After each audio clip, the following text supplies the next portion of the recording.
doing this morning, Kevin? Hi, Kevin. Good morning. Good morning. Good morning. I'm Lolo. Good morning. Welcome to Wake and Bake with Lolo. Good day. Hi, Neil. You okay? All right, bud. I know. I know you're not really okay, but you're being pretty brave, and that's pretty cool. Hey, Karen Kane. How you doing? Good to see you. Hey, girl. Hey, girl. Hey. And Neil is here. Good morning, Neil. You're not late today. Hope y'all are safe and warm and survive the night raids. Walt's asked Ice to switch to the night raids. Walt's asked Ice to switch to night raids. Meowing Star. Good morning. Oh my goodness. How am I today? I'm good. I'm good. I woke up and I got some good sleep. Hi, easily distracted. It's good to see you too, Karen. Good morning, stopping before the meeting start. I know, Lee. Oh my gosh. I just keep thinking about you. I know we haven't really had a chance to even catch up, but I just want to tell you, I think about you every day. So I hope your ears are burning because it really seriously, at least once a day, I'm like, God, I wonder how Lee is dealing with all this. So I just want you to know that, I totally do that. Kevin Lowry, hope your night at work went well. I hope so. That's right. Did you start with the pups already? Oh my goodness gracious. I hope so. I mean, I hope it's puppies. It could be kitties too, because I like kitties, so I like them all. I think it's too many. It's too many meetings. Fee on them. Is it fee or fi? Fi or fee? I don't know. Governor Walz, when being asked about Homan taking over with Bovine leaving, that I should switch to grabbing people at night when they don't. What? Oh my! You go for training today. Okay. All right. We've got the Marco Rubio shit starting. So hold on. Let me get my shit together. I can't sit here and chat all the time. We got to do some Marco. Little Narco is up first with Venezuela. Don't cry for me, Venezuela. Mi alma está contigo. You officially start next week? Excellent. Rhymes with rye. Okay, fi. Okay. It's a challenge, but having the lounge for relief. I'm glad because I miss you very much. I miss you very much. I don't know. I'm just saying. Hey, Maxie, how you doing? Boganyet. That's right. Committee will come to order. Good morning, okay. Everyone. And welcome, everyone. Good morning, everyone. Today we have important business to do. Before I start, I will tell everyone, those of you in the audience, we're so glad to have you here. Thanks so much for coming. This is a public hearing. It is also the official business of the United States of America, and as a result of that, the committee has a zero-tolerance policy for interruptions or for attempts by anyone in the room to communicate with somebody up here or the witness. So as a result of that, if you do disrupt, you will be arrested. You'll be banned for a year. However, I'm told that we have some guests today who have completed their ban and are back with us again today. We hope you've had the time to think about your indiscretions and will behave yourself today. If you don't, as a persistent violator, you'll be banned for 3 years this time.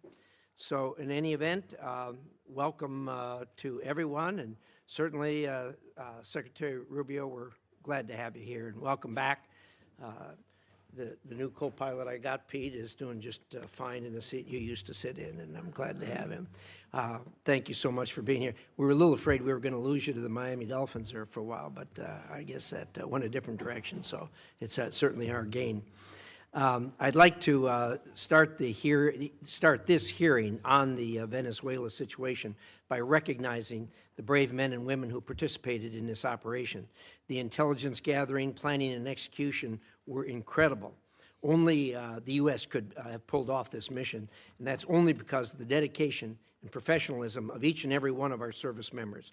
As we know, much of their work is done in secret, but I do hope these people will receive the accolades that they so rightly deserve. I also want to acknowledge the leadership President Trump that he has Morning, shown, Jane Jane. and also you, Secretary Rubio. It's no easy job keeping drugs and narco terrorists off our streets and keeping Americans safe. Thank you for extraditing Nicolas Everyone is Maduro creating trade and deals, bringing Lee. him to account Everyone for his many but us. crimes against the American people. Let me reiterate a point that I've made many times on the Senate floor. President Trump's actions against narco terrorists and his capture of Maduro have made America safer. Every American should be thanking Donald Trump and Marco Rubio for what they have done. There are a lot of Americans today who wouldn't be alive if not for your commitment and dedication. Okay, I know. I know he has to say this because he's a craven to the regime, but no, we are not safer as a result of Maduro being arrested or whatever, because Maduro's entire drug ring operation is still in power. So we didn't actually remove the narco terrorists from Venezuela. We fucking are funding them. And we're shaking them down and telling them to play along or get fucked. This is Mr. Risch. He's the head of the Senate Intelligence, or excuse me, wait, what is it? I think this is Foreign Affairs. This is the Senate Committee on Foreign Affairs. And it's bullshit. It's absolutely bullshit. Oh, yeah, totally. I understand, Neil. No, I just, it's bullshit. Like, we are not safer. So this guy is a really good German. Yeah, he does look like the annoying guy, but worse, he can't act. There you go. To stemming the flow of drugs into our country. The actions in Venezuela were limited in scope, short in duration, and done to protect U.S. interests and citizens. What President Trump has done in Venezuela is the definition of the president's Article 2 constitutional authorities as commander-in-chief, and wholly consistent with what other presidents' efforts and what they have done and actions they have taken to protect the American people from threats in our own hemisphere. In fact, President George H.W. Bush authorized similar, but much broader and more extensive military operations to arrest and bring Panama's Manuel Noriega to the United States to stand trial for drug-related charges. In that case, President Bush deployed more than 9,000 troops into Panama for more than a month. At the time, all leaders of the Senate, including Democrats, praised that move. Unlike in Panama, President Trump authorized a much more limited military action in Venezuela, with only about 200 troops inside the country for a couple of hours and a firefight that lasted less than 27 minutes, with no loss of life on the United States side, but significant casualties on the other side. This military action was incredibly brief, targeted, and successful. When bad guys are in the business of flying drugs into the United States, drugs that kill our children, stop fucking hurt our killing country, people. Violate U.S. laws, and Oh destabilize my God, our I'm hemisphere, done. I'm done with these motherfuckers. They'll have to be held to answer for those actions, and that's what's being done now. Maduro was not recognized as a legitimate leader of Venezuela by President Trump, or even by President Biden, or by most of the international community. It is a service to the world. Isn't it interesting then, Senator, that actually the person who won the election, the woman whose Nobel Prize the guy stole, you remember that? Do you remember that? The Nobel Prize that he doesn't really,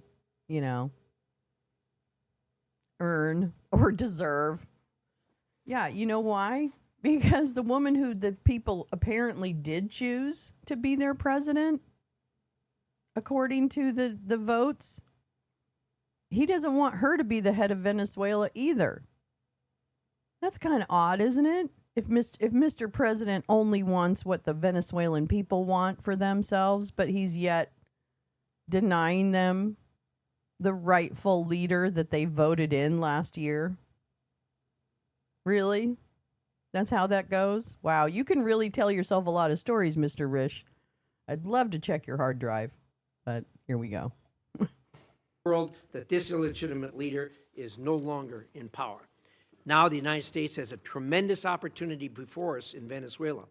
Because of the complexity of this operation, there has been some confusion as to how it will be done. I've been impressed by the way you, Secretary Rubio, have explained the plan to me going forward right from the start. It is clear and it's doable. I know you'll lay that out for us here today. Venezuela's natural resources have frequently been used to bolster the economy of our adversaries, especially China. Through President Trump's actions, we have effectively cut off that supply, giving the United States tremendous leverage. After our lengthy engagements in the Middle East in years past, many Americans are rightfully concerned about so-called forever wars. I know this administration is laser-focused on avoiding those experiences. With Nicolas Maduro out of power, the United States has the opportunity to better protect America by bringing stability to Venezuela. The country has a history of democracy, capitalism, and a respect for human rights. It is only during the last two dictatorships that it has lost these attributes. The Venezuelan people are not strangers to these concepts and long to have them reinstated. They have you and the President Trump to thank for giving them another chance. It is all our hope that the Venezuelan people will soon be able to hold free and fair elections for their leaders. To get there, Venezuela may require U.S. and international oversight to ensure these elections are indeed free and fair, unlike their most recent elections. Secretary Rubio, thank you for being here today. I look forward to a productive discussion, and with that, I'd like to hear the distinguished ranking members' views on these matters. How about that? It's Senator none of Sheen. our business. Thank you, Mr. Chairman. Welcome back, Secretary Jean, Rubio. you better fucking Thank you come for being correct, here. bitch. You fucking I certainly disappointed agree me with the last chairman time. in terms of his comments relative to Nicolas Maduro. He was bad for Venezuela, he was bad for the region, and he was bad for the United States.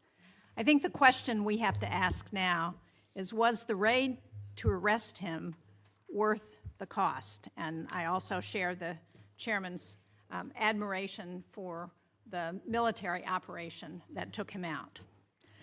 But the U.S. naval blockade around Venezuela and the raid have already cost American taxpayers hundreds of millions of dollars. Outside estimates are as high as $1 billion. And yet, the Maduro regime is essentially still in power. All the same people are running the country. Maduro's vice president, now the interim president, has taken no steps to diminish Iran, China, or Russia's considerable influence in Venezuela, one of the reasons that has been given for the mission. Her cooperation appears tactical and temporary and not a real shift in Venezuela's alignment. In the process, we've traded one dictator for another. So it's no wonder that so many of my constituents are asking, why is the president spending so much time focused on Venezuela instead of the cost of living and their kitchen table economic concerns? Unfortunately, I think this has been a pattern across the administration, losing sight of what actually advances America's interests and delivers results for the American people. Take the elimination of personnel and departments that were critical to our national security, for example. These are cost-effective tools, like Voice of America, that help us advance America's interests globally. And Mr. Secretary, as you remember, you strongly supported most of these programs when you were on this side of the dais. The administration says those cuts were about saving money, but the total federal spending last year went up by 4%, not down. We spent more, not less. As a result, our adversaries like China are expanding their influence. And there is broad bipartisan agreement in Congress that China is the central strategic challenge of our time. The president himself has said that as well. But we're cutting foreign aid and diplomacy tools. We're leaving embassies without leadership. We're shutting down counter-disinformation programs. We are driving talent away from the United States while Beijing is actively recruiting it. And I would just like to point out, this is a picture of the globe. These are countries where China has ambassadors in those countries. All of the red, those are China. And places where their diplomats are on the ground, except, of course, for China, which is in blue, and they don't need to put diplomats there. This map, this is where we have diplomats. You can see the red is where we're filled, and look at all of the white, where we do not have ambassadors on the ground. We're even giving China some of our most advanced semiconductors. And after a year of tariffs that were supposed to make us stronger, China has posted the largest trade surplus in history. And American families are paying more at a time when the prices were already too high. Since the start of the tariff campaign in 2025, U.S. manufacturing employment has fallen by anywhere from 50 to 70,000 jobs, depending on whose estimates you look at. That's a trend that undercuts promises that tariffs would bring factory jobs roaring back. And instead of creating a united front against China, we're pushing our closest allies into their arms. Just look at Canada, whose business with the state of New Hampshire has been really critical.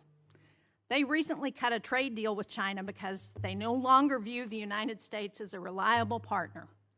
Pushing allies away like that is not strategic competition. It is unilateral disarmament. We see the same gap between rhetoric and reality in how this administration deals with other authoritarian regimes. At a time when Iran is violently cracking down on protests, the U.S. is coming to agreements to deport Iranians in this country back to Iran, people who will face persecution and interrogation by Iranian security forces. And yet President Trump told the Iranian people that help was on the way. But the United States has largely stood on the sidelines as the situation has deteriorated. Americans are right in thinking that the Trump administration is tougher on our allies than on most of our adversaries. I just returned from Denmark, where I met with Danish and Greenlandic leaders. Senator Coons was also on that trip. He led it. What I heard directly is that President Trump's threats to take Greenland have shaken public confidence in the United States to the core. And this from an ally who first recognized the new United States of America in 1792, has fought on our side in both world wars and in Afghanistan.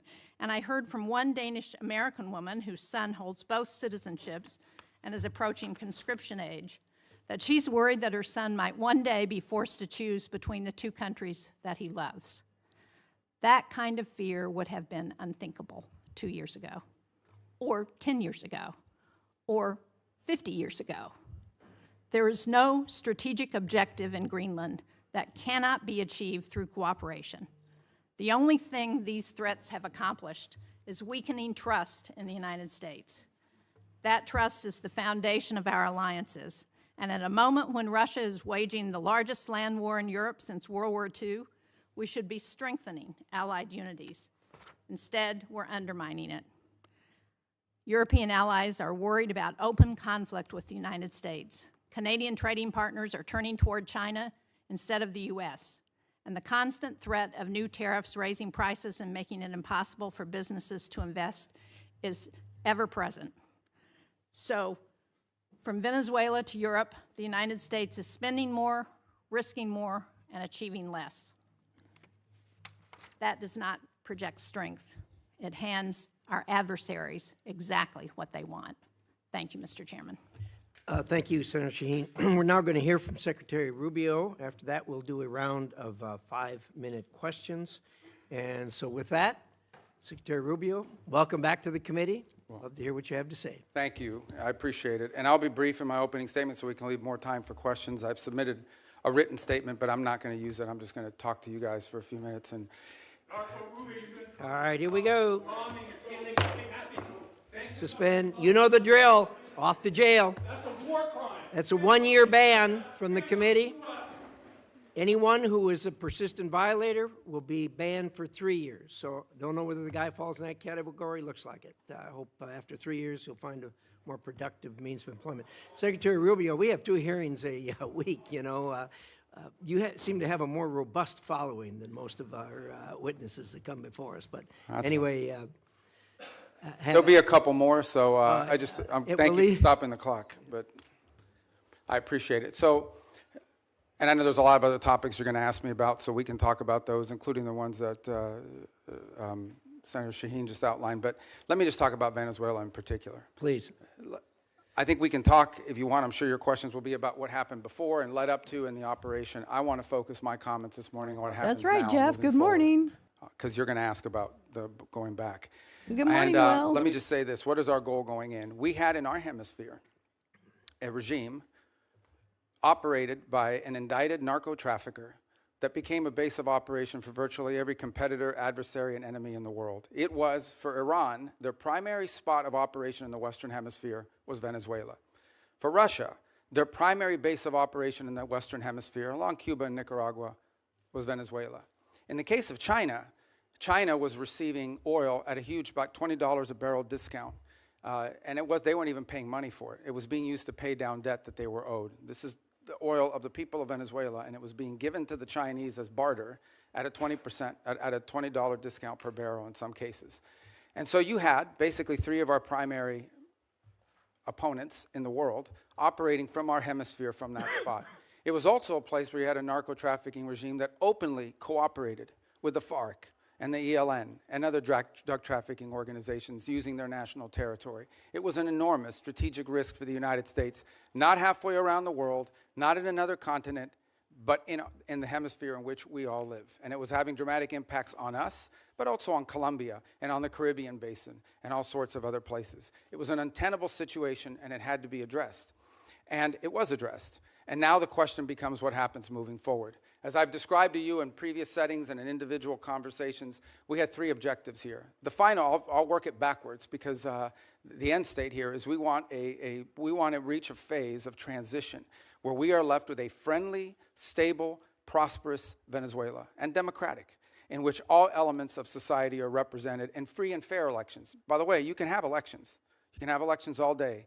But if the opposition has no access to the media, if opposition candidates are routinely dismissed and unable to be on the ballot because the government, those aren't free and fair elections. That's the end state that we want. Free, fair, prosperous, and friendly Venezuela. We're not going to get there in 3 weeks. It's going to take some time. And so objective number one was stability.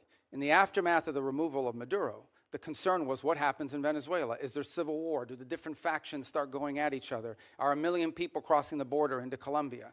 All of that has been avoided.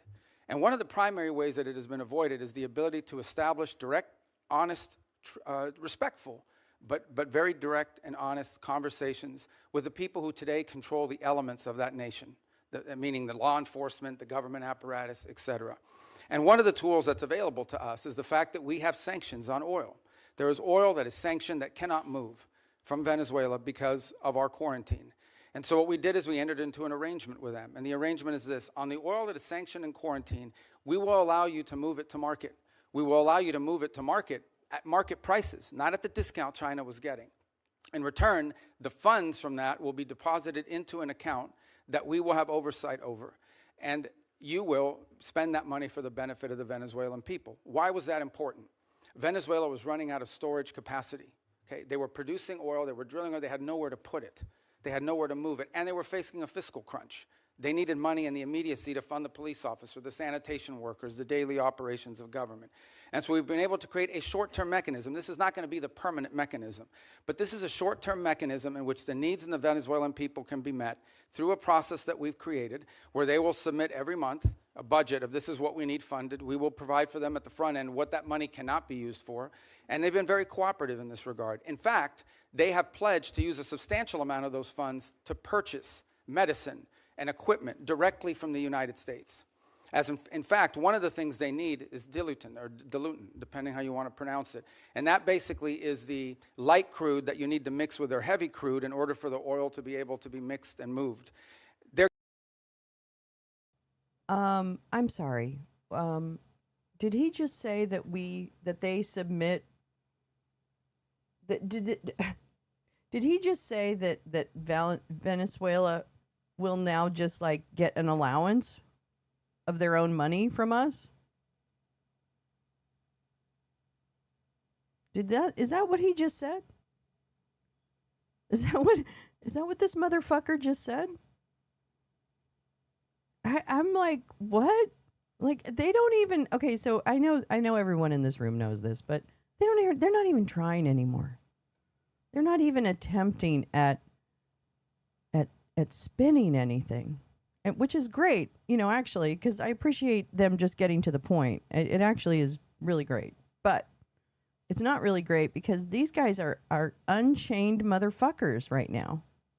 Like, completely rogue, It is a rogue administration. It is a rogue regime. Hey, Maduro, shitty guy. Probably his whole government sounds like they're pretty shitty people, greedy, corrupt, whatever, what have you. Terrible. There's ways to work and influence, and I'm not even talking about like covert operations, but influence, like democracy, like help social programs, like USAID. Oh, yeah, that's right. He got rid of it. This douchebag. This motherfucker. He got rid of all that aid so that people die. I get it.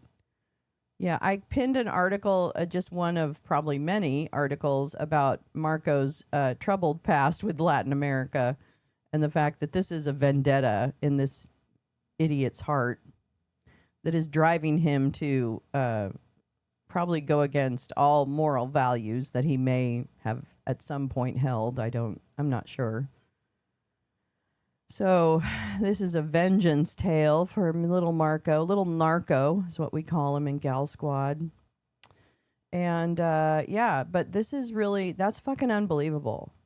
Oh, and it's the Mar-a-Lago Accord. Of course, those of you who watch my show know that I talk about the Mar-a-Lago Accord a lot, but basically it is a revision of global trade, which we have affected, basically, if you would read it. And as a part of that, we extort security from countries through trade. And we say, boy, that's a nice country you have there. It'd be a shame if something happened to it. We're running a protection racket. And not even a real protection racket, because if push came to shove, we wouldn't protect anyone. We'll protect the resources, but we're not going to protect the people. There's nothing altruistic about this. And it is about the resources, because if you also read the news, energy prices, et cetera, are going up, and the environmental impacts of AI and the needs that it has energy and water-wise are already starting to have an impact on people and their lives. And it's impacting and influencing our strategy and our foreign affairs stance, in that the Mar-a-Lago Accord mandates that you use a combination of trade and the promise of security to extract what you need from that country, i.e. minerals, resources, water, land, whatever it is. It could be a million different things. So don't get it twisted. There's nothing altruistic. There's nothing for the people of Venezuela. They are now basically a territory of the United States. Can you imagine? You are a country unto yourselves. You've got problems. Yep. You got to fix them. Yep. And then another country just comes in and says, nope, we're going to take it and we'll tell you what you can spend your money on. Wow. What? When was that okay? When was that okay? I'm telling you, no, this is all written down. Will, the Mar-a-Lago Accord, I don't know, November 2024? I can't remember when it was written, but basically the Mar-a-Lago Accord by Stephen Mirren, who is now a Fed governor. He was the chair of the chief of economic advisors or whatever to the president until Trump made him a Fed governor, right? He authored from his think tank, the Mar-a-Lago Accord, which was a strategy to increase tariffs and use tariffs and threats of national security or protection, I guess, with countries. It lays it all out. Like, this is not, you don't have to be a conspiranut to do this one. This is a simple Google search or a DuckDuckGo search. It's not hard. Yeah, it's pretty fucking dastardly. It's pretty fucking nefarious. Hi, Karen Diggs. How you doing, darling? Oh, a freeze warning, but it's 48. Okay, that's not too bad. Down in Florida, folks. Don't panic.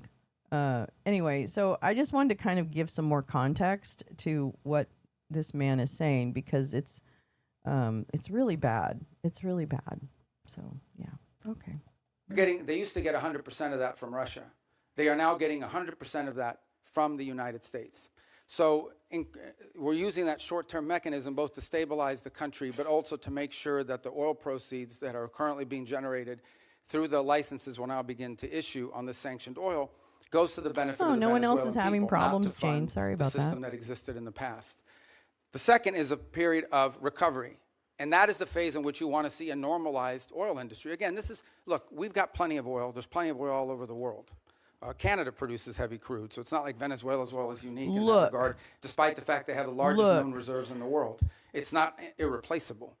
But we understand that that is the lifeline. Their natural resources are going to allow Venezuela to be stable and prosperous moving forward.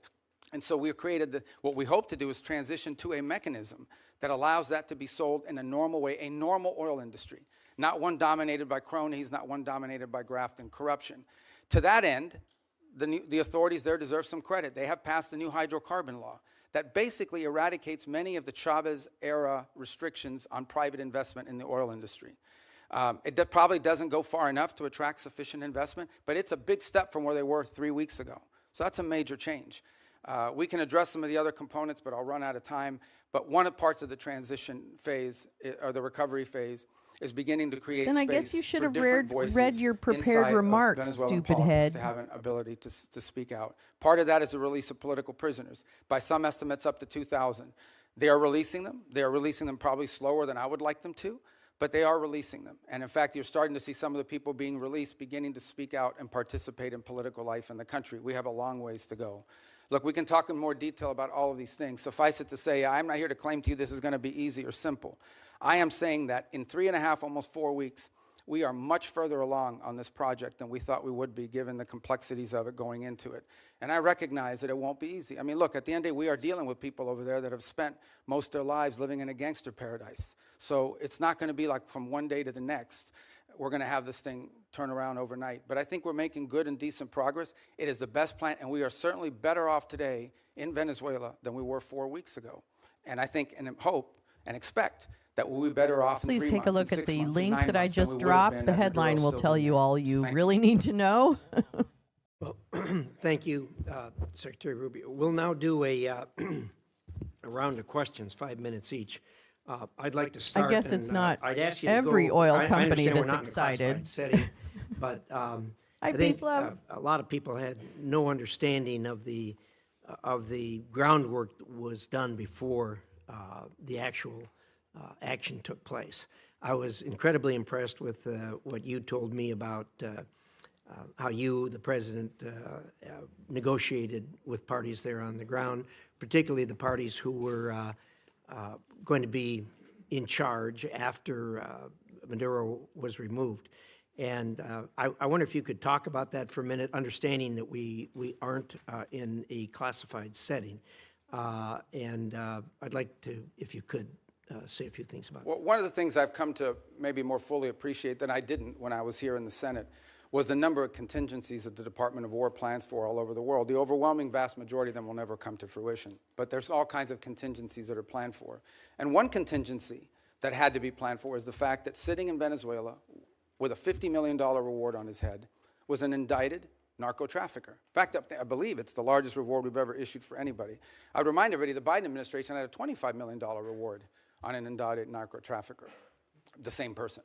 And so, multiple administrations from both parties have wanted this man arrested. And one of the options the president had before him was the opportunity, if things didn't work out, to go in and remove this individual because he was wanted in a law enforcement operation. Now, obviously, a law enforcement operation against the de facto head of a regime is not as simple as going after some fugitive hiding in a closet somewhere. It required planning, and it required eliminating anything that was a threat to the forces that were going in to extract him. I want to be clear, and I'll share with you what I've shared publicly. We made multiple attempts to get Maduro to leave voluntarily. But you didn't take his call the last couple days. Because we understood that he was an impediment to progress. You couldn't make a deal with this guy. Okay? This guy has made multiple deals. He's broken every one of them. As a point of example, who he made else a deal does with the Biden that? administration. And Wait, don't tell me. Who else does that? Oh, who else makes deals like in Minsk and then breaks them? Who does that? Gosh, his name is right on the tip of my fucking tongue. Oh, that's right. It's Vladimir Putin. was the deal that he made. It was a bad deal. We knew he wouldn't keep it. He made the following deal. But apparently he's just Pardon fine. my nephews, his nephews, who were convicted narco traffickers, convicted already. Wait, and serving what? Time in jail. What did he just say? Wait, what did he just say? His nephews? Did Marco say my nephews? What happened here? What I've shared publicly. Okay, let's just listen to that again. Hold on. As a point of example, he made a deal with the Biden administration, and here was the deal that he made. It was a bad deal. We knew he wouldn't keep it. He made the following deal. Pardon my nephews, his nephews, who were convicted narco traffickers, convicted already and serving time in Sorry, jail. I get Pardon it. them. I get it. Pardon He was and quoting release and then Alex speaking Saab, it. who was his money man, his bag man, primarily in charge of the portfolio with Iran. Release these people. He, in turn, agreed to release some political prisoners, which he did. Many of them were subsequently exiled or rearrested, and that he would hold free and fair elections, which he did not. In fact, he basically disqualified Maria Corina Machado and any other candidate, and Edmundo Gonzalez ends up being the nominee for the opposition party simply because they forgot to ban him, and they forgot to put him on the ban list. And then despite that, he loses an election that everyone around the world recognizes an illegitimate election. So he's made previous deals. In fact, he's broken so many deals, not even the Vatican has been willing to interact with Maduro in the past because he's broken so many of these deals. He's just simply not a guy you can make a deal with. He had no intent of keeping it. What he wanted to do was tap us along and buy 3 years of time until he could deal with a new administration that he thought may be more favorable, et cetera. He was an impediment to progress. None of the things we're talking about now, not the release of political prisoners, not the transition of the oil industry to a legitimate oil industry, not the erosion of Iranian, Russian, or Chinese influence. None of these things would have been possible as long as Maduro was there. And so this was one option that was available to the president after exhausting. Okay, baby, just slow down. Okay, Marco, baby, just slow down. Okay, you keep gulping in the middle of your sentences. Just take a breath. It's okay. Just calm down. Calm down. Stop gulping in the middle of your sentence. You're getting ahead of yourself. You're getting really excited. You need to calm down. Okay, it's going to be okay. Nobody's going to hurt you. Option to remove this individual from the scene. Again, I'm not here to tell you these are all going to be roses along the way and it's all going to go perfectly. But for the first time in 20 years, we are having serious counter-narcotic talks with Venezuelan authorities about going after narcotics organizations. For the first time in 20 years, we are having serious conversations about eroding and eliminating the Iranian presence, the Chinese influence, the Russian presence as well. In fact, I would tell you that there are many elements there in Venezuela that welcome a return to establishing relations to the United States on multiple fronts. We are at the end talking about a Western country that has a long history of cooperation and work with the United States. At one time, Venezuela, pre-Chavez, was a very strong U.S. ally. And we hope to get back to that point. We're not there. This thing still is in its infancy. But I certainly think a lot of progress has been made in that regard. I was impressed with your description of the fact how careful Here you goes were the in the water operation not to dismantle bottle, either institutions or infrastructure, shaken up to because his you wanted to mouth. see the Venezuelan people take that over and get back on their feet again. I think that was really a wise decision to make and have it as surgical as it was. Yeah, the okay, last well, thing don't I'd tell ask the- about, if you could touch on. Don't tell the 80 people that got shot. It wasn't very surgical for them. 80 people got killed, 32 Cubans, the rest of them Venezuelans. So, I don't know. Those people didn't feel it was very surgical at all. I don't know, I'm just saying. For just a minute, so I know you spent a considerable period of time negotiating with the people that were going to do day-to-day operations, the Venezuelans who were going to fill the vacuum. How's that going, and how do you feel about where we are there? Well, first of all, let me understand something. I spent 14 years in the U.S. Senate going after these people pretty hard, along with many of you. So, I mean, I understand who they are, and I understand this portfolio from a personal level quite well.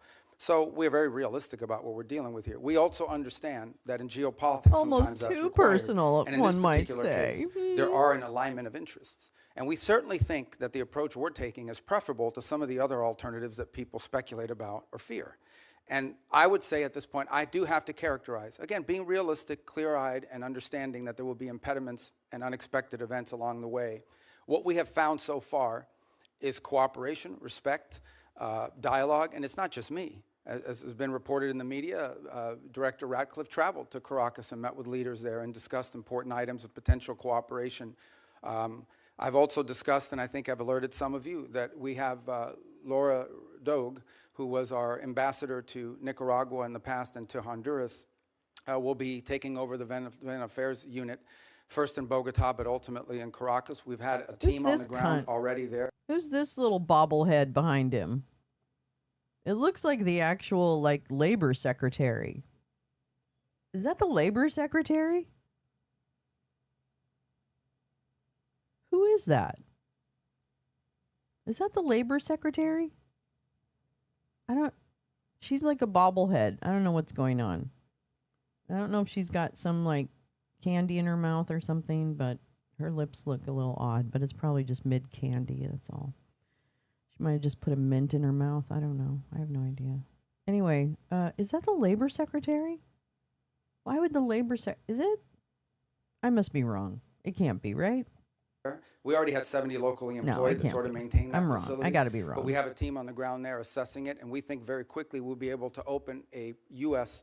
diplomatic presence on the ground, which will allow us to have real-time information and interact, by the way, not just with officials in the regime and with the interim authorities, but also interact with members of civil society, the opposition. We think we're going to be much further along when we get them along the way. They've been very cooperative on that front. Obviously, there's some hard asks along the way. We'll see what the response is to those. But whether it's General Kane with his counterpart, or Director Ratcliffe, or myself with Delcy Rodriguez, we've established what I think so far has been a very respectful and productive line of communication as we go through this stabilization phase and towards the recovery phase. But there's a lot of work to be done here. And we ultimately are going to judge actions, not words. And that's what we're hoping to work towards. Well done, Senator Shaheen. Thank you. I'm pleased that we are looking at a diplomatic presence in Venezuela in the near future. I think that's very important. But the DEA has reportedly identified Delcy Rodriguez as a significant actor in the drug trade. Do you agree with that? And if you do, how are we to assure the American people that the money that's going to Venezuela is not going to any of the cartels or drug running? Yeah, and well, first of all, on the first point, I would say she's not indicted the way Maduro and his wife were.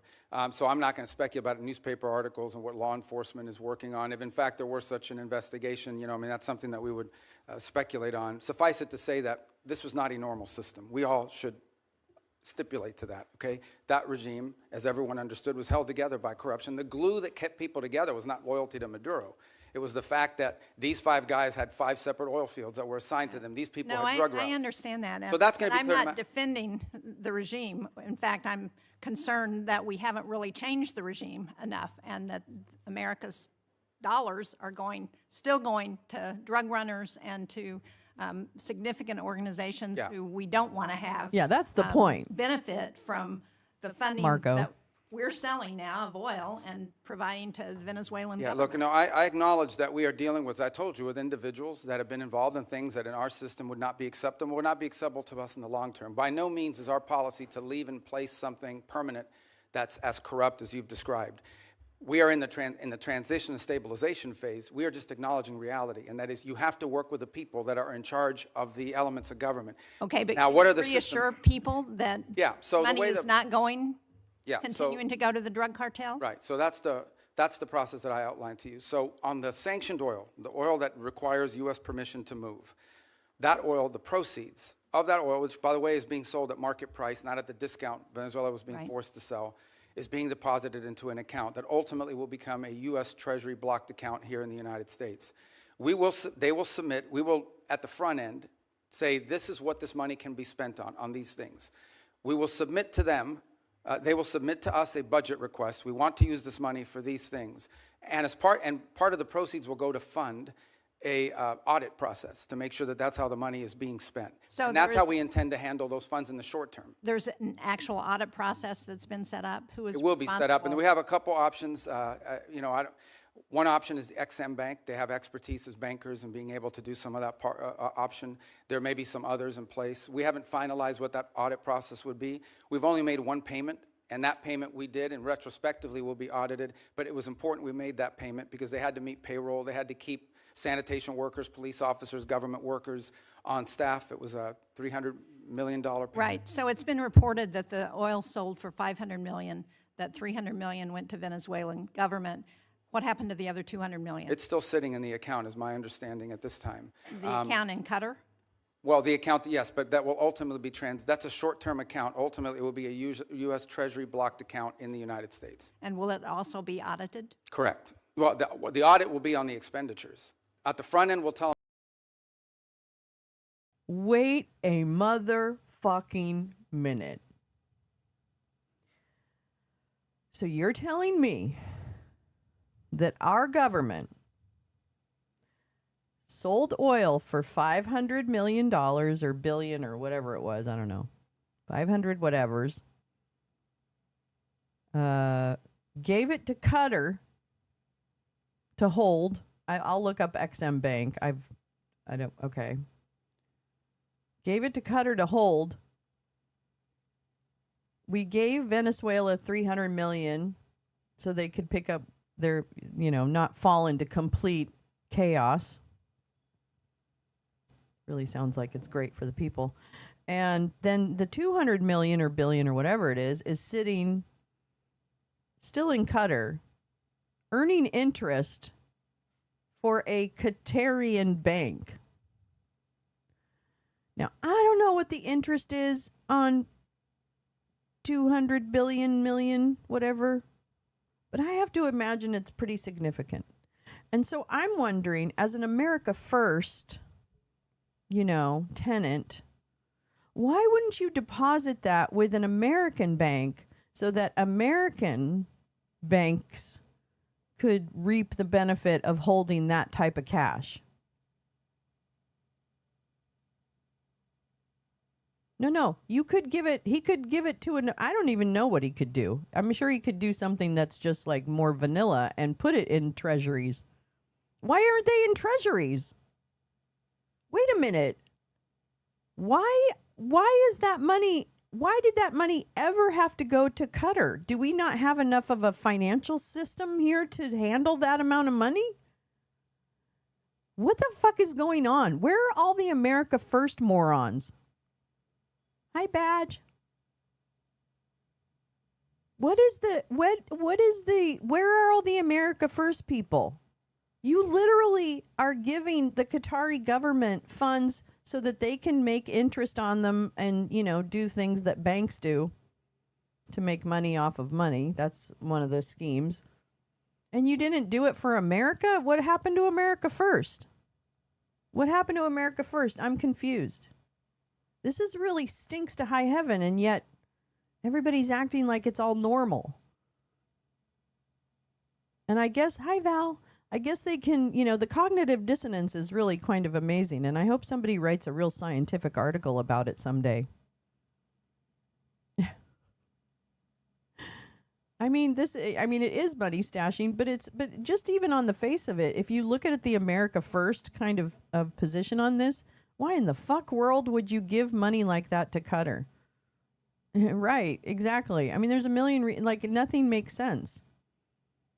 And yet nobody in that arena decides they're going to ask any questions of substance. I don't know if they're just complicit or they're true believers. I don't get it. This guy's complicit. This douchebag, he's fucking evil. And he's just finally getting to be the villain. That's what he's so excited about. He finally gets to be the villain. What he doesn't realize is that he's going to have probably seat number 3 when it comes to Nuremberg 2.0. Because Big Man will be in seat number 1. Hopefully Peter Thiel will be in seat number 2. There's a few candidates for seat number 2. Vance, obviously, although I think he's more of a tool of Thiel, so I'd rather have Thiel in that seat. I'd rather have Curtis Yarvin somewhere in that seat. I don't think that would happen, but whatever. But yeah, baby, you're number 3. Yeah, bitch. You've killed millions of people in less than a year.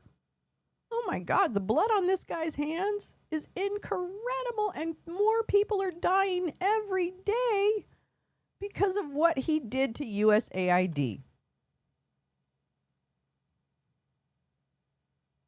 There is so much blood cascading over this man right now that if he doesn't close his mouth, he's going to swallow a bunch of it. But he is bathed in the blood of children who have died overseas because their mothers couldn't get to the clinic or couldn't get the medicines that they needed. He is literally responsible for those deaths. He is going to be known as one of the greatest villains in the humanitarian hall of shame. And you think, oh, mild-mannered Marco. He's milquetoast. He's nothing. Yeah, he's nothing who has literally and is continuing to kill millions of people with his actions. So strap in, little narco, because I think you bit off more than you could chew, mister. And I will be there to dance on your grave. Because karma is a bitch, and it's coming for these folks. I'm saying, it's just like, you cannot act with impunity. There's too many parallels to people like Mussolini and others who have ended up on the wrong end of vigilante justice. And he'll be lucky that he doesn't have vigilante justice. He'll just get a regular court of law. But it's still it's going real bad for you right now, Marco. You've got your fingerprints on a lot of shit and a lot of death. And I don't know if you even realize it. I just don't even know. I don't think you do. I think you're thinking, I'm finally at the cool kids table and I get to avenge my dad. This is what the money can be spent on. Again, I'm not talking about all the other revenues the Venezuelan government may have. We're talking about the revenues from the sanctioned oil. At the front end, we will say this is what the allowable expenses are. And then they will agree to fund, as part of the overall cost, they will pay for and fund an audit system acceptable to us to ensure that that's how the money was spent. And can you report to this committee once that audit system is set up? Oh, absolutely, yeah. I'd like to change the topic in my short time that I have left, because when you were a member of this committee, you authored legislation to prevent President Trump from unilaterally leaving NATO, you and Senator Kaine. Do you still believe that the U.S. benefits from NATO? We do. I mean, the problem, but NATO needs to be reimagined as well in terms of the obligations. And this is not new to this president. Multiple presidents have complained about it. I agree. I think this president just complains about it louder than other presidents. Well, I'm just trying to be get a clear answer on where this administration stands relative to NATO, because it's been a very fuzzy message over the last year. And do you agree that we're stronger in confronting China when we do so with like-minded partners, and that China is still the #1 threat that we face in the United States? Yeah, but our like-minded partners have to have capability, and that's been part of the problem, is the erosion in European defense capabilities, because they've taken vast amount of the monies that these are rich countries. And because of the NATO umbrella, it gave them the flexibility to spend a tremendous amount of their revenues on social programs and not on defense. Now, maybe that trend line will begin to change. Well, it's already begun to change, frankly, and thanks. And I think the president deserves credit for that, for the fact that they're... Fuck you, Jean Shaheen. Just fuck you.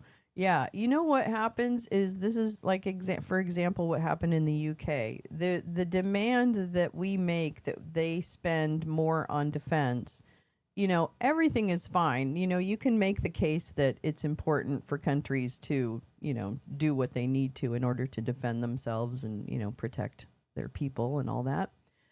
At the same time, what Marco really just said is, great. I don't care if they have lower investment in their social programs. Fuck them. That's really what they're saying, is they're extorting them again for these countries to invest, which then has an impact on the quality of life of their people. See how that works? You can diminish other countries by asking them to give more towards their defense, right? Because where's that money coming from? It's not new money. It doesn't just come out of thin air. And Jeanne Shaheen, go fuck yourself. How dare you? How dare you not ask why that money is in Qatar and not here? How dare you? That's your one fucking job. It's your one fucking job. I don't know what's happened to this woman, but when I knew her, which was way, way, way back when I lived in New England, and she was the governor of New Hampshire.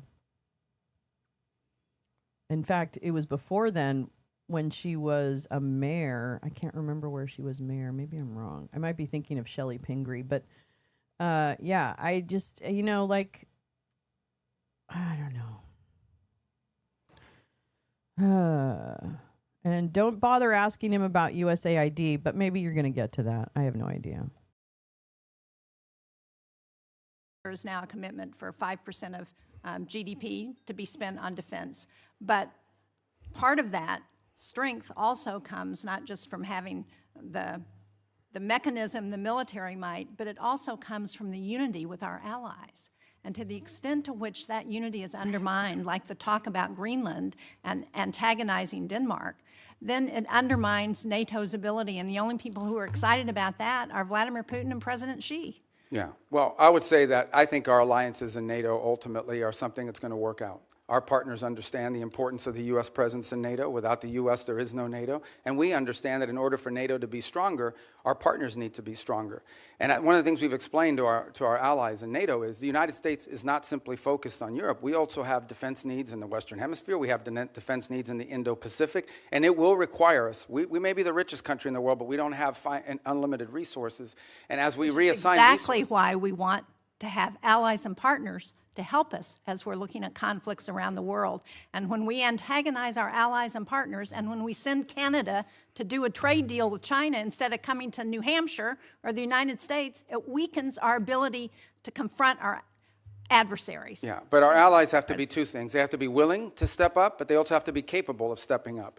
And frankly, many of them have not. I mean, Spain is still not doing the 5%. I mean, there are countries that are still not doing. And in fact, Mark Rutte yesterday pointed out that if without the United States, the countries of Europe would have to spend 10% of their GDP for the next 20 years to be able to make up the whole. So I do think there needs to be a rebalancing, and hopefully we'll have cooperation. I think we will. Rutte has done a great job of managing all And I'm not arguing that point with you.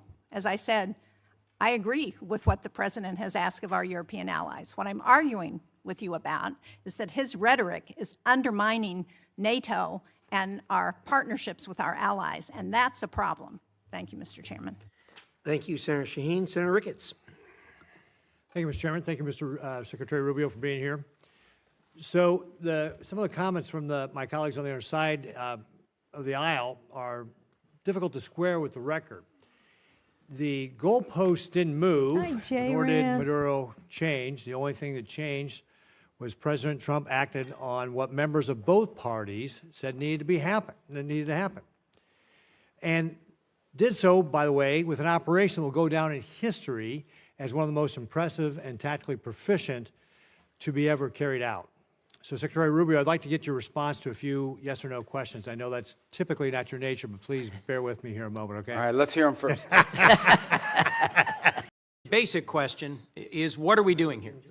What is the point? What is the goal of this hearing? How do I know? As you know well, having served on this dais alongside me for 14 decided years, to jump ahead this is I an oversight have that hearing. right. And the purpose of oversight is to encourage, if necessary, to compel consultation between the administration and Congress. And I just wanted to raise with you at the outset, of course the Commander-in-Chief has, under Article 2, the power to defend the American people against an imminent threat or an incoming attack. How else could we be kept safe? But our Article 1 power requires consultation. I'll agree with all of my colleagues. Nicolas Maduro's a bad guy. He was indicted. There was a bounty on his head over several administrations. His removal, flawlessly executed by American troops, thankfully none of them hurt, did cost the lives of 75 to 100 Venezuelans and Cubans, was a dangerous and high-risk maneuver. I am glad that it ended as well as it possibly could. But the point here that I want to make first is that it was rehearsed for months. The administration had a number of contingencies it was trying to navigate through. But over the course of months, when the administration was taking strike after strike after strike against drug trafficking boats, in several instances where senior leaders of the administration briefed this committee and others, we were told that military action to remove Maduro was not on the table, that the campaign to try and deter drug trafficking was not going to include the exact military action that followed. Yet it was being rehearsed. If there was time to practice, there was time to consult. And consulting with Congress is not just some high-minded principle, not some abstract thing, not a nice to have, it's a got to have. And look, the chairman opened by saying that this was limited in scope and duration, that it was executed flawlessly, and we should all be happy about the result. I don't think he could be that much I vice agree president. with. I don't think but Vance our president is going to let anybody continues to play. threaten Delcy Rodriguez and the remnant of the Maduro regime with military force if they don't comply. We should know what are the policies, what is the path, what is the plan forward. You and I both know the long and painful history of wars that began and seemed to be resolved and then opened up into excruciating, expensive, years-long conflicts. In Iraq in particular, in Libya and elsewhere, things do not always go as planned. And so consultation with Congress that is truthful and forthcoming and transparent is critical. In your service in this body, you knew that, you experienced it. I was in the room. Now, if the donors, I think, want Rubio over Vance, I could see that happening. But I feel like right now, Vance is the donor pick because they've really showcased him over the last year in different ways, right? He went over to Munich and pissed everybody off. Like, he really has done a lot to capture the Trump base. They like him. They generally like him. I don't hear them not liking him because he'll say the same thing like, that's bullshit, and they can go fuck themselves. You know, like he's adopted some of the mannerisms of Dump. And so he does actually appeal, oddly enough, to the base, at least the base that I see and see them chatting and watching his speeches and stuff like that. They seem to like him. They don't even care about his wife. I mean, like, literally, they're giving him a lot of grace. Basically saying, oh, that's okay. We're real racist, but that's okay. She's real pretty. You know, so I think that they've done a lot of work, frankly. I feel like I've seen him transform over the last year plus, even at, before the election, to being more Trump-like. And I don't see anybody necessarily on the ground rejecting it. Maybe the big voices might, tease him. But I feel like he's doing exactly what he needs to do in order to be the nom in 28. Because if Trump isn't running, for those people that want Trump only, if he's not running, J.D. Vance is the next best thing. That's right. Because he believes in Trump. He stands for Trump. But Marco could definitely become it could be an internal battle amongst the donors, like who's the more likely or moldable. I don't know. I want to believe that Marco isn't the most moldable one, but you know what? I lie because he's he's gone all in, balls deep in this. Like, he's more MAGA than most MAGA. Like, I don't know. He's really, he really embraced this new thing. He did. He really did. So I don't know. It's really fucking weird. And he's such a smartass. But this is what I noticed when he's gulping and stuff like that. He really is nervous. I don't think he totally has bought in. Well, it's not that he's not bought in. He's bought in. But he's not confident enough in himself, to really pull it off. Like, he does not have the swagger. He does not have the swagger. He doesn't have the swagger of J.D. Vance even, right? I mean, imagine that. If you're not even matching the riz of a paper towel, a couch fucking paper towel, then what in the world are you even doing? You know, so he doesn't have the riz. He doesn't have the charisma. He doesn't have the je ne sais quoi of a Vance even, which is, again, like the bars are so low, it's really hard to tell. Anyway, sorry to interrupt you, Chris Coons, but I don't like you anyway. As you held So to there. account members of you're a previous Republican, administrations and you're for just not fooling coming us. forward as they should have. So, look, in order to avoid our men and women in our armed forces going into harm's way, doubting whether they have the support of the Congress, consultation, hearings, and deliberations are required. I understand the risk of leaks. That's a risk every administration takes. But at the end of the day, our framers entrusted the power of the declaration of war to this body, not to the executive. And where there is the time to consult, there has to be consultation. Second, I just wanted to talk about allies and alliances. I was just in Europe. I led a bipartisan delegation, as Senator Shaheen referenced, to Denmark. And our president's comments about NATO, about Denmark, and his attempts to coerce Denmark into giving up Greenland are appalling. They profoundly harmed our security. And I am asking you to do everything you can to reinforce our commitment to NATO. I was concerned that you just said NATO needs to be reimagined. Let's just be clear about the record. You know as well as I, Article 5 has only been invoked once, and it was in defense of us after we were attacked.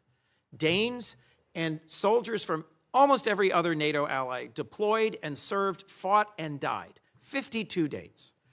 And for me, the most emotional moment of my visit to Denmark was laying a wreath at the memorial to the Danes who served, fought, and died alongside Americans. So when our president says we never asked for anything from NATO, and they never gave us anything, and you suggest that they aren't carrying their weight, whether it's in bases, or in access, or in troops, or in service, it is allies that will keep us safe in the Indo-Pacific. Our treaty allies, Korea and Japan and Australia and the Philippines, are going to be critical to Indo-Pacific security against our principal threat, China, and in Europe. I'm worried that the very foundations of trust are being shaken. Our democracy depends on consultation with Congress that is truthful and timely, and the confidence of our allies depends on them knowing where we're going next. Today, an armada is steaming towards Iran. Our president is on social media threatening Iran. And I hope I can count on you, Mr. Secretary, to consult with us and inform us before our next actions, whether against Nigeria, Colombia, Cuba, Iran, or anywhere else. And I hope and believe that I can count on you to reinforce the sanctity of NATO, not to reimagine it, but to reinforce it. Thank you. Well, let me unpack the 3 points you touched upon: consultation, NATO, Greenland, alliances in Greenland. Let me tell you on the consultation. Look, this has been a point of tension, not just in this administration and Congress, but in multiple administrations. As you rightly pointed out, I was a big fan of consultation when I was sitting over there. Now, you know, it's a different job, different time. But it's not, that's not necessarily the point. This is a very unique situation that we faced here. The fact of the matter is that our mission, and the one you were briefed on and talked about, that mission remains ongoing, and that is the counter-narcotic mission that we continue to carry out. As controversial as it may be, you may not all be fans of it, obviously, but it is happening in the Eastern Pacific, and it is also happening in the Caribbean Basin. The problem is, or the good news is, there aren't a lot of drug boats moving in the Caribbean Basin anymore, and that's what we had briefed Congress upon. This specific mission that you've talked about, one of the reasons why you rehearse it is to see if it's even feasible, to basically go to the president and say, is this something that's even an option on the table? The truth of the matter is that this mission could not have been briefed to Congress because it wasn't even in the realm of possible until very late in December, when all of our efforts to negotiate with Maduro had failed, and the president was finally presented these options and made these decisions. It was also a trigger-based operation. It may never have happened. It required a number of factors to all align at the right place at the right time in a very limited window, and it wasn't even clear if it was ever going to be possible. There's also the aspect which I do not control, and that is deference to the Department of War on operational security. Despite the fact that we had kept this quite constrained, the truth of the matter is that this was leaked. We now know it was leaked by a contractor at the Department of War. That had it been published, would have endangered the lives of people and or would have probably canceled the ability to carry out the mission. So this is a real tension, and one that I'm doing the best I can to try to manage within the constraints of two things: operational security and also decisions being made. But Chris Coons just said that you had been rehearsing that particular exercise. So did you rehearse the exercise prior to what you just said, which is, we just thought of this in December. It just came up in December. I mean, it just was in December. So are you telling me that you weren't rehearsing it? Or you were rehearsing it but still didn't tell anybody you were rehearsing it, and you didn't disclose during your closed briefing to the Foreign Relations Committee of your rehearsals? Because that's still part of consultation, right? You still have to, even if you're rehearsing something, but the boss hasn't approved it, because the role of the Congress to have oversight over those activities, it's not like you're not supposed to share that with them. So I don't know, Chris. I think he got himself in a little bit of a hole there, but let's see if he gets out. There are multiple contingencies for events all over the world, including some that none of us think were ever going to come to fruition. And in this particular case, one of the reasons why you rehearse these things in advance is to know whether it's even possible. Is this even doable? And what are the risks associated with doing? So you can present options to the president, who ultimately makes these decisions. In the case of reimagining NATO, it most certainly has to be reimagined. And the reason why it has to be reimagined is not because its purpose is reimagined. Its capabilities have to be reimagined. Let me give you as a point of example. There's a lot of talk about security guarantees. And it's something that there's general agreement about now with the case of Ukraine.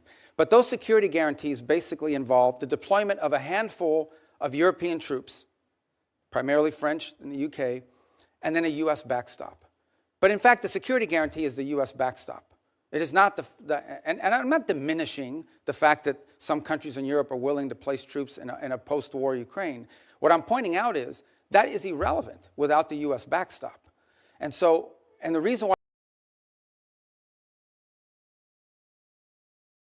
So what he just said is it has to be reimagined, because even though France and the UK, for example, will be the frontline troops in case of a NATO whatever, right?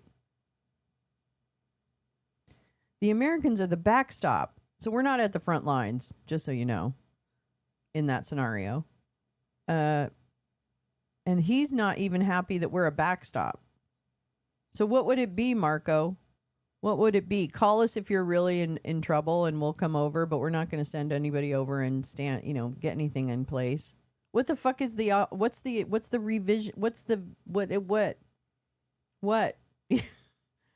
Yeah, reimagine what? Reimagine to what? Just pulling yourself out? Because that's really where you're kind of headed. Why you need such a strong U.S. backstop is because our allies and our partners have not invested enough in their own defense capabilities over the last 20 or 30 years. Now, hopefully that's going to change. Okay, bitch, hopefully they're doing it now. And in some cases, and in some particular They've been countries, doing it for a year. But this is a fact that we cannot ignore. NATO is going to be stronger if our allies are more capable, especially, and here's the reality, whether we want to accept it or not, we have interests all over the world. We have interests in the Middle East, we have interests in the Western Hemisphere, and we most certainly have interests in the Indo-Pacific. A number of you have already pointed out that China is the chief challenge. We can't have the same soldiers or the same ships in both Europe and in the Indo-Pacific. We have to pick. No matter how many ships we build, no matter how. Do you realize that China is not okay, this is my opinion, so I don't know, it's just my opinion, but that's my opinion. But my opinion is that China does not want to take over the United States. China, the source of their power is money and trade and selling things. Okay? I'm going to tell you right now, China China should be a customer / vendor, Okay, there and or whatever. If you want to have, I will have the conversation about how workers are paid in China. We can have that conversation. That's no problem. But I don't hear any of these guys complaining about people being mistreated in China. I don't really hear them talk about that too much. And the thing about it is I think China wants to trade with people. That's what they want to do. They want to keep that economy humming. They want to keep that money. So I think they're an economic, well, actually, I think they're a partner, but, what do I know?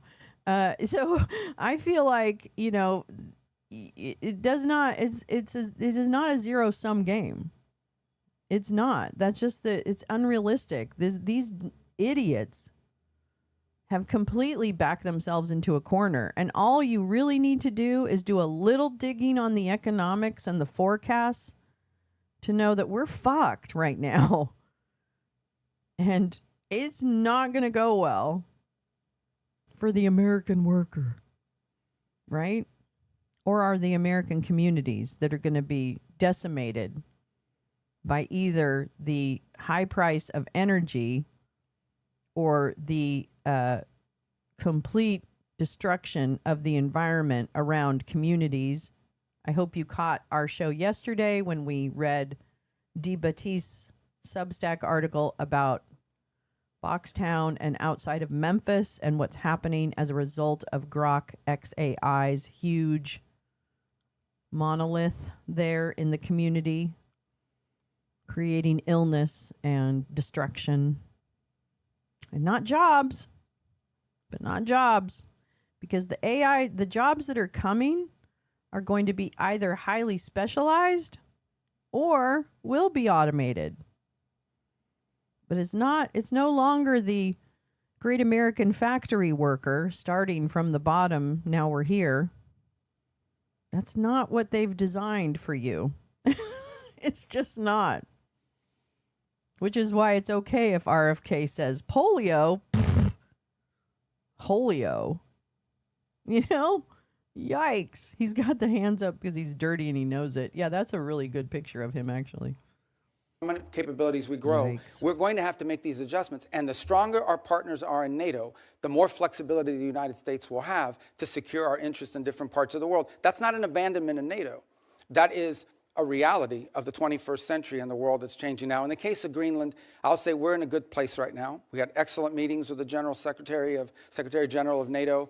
In fact, even as I speak to you now, there'll be some technical level meetings between us and our partners in Greenland and Denmark on this issue. And I think we have in place a process that's going to bring us to a good outcome for everybody. The president's interest on Greenland has been clear. It's a national security interest. It's a longstanding interest that predate this administration. It's one that our allies acknowledge is real. I think we're going to get something positive done. We're going to begin that process in a very professional, straightforward way. It begins today, and it'll be a regular process. We're going to try to do it in a way that isn't like a media circus every time these conversations happen, because we think that creates more flexibility on both sides to arrive at a positive outcome. And I think we're going to get there. And I thought it was noteworthy and important that despite your concerns, the president at his speech in Davos made very clear that the United States was not going to use force or military force in Greenland. So I think we're going to wind up in a good place. We got a little bit of work. Do you mean like you said you weren't going to use in Venezuela? Wait, do you remember that? Because did you say that you weren't going to do anything in Venezuela? Isn't that what you just told the fucking Congress when you briefed them on this? Excuse me? I'm going to call bullshit. But I think we're going to wind up in a good place, and I think you'll hear the same from our colleagues in Europe very shortly. Mr. Secretary, the Gang of Eight has never leaked. Senator, it is critical that you consult with Congress. For us to be safe, our allies have to trust us, and for this committee to do our work, we have to trust you. Let's work together to restore that. Thank you, Senator Coons. Senator McCormick. Mr. Secretary, thank you for being here. Defending American interests in the face of Russian, Iranian, and Chinese encroachment in the Western hemispheres is a key to the Trump corollary of the Monroe Doctrine. But Venezuela's new interim leader, in her public commentary at least, defends their ties to Russia, Iran, and the PRC, and had said this week had enough of U.S. interference. So beyond the oil leverage, which you talked about in your testimony, what steps is the administration taking to demand from the interim government to put incentives in place to ensure that they prevent malign actors, foreign terror organizations, and so forth from continuing to have influence and safe haven in Venezuela? Yeah, it's too. I mean, yes, there's leverage, and I wouldn't just say oil. I think anything that's sanctioned in Venezuela, will, in order for them to normalize it, will require cooperation with the United States. But it's not just leverage; it's also their national interest. It's an alignment of their interests. The truth of the matter is that the United States will be a far better partner You get the snow for off a your future roof? Venezuelan government that's free and democratic, and even for the current authorities, than some of the partners they've signed up with now. Frankly, we think it's not in Venezuela's interest to have an Iranian presence or the sale of Iranian weaponry or anything like that into their country. So I think there's alignment there. We think and can argue that some of these criminal elements, which they've allowed to act with impunity in parts of their country, is a deal with the devil. In the short term, it provided revenues to some corrupt regime officials, but in the long term has created real destabilization, not for just them, by the way, but also for Colombia. Just understand something. The FARC dissidents and the ELN operate with impunity from Venezuelan territory. They control Venezuelan territory. Yeah. And some of that was through deals with individuals aligned with the regime because they made money off of that. But we don't think that's in the long-term interest. Do they agree? And what's been expressed to us by leaders of the interim authorities is that they agree. And now we're going to test it. Despite the public commentary, there's a recognition, you think, and progress. Look, we all have politics. Yeah. Even in places like that. Suffice it to say what I've said from the very beginning, and that is we are going to judge based on actions, not words. And that's going both ways. You can tell us you're going to do all these great things. If you don't do them, you didn't do them. Or you can say, I'm not going to do these great things, but if you do them, you did them. Good. And I think we can point to some things now that show you, just as an example. Think about it. Within 2.5 weeks of Maduro's removal, they passed reforms to the hydrocarbon laws, which basically roll back many of the Chavez-era restrictions on private ownership and investment in their country. It doesn't go far enough. It probably needs to do more, but that's extraordinary. That never would have happened 2 or 3 weeks ago. It certainly wouldn't have happened if Maduro was still there. So I think these are signs of progress. Do they still have political prisoners? They do. But many are increasingly being released every single day, and some are actually being released and beginning to speak out again. And we're going to watch very closely how they're treated and how that happens, because that'll be part of how we judge them and their actions. You not touched words. on my second question, which is this long history of very sordid history for outside investors coming into Venezuela. And the president and you had a meeting with our energy leaders in the Oval Office to talk about the opportunity to invest. And there was, worries about the safety of investing. What steps beyond what you just described in terms of the hydrocarbon law, security guarantees for workers, any sorts of certainty that investors are gaining, which is going to allow them to have the confidence to move on the opportunities in Venezuela? Yeah, I mean, the first step is some of these investors or potential investors need to get a license from OFAC to be able to even explore this. Then they need to be able to go down there and meet with people and see what's happening and make that determination. Here's what I would say. Venezuela has a lot of oil. They do. But there's a lot of oil in other places, too. Companies are only going to invest somewhere if they know we're going to invest, we're going to make our money back with a profit, and our land isn't going to be taken from us. And if you try to, there's a court we can go to and contracts we can enforce. That's the level of certainty that we're talking in terms of security. And that's part of this transition process. That's part of this recovery process, is to normalize their industry. Because if not, they'll just invest the money in Guyana, or they'll just invest the money in some other part of the world that has oil. They're not going to risk it. So it's to their benefit to have set up a normal, transparent process that encourages foreign investment, not just in oil, by the way, and other natural resources, but in other sectors of their economy. I mean, it's unlimited, whether it's retail, whether it's banking. I mean, a country that's prosperous and generating economic activity holds the promise of all sorts of economic activity. I'm going to try to squeeze in one more question, if Yeah. I could, just in my remaining seconds, just very briefly. We've heard such differing accounts, and the president has spoken strongly, you have as well, on the deaths in Iran and the horrible atrocities that are being committed. Can you give us some sense of, we see reports of thousands, tens of thousands. What's the State Department's best estimate of what's happened on the ground? Well, in the thousands for certain. And look, I think regimes, including that one in Iran, have learned that when you start shooting people in the head with snipers, it's effective. And it works. And they've done it, and it's horrifying. And that's what we've seen. That regime is probably weaker than there's ever been. And the core problem they face, unlike the protests you saw in the past on some other topics, is that they don't have a way to address the core complaints of the protesters, which is that their economy's in collapse. And the reason why there's economies in collapse is because they spend all their money and all their resources building weapons and sponsoring terrorist groups around the world instead of reinvesting it back into their society. And as a result have taken on massive global sanctions, which has isolated their economy and their country. And so that's what the Iranian people are demanding, is that they stop doing that and start caring about them and get these sanctions off them. And this regime is unwilling to do it. So the core challenge is the protests may have ebbed, but they will spark up again in the future, because this regime, unless they are willing to change and or leave, have no way of addressing the legitimate and consistent complaints of the people of Iran who deserve better. Very good. Thank you. Thank you. Senator Murphy. Thank you very much, Mr. Chairman. Listen, I think the scope of the project that you are undertaking in Venezuela is without precedent. You are taking their oil at gunpoint. You are holding and selling that oil, putting for now the receipts in an offshore Middle Eastern account. You're deciding how and for what purposes that money is going to be used in a country of 30 million people. I think a lot of us believe that that is destined for failure. And I know that you're telling us today just to be patient, but a month later, we have no information on a timetable for a democratic transition. Maduro's people are still in charge. Most of the political prisoners are in jail. And by the way, those that have been let out have a gag order on them from the government. The opposition leader is still in exile. This looks already like it is a failure. You say you're in serious talks, but as you note, the Venezuelans are great at being in serious talks. They almost never deliver. So I'm just going to give you my three questions and hope that you'll answer them, because I do think we want to try to understand how to judge the efficacy of this as time goes on, because I worry you won't be back before this committee anytime soon, and to understand whether this is just facilitating corruption, both in Venezuela and here at home. So here are my three questions. First, reports are that you've given no-bid licenses to two companies to sell Venezuela's oil. One of them is a massive donor to the president. To many Americans, that reeks. And so my question is, can you commit that partners for future sales are going to be chosen through a fair, open selection process?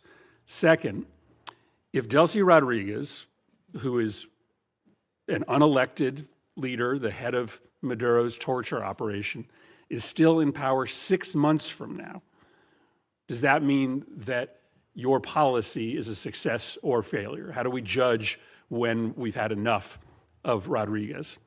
And third, in your testimony, you reserved the right to use force again in the future if the Venezuelan government isn't complying with your requests.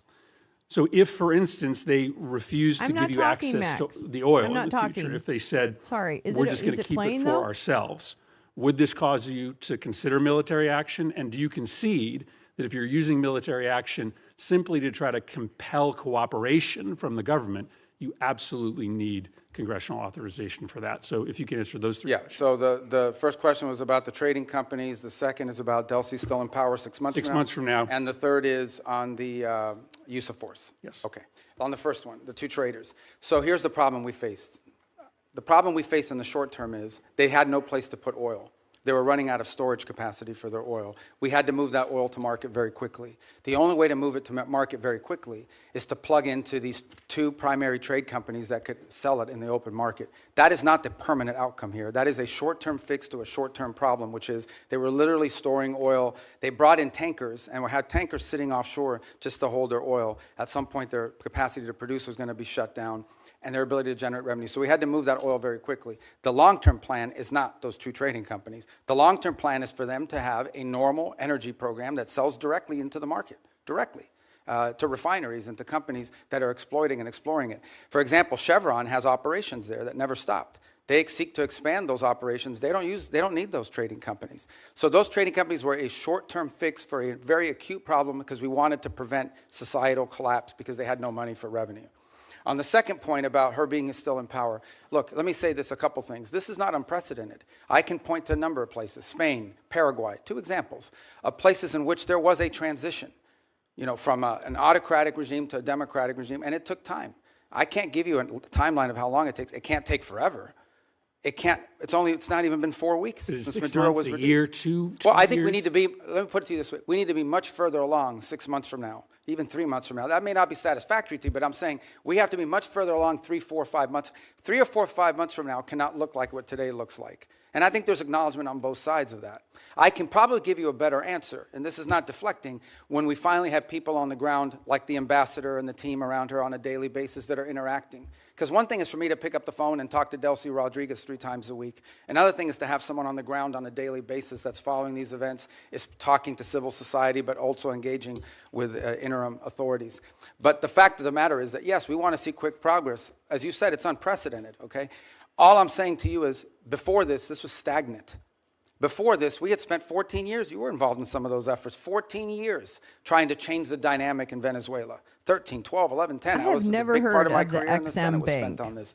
This is the first I have time never in heard over of a this. decade I'm sure it's that we real. see I'm even not the saying glimmer it's not of an real, but I'm opportunity like, to change conditions. what? A lot of that will depend on us, but a lot of that will depend on them. And it also will depend on the rest of Venezuelan society. How quickly if can we that's get an all these American Venezuelans thing, that then want to go back to Venezuela and participate in civic and economic life back to Venezuela? That's going to be critical here. We recognize that. So yes, we have to be much further along in 6 months. We expect to be further along. And if we're not, I'll tell you. We'll tell you. On the third point of use of force, look, the president never rules out his options as commander-in-chief to protect the national interest of the United States. I can tell you right now with full certainty, we are not postured to, nor do we intend or expect to have to take any military action in Venezuela at any time. The only military presence you'll see in Venezuela is our Marine Guards at an embassy. Okay, that is our goal, that is our expectation, and that is what everything that outlines towards. But if you- That said, if an Iranian drone factory pops up and threatens our forces in the region, the president retains the option to eliminate that threat. I'm asking a more specific question because in your testimony, you suggest that you would use force to compel cooperation, for instance, with oil sales. Do you agree that you have to come to Congress to get authorization if you were simply using force to try to compel cooperation? Well, there's two things. There's the It seems like under an the easy War answer. Powers Act. No, under the War Powers Act, if we're going to be involved in something that's going to put us involved in a sustained way, we have to notify you within 48 hours after the fact, and then if it's going to last longer than 60 days, we have to come to Congress with it. We don't anticipate either of these things having to happen. Everything is moving in a very different trajectory right now. On the other hand, if we tell them we don't want to see drones from Iran, as an example, pointed at the United States or threatening our forces or our presence in the region or our allies' presence in the region, and they refuse to comply with that, the president does reserve the option in self-defense to eliminate that threat. We don't see that. We don't anticipate it. But it could happen. But we hope not. We don't want it to happen. On the contrary, if we had to take military action, it would set us back on all these other things that we're talking about. I can tell you military action is not good for recovery and transition. That's not what we hope to see. It's certainly not our goal here. But a lot of that will depend on them. But I think it would require the emergence of an imminent threat of the kind that we do not anticipate at this time. But that's not, they get a vote on that too. Senator Brasso. Thanks very much, Mr. Chairman. Mr. Secretary, great to see you. Congratulations. What you and President Trump have demonstrated in the past year is clearly peace through strength, and I appreciate the leadership from both of you. We've talked a lot about Venezuelan oil. You know, I focus a lot on energy going to China, and 3/4 of all the oil that went from Venezuela out of the country there last year, 75% of it went to China. They got it at deep discounts. They lots of money back to Venezuela through oil for loan deals. Since the start of this blockade, basically Venezuela crude shipments to China have fallen dramatically. Can you assess or talk a little bit about the impact this has on China's broader energy strategy? Just to be clear, it's a quarantine, not a blockade. A blockade is an act of war. It's a quarantine, and it's been very effective in the sense that it's given us this leverage. In fact, can I just add something, and this might be to Senator Murphy's question as well. The Venezuelan authorities are now identifying ships that they want us to grab. In fact, about a week and a half ago, we grabbed one of these ships. That was, because here's what happened in the aftermath of the Maduro.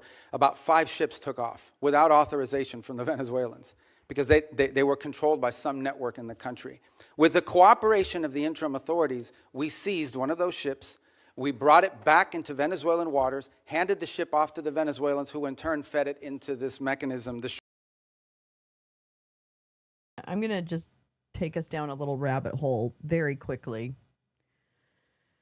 about this oil, which I will link this article in the chat, but basically 2 companies Two traders begin Venezuela oil sales with the U.S. blessing. The world's biggest international trading houses, which couldn't trade Venezuelan oil for years due to the sanctions of the first Trump administration, are back in business with the backing and blessing of the U.S. Following the capture, blah, blah, blah. Vital Group actually is how you say it, and Trafigura were authorized by the Trump administration to help market the oil from the world's biggest crude resource holder. And let me just tell you, the Vital Group is based in, where is it? It is a Swiss-based Dutch multinational energy and commodity trading company that was founded in Rotterdam in 1966. That's Vital Group. And then the other one, Trafigura's headquarters are based in Singapore.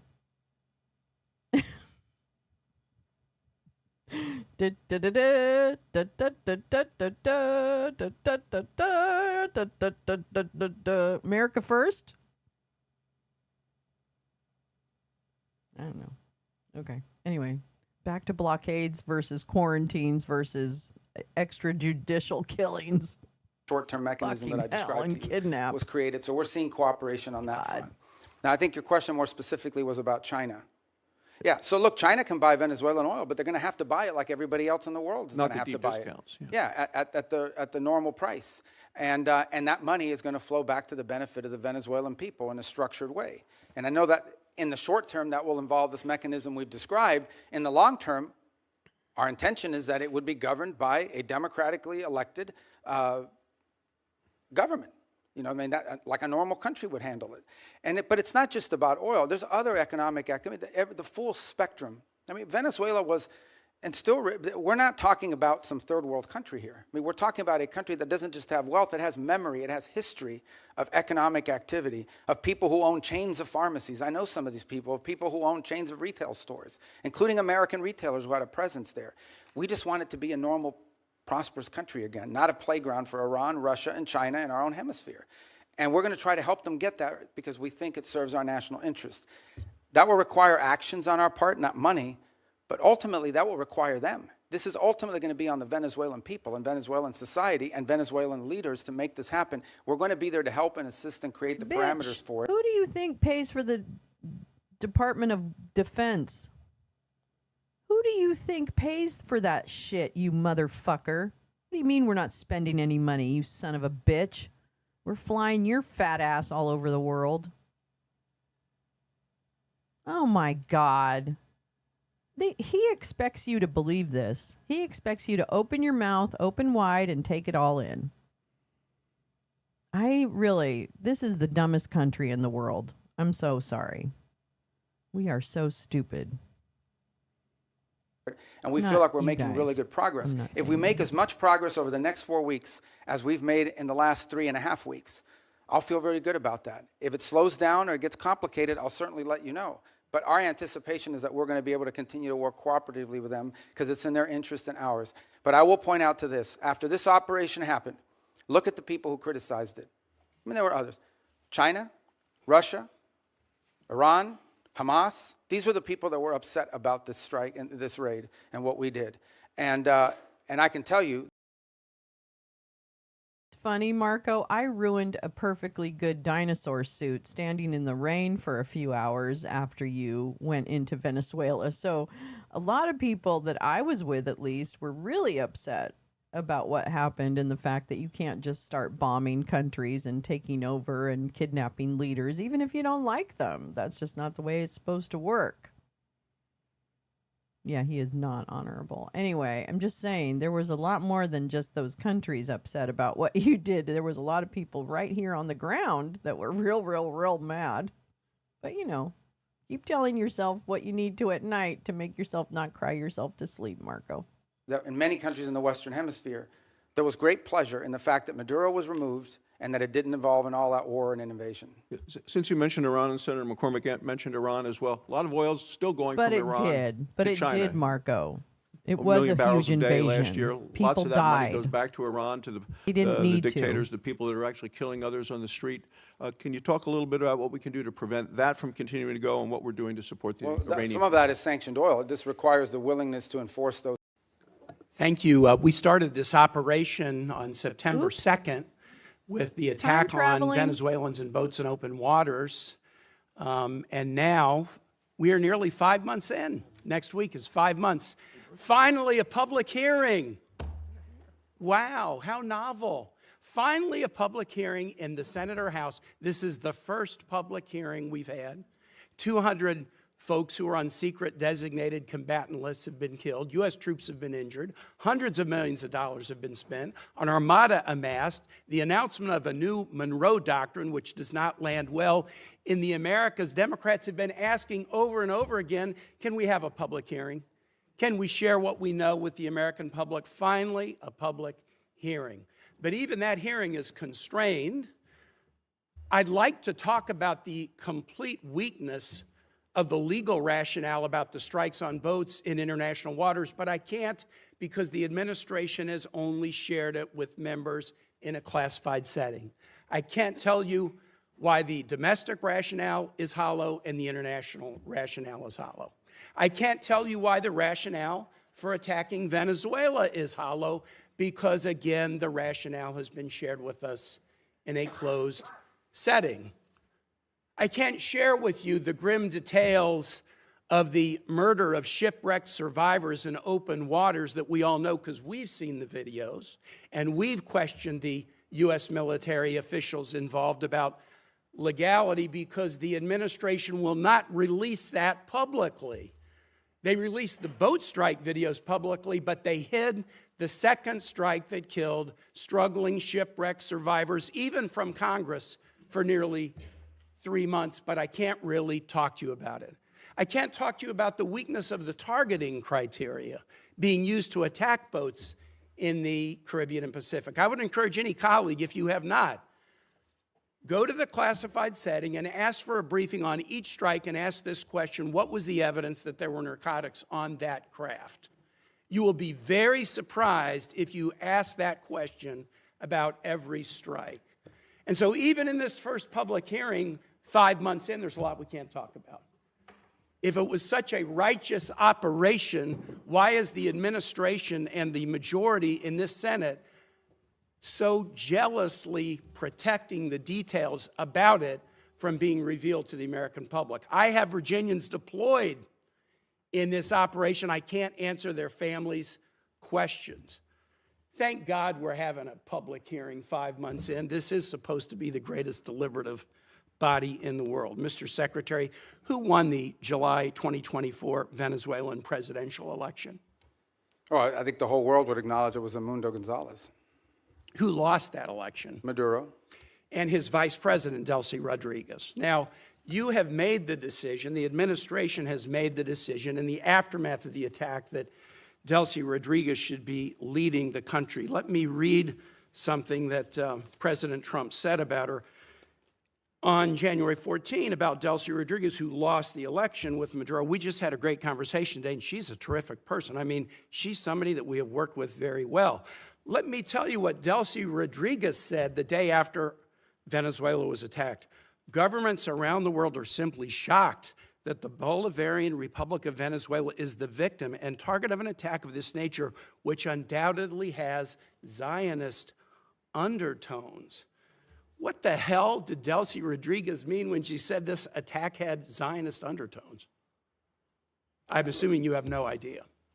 Oh, I have an idea what she meant. I mean, what's the question? What does she mean when she says this attack has Zionist undertones? Look, I'd have to answer, but let me understand in a broader context. No one here is telling you that this is what we want to see in the long term. Okay. This is not a campaign to leave in place the system that's currently in place. Let me switch. But we either have, but I mean, the criticism of us is, all right, go ahead. No, go ahead. I'm ready to switch now to talk about somebody that you thought know you raised well. an important point. If I can get back to it, I will. You know well and you respect well Maria Corina Machado. Here's what President Trump said about her. Won the Nobel Prize in the aftermath of the attack on Venezuela. I think it would be very tough for her to be the leader. She doesn't have the support within or the respect within the country. She's a very nice woman, but she doesn't have the respect. What did President Trump mean by that? Yeah. First of all, I've known Maria Corina for probably 12 years, I know you 13 have. years. Have dealt with her probably more than anybody, as much as anybody on this committee has for certain. And I'll be meeting with her today, in fact. And we met with her a couple weeks ago. So here's the reality, though, and I think what the president was pointing to. And I think Maria Corina would acknowledge this. The only way I talked to her last week. Well, She's very disappointed in those comments, and so are Venezuelans in my state. Okay, well, she didn't share that with me or with us, but I would sell this to you. The president is acknowledging is that today, as it stands, whether we like it or not, the elements of control in that country, the people with the guns, the people that control the guns and the institutions of government there, are in the hands of this regime. So we either, on the one hand, we're getting criticized. Some people are saying we don't want regime change. On the other hand, we're being criticized for not undertaking regime change. Mr. Secretary, what we're trying to trigger here is a process of stabilization, recovery, and transition to something where Maria Corina and others can be a part of. And that's what we're working You have for. respect for her, don't you? Sure. Okay, great. My last question is this. And so does the president, by the way. He met with her. They had a great meeting. And he actually he spoke to her last week in my presence. Here's what he said after that meeting. We're talking to her, and maybe we can get her involved in some way. I'd love to be able to do that. Maybe we can do that. We'll set the terms for this Nobel Prize winner having a leadership role. Last question is this. You talked about the speech in Davos. Here's something the president said in Davos. I'm helping NATO until the last few days. When I told them about Iceland, they loved me. They're not here for us on Iceland, that I can tell you. Our stock market took the first dip yesterday because of Iceland, so Iceland has already cost us a lot of money. The president repeatedly mistook Iceland for Greenland, right? We're not mad at Iceland. They haven't cost us any money. The president just mistook the two countries for each other, correct? Yeah, he meant to say Greenland, but I think we're all familiar with presidents that have verbal stumbles. We've had presidents like that before. Some made a lot more than this one. Nice try. Thanks. All right. Thank you. I thought he did well. Let's see. We got Senator Paul. Our founders debated extensively over which branch of government should have the power to declare or initiate war. Virtually unanimously, they decided, and what was entered into the Constitution was that the declaration or initiation of war would be the power of Congress. Now, we have many advocates, many of whom are here today, who have been advocates for an expansive notion of presidential power. They often argue that wars are not really wars, that they're kinetic actions or drug busts.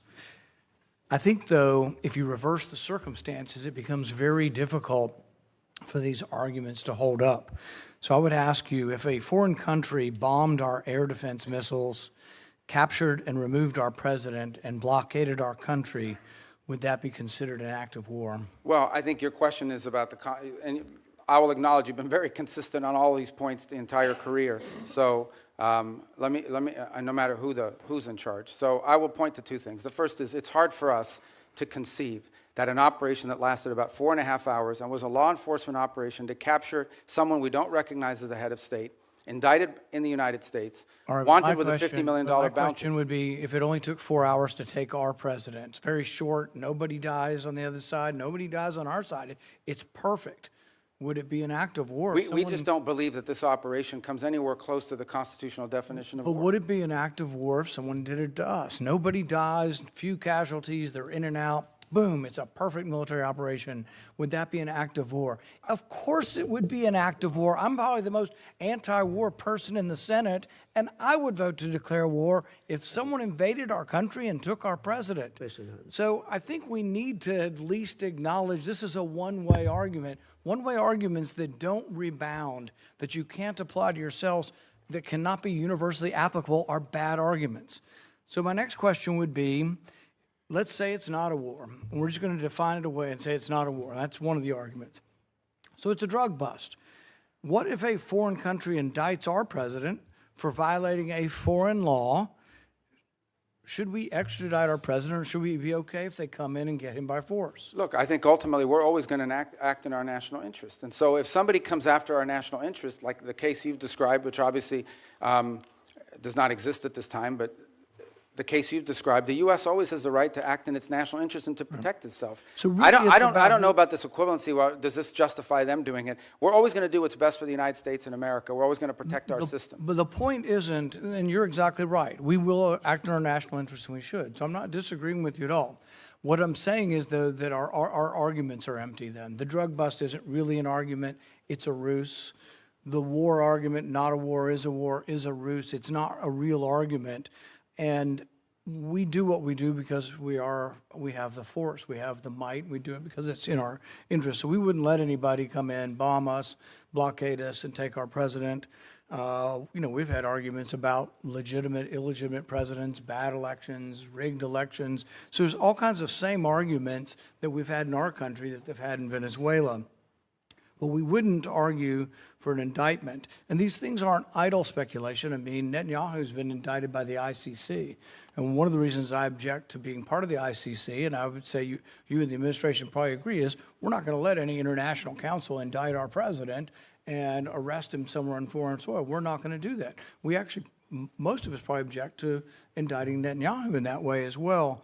So I think the arguments are invalid. So we did get the legal opinion that Senator Kaine referred to, the OLC opinion, Office of Legal Counsel. And I think a lot of it's been released. Plus, they came to our caucus and talked most of the open about everything they had classified. So I will talk about at least one of the arguments. They say this war wasn't a constitutional war, therefore it doesn't rise to the constitutional notion of us declaring or having to initiate the war. It just doesn't rise. And one of their main arguments was not enough people died. And so there is some number that they aren't specific, but there is some number. I would assume, although I'm not positive, but the 50, 60,000 soldiers who died in Vietnam might be enough for them to call that a war. But here's the problem. It isn't the number, it's that it happens in retrospect. See, our founders gave us the power to initiate or declare war. They didn't give us other powers to execute the war. Those are left to the president. But if we have to wait to see how many people are killed, we have to wait, as they describe it, as the scope, nature, and extent. If we have to wait to see the scope, nature, and extent, the war has been going on for some time. It's hard to vote to initiate a war that's been going on. And we can say this war is over, but we're still blockading it, and we may go back in. But there are no clear answers. You know, we put 2,000, we leave 2,000 troops in. Are we going to call that war and initiate it? So the definition of war is very important. And I think we have to acknowledge the problems with our argument. Calling things kinetic action is a disservice to our soldiers. Oh, you weren't really wounded in war. You don't have a Medal of Honor for war. You have a Medal of Honor for a kinetic action. So I think let's call it what it is, and let's vote on these things. But I think we're in violation of both the spirit and the law of the Constitution by bombing a capital, blockading a country, and removing elected officials. And we certainly wouldn't tolerate it, nor would I if someone did it to us. Well, we didn't remove an elected official. We removed someone who was not elected, and it was actually an indicted drug trafficker in the United States. And their system... Our laws, indicted under our laws. Look, Bolsonaro says that Da Silva is not really the president of Brazil. Our president said Biden wasn't really the president. Hillary Clinton said in 2016 Trump wasn't the president. So you have these arguments, and I agree with you. It probably was, and most likely was, most assuredly was a bad election. He wasn't really elected. But at the same time, if that's our predicate, and you don't have to come to us because it's a drug bust, we're just removing somebody, you can see where it leads to, and it leads to chaos. And that's why we have rules like the Constitution, so we don't get so far out there that presidents can do whatever they want. It is this check and balance. And I would argue for 70 years we've been going the wrong way. It isn't just this president, but it's a debate that I think is worth having. Well, thank you, Mr. Chairman. And I want to associate myself with the comments of Tim Kaine. The fact that we're 5 months into this, and this is the first oversight hearing, is really a complete failure of the responsibility of Congress. Failure of this committee to demand oversight, but also a reflection of the reluctance of the administration to engage in the proper consultation with Congress. So I hope we can do a lot better going forward, and that we'll see you at least every 6 weeks or so, not every five months. I also feel like the strategy of keeping basically these very weak arguments secret so that they can't be discussed openly for the legal justifications. I've gone down and read them, and there's a reason obviously you'd be incredibly embarrassed if those were public. So make them public. Let's have an actual transparency here in the United States of America. And let's be clear about what has gone on. We had a dictator we didn't like. We've replaced it with a dictator we think we can manipulate. And if that doesn't work, we'll do something else in order to pry open that economy for oil. And I must say that you did say something I liked. So let me emphasize that. I'm making progress. Yeah. You said no U.S. taxpayer dollars will be used, no spending on our part, to kind of prop up Venezuela. Can you restate your commitment to that? Yeah, they're not going to need it. For example, we're not spending money in Venezuela right now. I mean, obviously, look, I think you're putting aside embassy operations and all of that. And by the way, there may be some program through foreign aid that some of you might be interested in the future. We don't have an embassy. Think that Venezuela is the kind of country that needs that. This is a very wealthy country. Thank you. I'm glad you restated that because I think that we will see some moment when the administration says, let's subsidize our American oil companies to rebuild the infrastructure in Venezuela. And I must say that's a very unpopular idea among my constituents. I think America needs a lot of investments in infrastructure here. And I think you have a way too rosy sense of the oil economy there. Many experts have said, look, without 10-year prospect horizon of stability, without Canada deciding to ship a lot more of its heavy oil instead of to the Gulf, doing it to Asia so that we prop up the kind of demand in the Gulf, without keeping Iran off the international stage so that the cost of oil, the value is higher. All of those factors would have to be there for our oil companies to want to invest their own money. So I think they'll be coming to the administration. I think you'll all be trying to find some way to subsidize them. But I'm glad what you said today, that you're not going to do it, and I want to hold the administration accountable to that. Second, on terms of the $500 million fund, $300 million, my understanding, has gone back to the Central Bank of Venezuela, and they have essentially exchanged it for bolivars to key industry players. I don't think we have any transparency on what corporations or entities got that hard currency, and yet you did say there's going to be a lot of transparency. You also said, if I understood right, that those funds are eventually going to be brought back into the structure of U.S. control as part of our, formal structure of funds. And in that sense, the Constitution says no money shall be drawn from the Treasury but in consequence of appropriations made in law. So are you going to make sure that if that money comes back into kind of full U.S. control, not an offshore account the way it is now, that we're going to abide by the Constitution?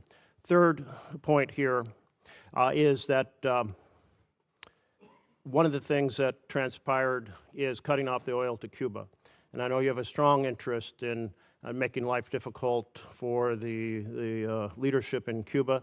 Can you lay out for us what other things you might be planning in that regard and how those fit into an overall plan? Yeah, well, I'll try to do that in a minute. Let me just say on the rosy projections of oil, it's not rosy projection. I mean, it's either going to happen or it's not. In essence, oil, there's no world in which the United States is subsidizing investment in Venezuelan oil. It's very simple. Oil company will go in and say, okay, this is the oil you have. This is how much it's going to cost us investing on the front end to one end make money, pay back our investment plus a profit at the back end. And then depending on the terms of that investment, they'll make a decision about whether it makes sense for that or not.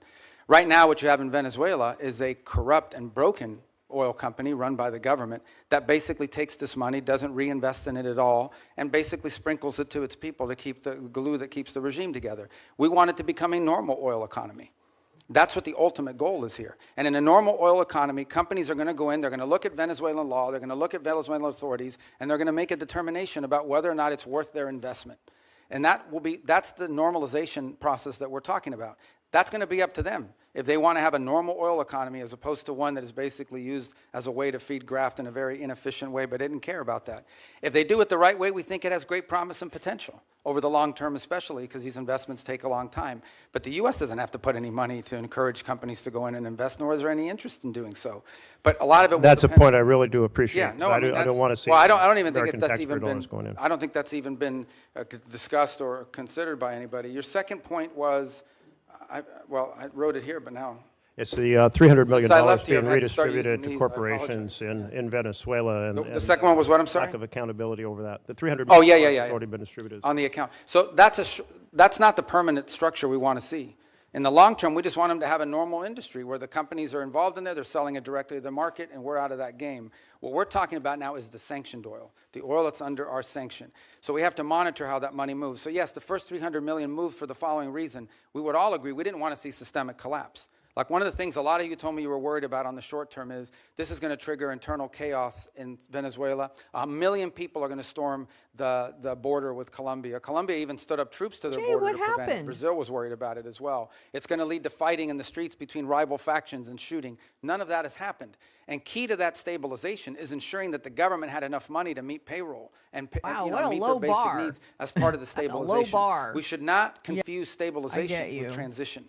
This is not what the permanent structure is going to look like. I can't, look, the Treasury's handling the structuring of that account, so I would refer you to them, and I can get you an answer for them as to what the legal framework of that Treasury blocked account is That would be going very to look helpful, like. because what you just mentioned, money to meet payroll, is very different than what we've heard about the money being used to give hard currency to key corporations inside of Venezuela, which would not be meeting payroll. Well, which This is where corporations? complete oversight is required. Well- We'd like to have transparency over how that's Yeah, made. remember, the first 300 million, we're going to have to, on that one, because of the urgency in moving funds to keep the place stable, is going to require us to undertake a retroactive audit of how that money was spent, the first 300 million.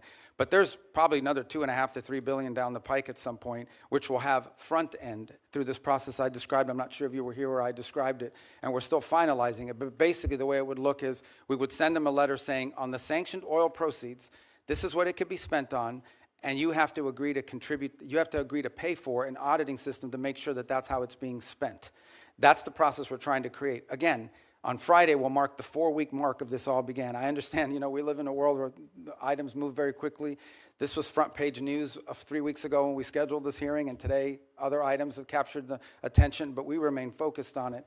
So it's only been 3 or 4 weeks, but that's the process we're setting up with Treasury, and obviously as we finalize it, we'll provide that to you. But this is not permanent. This is not the system we want to see in place in the long term. We want to see a normal country. What was your third question? Cuba. Oh, Cuba. Cuba. Oh, okay. I'll tell you about Cuba. Okay. Secretary Rubio, as you know, in our home state, this was very popular. Cubans, Venezuelans, Nicaraguans, basically everybody in Latin America has been fighting. A lot of them are in Miami, as you know, because they've had to leave these countries. How is it the fault of the U.S. embargo that country, and that ultimately bring us to a point in which you be the sort of the milestone? I kind of want to hear what Marco's going to say about Cuba.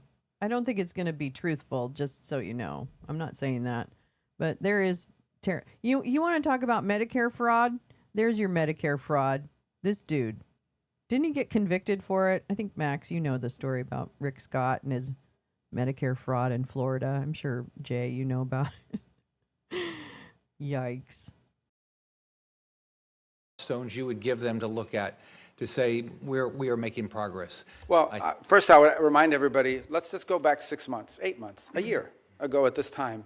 The Venezuelan challenge for us was frozen. It was a frozen situation. We had a regime that was entrenched. Its opposition was either in hiding or had been forced overseas. Edmundo Gonzalez lives in Spain. Maria Corina is no longer, she's very brave. She stood there as long as she could, but she had to leave. The others are in jail. They were increasing their relationships and outreach with Iran, and currently have existing ones with Russia, Cuba, and China. And other than more sanctions and more speeches and more threats and whatever, it was a frozen situation. Now, for the first time in literally a decade, there is the opportunity that something could change. There's not the guarantee that something will change, but there is the opportunity that something will change. We have changed that dynamic, which goes back to the question that Senator Merkley had about Cuba. What we are looking for is the opportunity for a change in dynamic. That's a country that's been backwards. It has no functional economy. The people, you can call them Marxist, we can call them communist, but not even Lenin would recognize this version of communism and Marxism that they've instilled in Cuba. It's an economic model that hasn't worked anywhere on the planet. The suffering in the rural areas of Cuba are acute and they're deep. And it's not because of the embargo. It's because they don't know how to run an economy. How is it the fault of the U.S. embargo that Cuba, one of the world's largest sugar producers, now imports sugar? Because no sector of their society works. It's frozen and it's broken. But in the case of Venezuela, we have a glimmer of hope now, the opportunity to change the dynamic. Now, what that will require is smart decisions on our part, but ultimately it will require decisions made by Venezuelans, both those currently in charge of the interim authorities I'm sorry, baby, and those that who may ship be in charge sailed. in the future. You've already as well to made step bad forward. decisions about It is our Venezuela. sincere belief that the only way you're going to have a free, prosperous Venezuela that's allied with the United States is one in which every sector of their society is represented in their politics. And that includes many people who currently live abroad. And even the opposition, people like to say the opposition is very diverse. There are members of the opposition that were once part of Chavismo and turned against it. There are members of the opposition that have never been Chavistas, like Maria Corina Machado, and have been very forceful against it. So that broad sector has to be represented as well. So you have to have a process of internal reconciliation that allows these voices to begin to participate in the political life of that country, and that ultimately bring us to a point in which you can have a country where all of these elements of their society are represented in their politics. And look, there's a percentage of the Venezuelan population, I don't know what the number is, whether it's 15 or 20, that may not have liked Maduro, but are still committed to Chavista ideology. And they'll be represented in that platform as well. They may not win elections, but they'll be involved in this. That'll be up to the Venezuelan people. Sure, but our go ahead desire and here is to try. have, what's the end state? We want a Venezuela that has legitimate democratic elections, sometimes elects leaders that are friendly to the United States, sometimes elects leaders that maybe are not, the person we would have wanted to win, but that's not unique for us. That happens all over the world. We're not disputing that Petro is the legitimately elected president of Colombia, and yet he doesn't always say nice things about us. So, but we also want a Venezuela that's prosperous and a Venezuela that's aligned with the United States. And a year ago at this time, this was frozen. Now we have a real opportunity, not just to create change systemically within that country through our help, but their efforts, but also one that is no longer a base of operation, the central base of operation for every geopolitical adversary we have. And that's what Venezuela was under Maduro. And that's what we hope and intend to change. Then why'd you let go of the other drug if you're kingpin? Venezuelan that I lives don't in get Miami, it. So what you would say is that you're working hard. There's a lot of variables outside your control, but you'd say right now, political prisoners are being released, never fast enough. The oppression is being reduced, not fast enough. Opposition leaders are speaking up more and more. So we're making progress, and you're going to continue to control the oil to make sure. Where there's a transition from autocracy to democracy, it's not linear. Sorry, that's just in some too cases much there are ups and fellatio downs for along my the way, taste but it's for trending this in the hour right of the direction morning. so far. With the It's gonna recognition work that out real more well, work needs to Jay. be done. Thanks for your hard work. Senator Booker. I just want to start by saying what's plain, frankly, be plain to Senator Rubio and plain to members here, is that it should not have taken this long to have this hearing. Fundamentally, we have a crisis, I believe, in our democracy right now, which is the failure of Congress to do its job, to provide checks and balances, oversight, to provide the kind of constitutionally mandated work that we should be doing to keep a balanced government. We have operations right now that are literally costing the American taxpayer tens of millions of dollars a day. The buildup in the Caribbean alone is hundreds of millions of dollars a month, but we're not providing that kind of oversight that's necessary. So from our power to the purse, to our important work of providing a check and balance to an administration, what we're seeing right now is unacceptable and speaks to what I think is a growing constitutional crisis in our country, which is a Congress that is just lying down for the administration to do whatever it wants, whenever it wants. I want to pick up on my colleague's questioning because I actually know from years of conversations with you your heart about human rights in countries like Venezuela, Mr. Secretary. And you issued a travel warning, a level 4 travel advisory from your department's website that says, right now in Venezuela, there's a high risk of wrongful detention, torture, terrorism, kidnapping, arbitrary enforcement of laws, crime, and more. And when we hear from the president that he is in charge, What is that? you all are Is that from the brochure?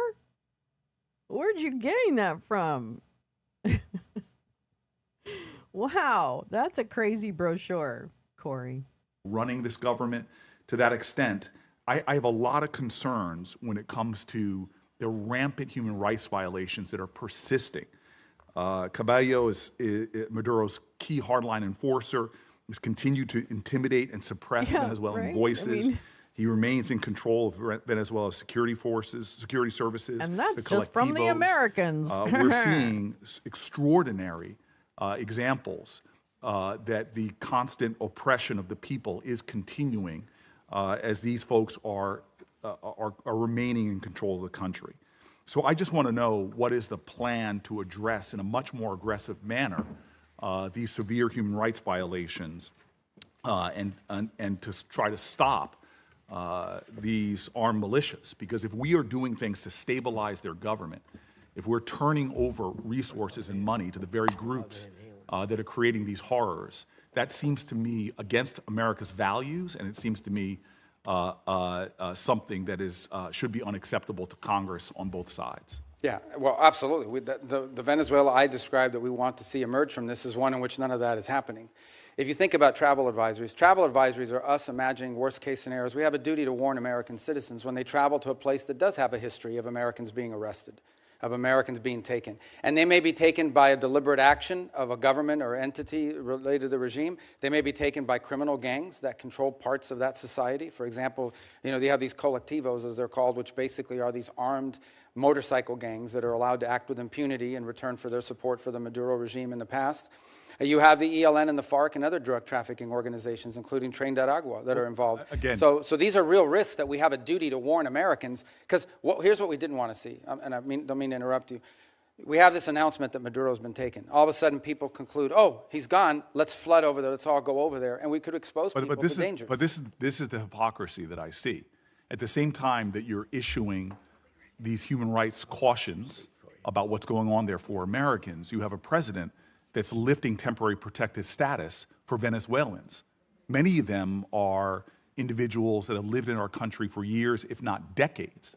When I hear from the Venezuelan community, I hear an outrage that at the very same time that you are affirming here that these armed militias are running around suppressing voices, we have an administration that has said very clearly that they're not only going to be lifting temporary protected status for Venezuelans living in the U.S., but instead of protecting longtime American residents, they are, quote, the administration is putting people back on deportation flights and sending them into that madness. Does that make sense to you? Well, first of all, the travel advisories for American citizens traveling there and the threats posed to Americans. What you're describing why lift temporary protected status? Well, the problem with temporary protective status was it was granted to so many people in such a vast numbers so quickly without proper vetting by the previous administration that there's a real concern that there were gang members that had received TPS simply because of the nation they came from in the time. After all these years? Really?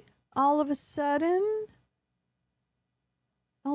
it was of great concern? But now it's okay because we're going to send most people back, but they should be fine. There's a reason they needed temporary protective status here in this country, but now it should be fine. Even though there's these other things happening, they'll be fine. And actually, technically, we did them a favor, didn't we?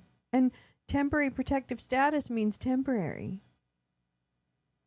So this is more blood on the hands of little Marco. This is just more blood shed in the name of fascism.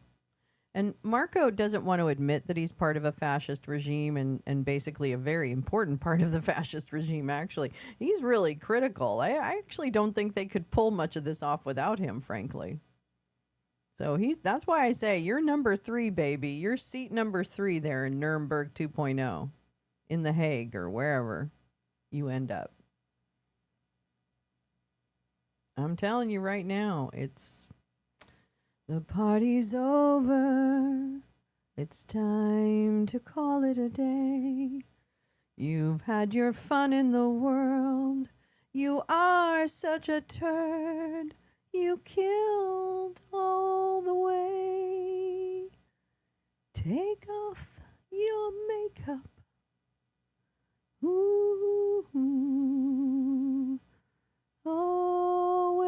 break up. The party's over. It's all over, my friend. Time in which they came, it became so big and so massive. The overwhelming majority of Venezuelans are not members of Trained at Agua, but there were Trained at Agua and other criminal elements embedded in the TPS system. And the numbers were so large that the administration felt it had to cancel the program in order to appropriately vet it through on the individual cases. Excuse me, Mr. Secretary, this might not surprise you. I don't trust this administration and the way they use terms like terrorist. I've seen them calling American citizens domestic terrorists who are people trying to peacefully protest.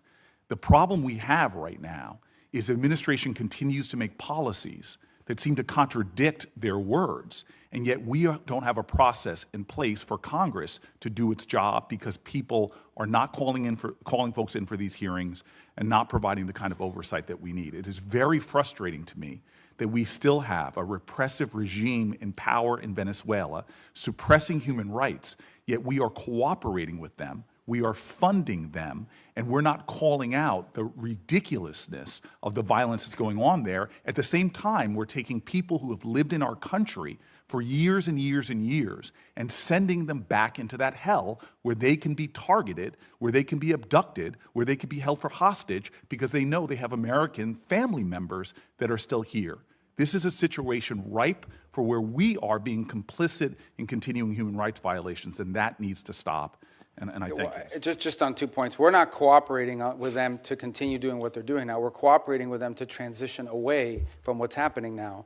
And as I said, we're not even 4 weeks into this thing. And if it continues to look like this in 6 months, 9 months, a year from now, if progress isn't being made, we'll have very different feelings about it. But what we're cooperating on is not the continuation of what's happening. It's a movement away from all this and transitioning ultimately to something that looks nothing like this. That's the goal. But it's been less than 4 weeks. I mean, we think we've made substantial progress in a very short period of time.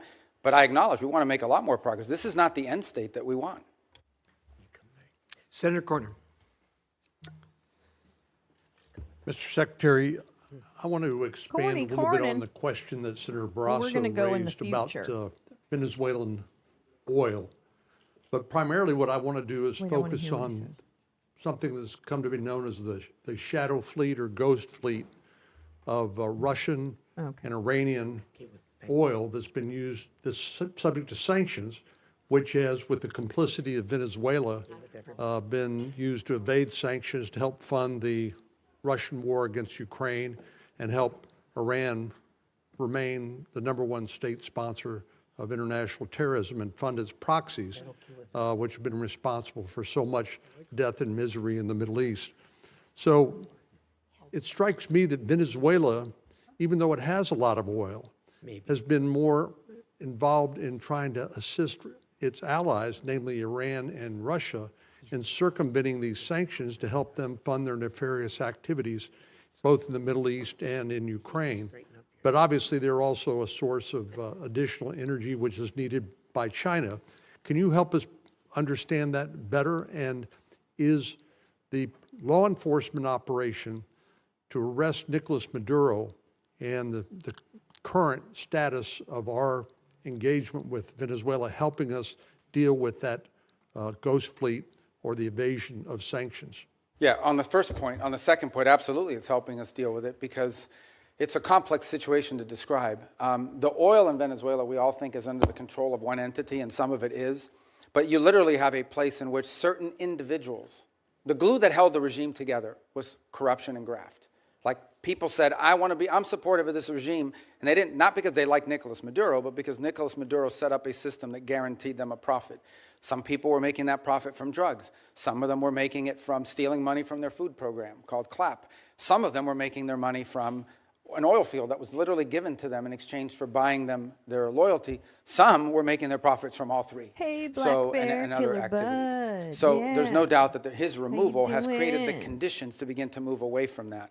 That's why we sanction their oil. The ghost fleet exists for the following reason. When something is sanctioned, when we say it is illegal for them to move this oil, none of the traditional legitimate tankers will carry that oil. They won't touch it because they don't want to be sanctioned by the United States. So you have to turn to these pirates. You have to basically turn to these ships that are either falsely flagged, meaning they're flying the flag of Liberia, but they don't really have a Liberian flag, or are stateless in their capacity. And they have to turn to them, and they turn to these vessels. And these vessels are made up with crews from all over the world. We seized one where the majority of the crew members were Ukrainian. We've seized others, the majority of them are Russians, and a mix, and what have you. And so what's happened is a lot of this oil is going, of this shadow fleet oil is going even outside the PDVSA system. And those are the ones that we have now been seizing as well as the ones that are involved outside the PDVSA system. Our goal is to rope all of this illegal oil into a channel that goes into this account that ultimately goes to the benefit of the Venezuelan people. This is an interim step. This is not the way we want the oil industry to look like in perpetuity. This is simply a way to provide revenue so that there isn't systemic collapse while we work through this recovery and transition phases. So there's no doubt that when Maduro was there, we had no cooperation on any of this. Zero cooperation. But I will tell you this, since the time Maduro was removed, not a single illegal ship has headed towards Venezuela. And the ones that you hear us seizing are all the legacy ones that took off or have been seized in the past. So we have got a really good handle on this as a result of it. And what's really changed is the dynamic that the Venezuelan interim authorities are now actually helping us identify shadow fleet ships that they want us to seize and feed into this new interim mechanism. So let me turn to Iran. Obviously, the president authorized a strike against their Iranian nuclear program, and what I consider to be a magnificent demonstration of American military power. And even though the arrest of Nicolas Maduro was not Are you going to yield to Senator Duckworth? Okay, Senator Duckworth. I thank my colleagues. My daughter has dental surgery, so they're being very kind so I can get her to that. Thank you. Mr. Secretary, last March, the president invoked the Alien Enemies Act, a notorious wartime law last used for Japanese internment.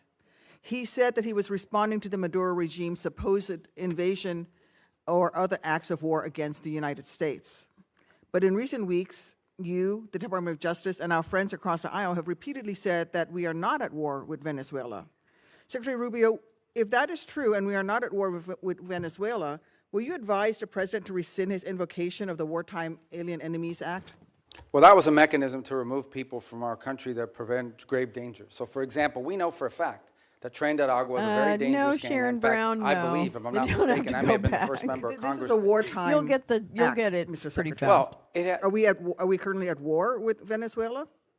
No, we're not in a state of war in Venezuela. Okay, the Supreme Court has described the Alien Enemies Act as a wartime power, our Supreme Court. And before now, the Alien Enemies Act was only invoked during the War of 1812, World War I, World War II, when it was used to intern thousands of innocent civilians. Are you really arguing that the president should be able to wield an internment law? No, but we're talking about two separate things here. So you're talking about the state of Venezuela, or are describing the regime. And we're talking about, but what the president designated. Invoked the Alien Enemies Act. I know, Senator, but let me be clear with you. No, but what the president was talking about are these gangs that have, and these narco trafficking groups that are waging war on the United States. There's no doubt. These groups have waged war on the United States. They have waged, for example, Tren de Agua is not just a criminal gang. Do you mean the regime you left in place? It is a criminal gang responsible, like that kind of criminal gang? The Trump administration has acknowledged that the vast majority of the men it rounded up and deported to torture under this law had no criminal records whatsoever. We didn't torture anybody. Over 75%. Who did we torture? We haven't tortured anybody. We've arrested people that are members of gangs and we've deported them. We don't want gang members in our country. Have found that many of the men were here legally. Kidding? We're going to read about that, Marco. If the administration is willing to lie about who it's targeting under this law, what protections do totally innocent people have against abuse? Again, I want to ask you, will you advise the president to rescind his invocation of the Wartime Alien Enemies Act? No, of course not. I mean, these are people that are threats to the national security of the United States. But I've described this in hearings in the past, including before you guys. So you're saying that we're at war? We are absolutely. When it comes to narco trafficking groups and criminal gangs that are targeting the United States for criminal activity, we're in a state of war.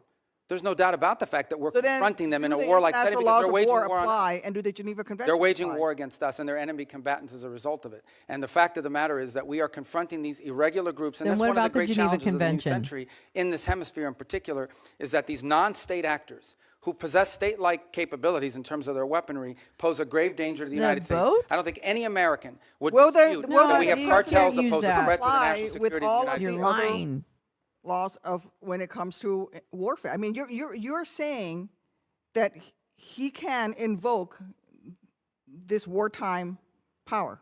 No, I'm saying, you're asking me, I'm here to discuss foreign policy and what's in the realm of the Department of State. That is foreign I think your policy. questions You are don't better think directed at the invoking Department the of Alien Justice. Enemies Act, But I would tell you which is that. a wartime, which is something that Yeah, but you're asking me a court question said that's- can be invoked during All right, but wartime. you're And it's asking only me a been question invoked that's during the more War of appro- 1812, World War I, and World War II. You're It's only asking been me a invoked 3 question- times, and this president is invoking it. Okay, you're asking me a question about the domestic application of a law that's best directed to not the a Department of Justice. complication. It's No, not a it is, complication. It's because you're very asking me simple. something It's to foreign opine on policy, something that's in the bitch. realm of the Department of Justice in terms of its domestic application. I can tell you that the United States is most certainly confronting terrorist and criminal organizations operating in our hemisphere that pose a grave danger to the United States. Anyone who believes that gangs that flood our country with fentanyl right, or let me cocaine just are not jump threats on to the some United kind of States moral is high not living ground in of reality and certainly does not nonsense. reflect the opinion of most Americans. Answer the president question. already said that he was ready to put American troops in Venezuela again. So we're at war right now. did he So say if that? things don't I go love well with the Tony. Chavistas you've empowered, When did the what president is your say he was gonna criteria put for troops in returning Venezuela? a military option, putting you? What is your criteria for returning to a military option and putting boots on? Well, the ground? I don't recall the president saying he was going to put troops in Venezuela. Where did he say that? I'm asking you, what are your? But that's what you said. I didn't Yeah, remember the president has saying already that. said that he was ready to put American troops in Venezuela. No, I think the president has said that he retains the right as commander-in-chief to protect the United States against any imminent threats.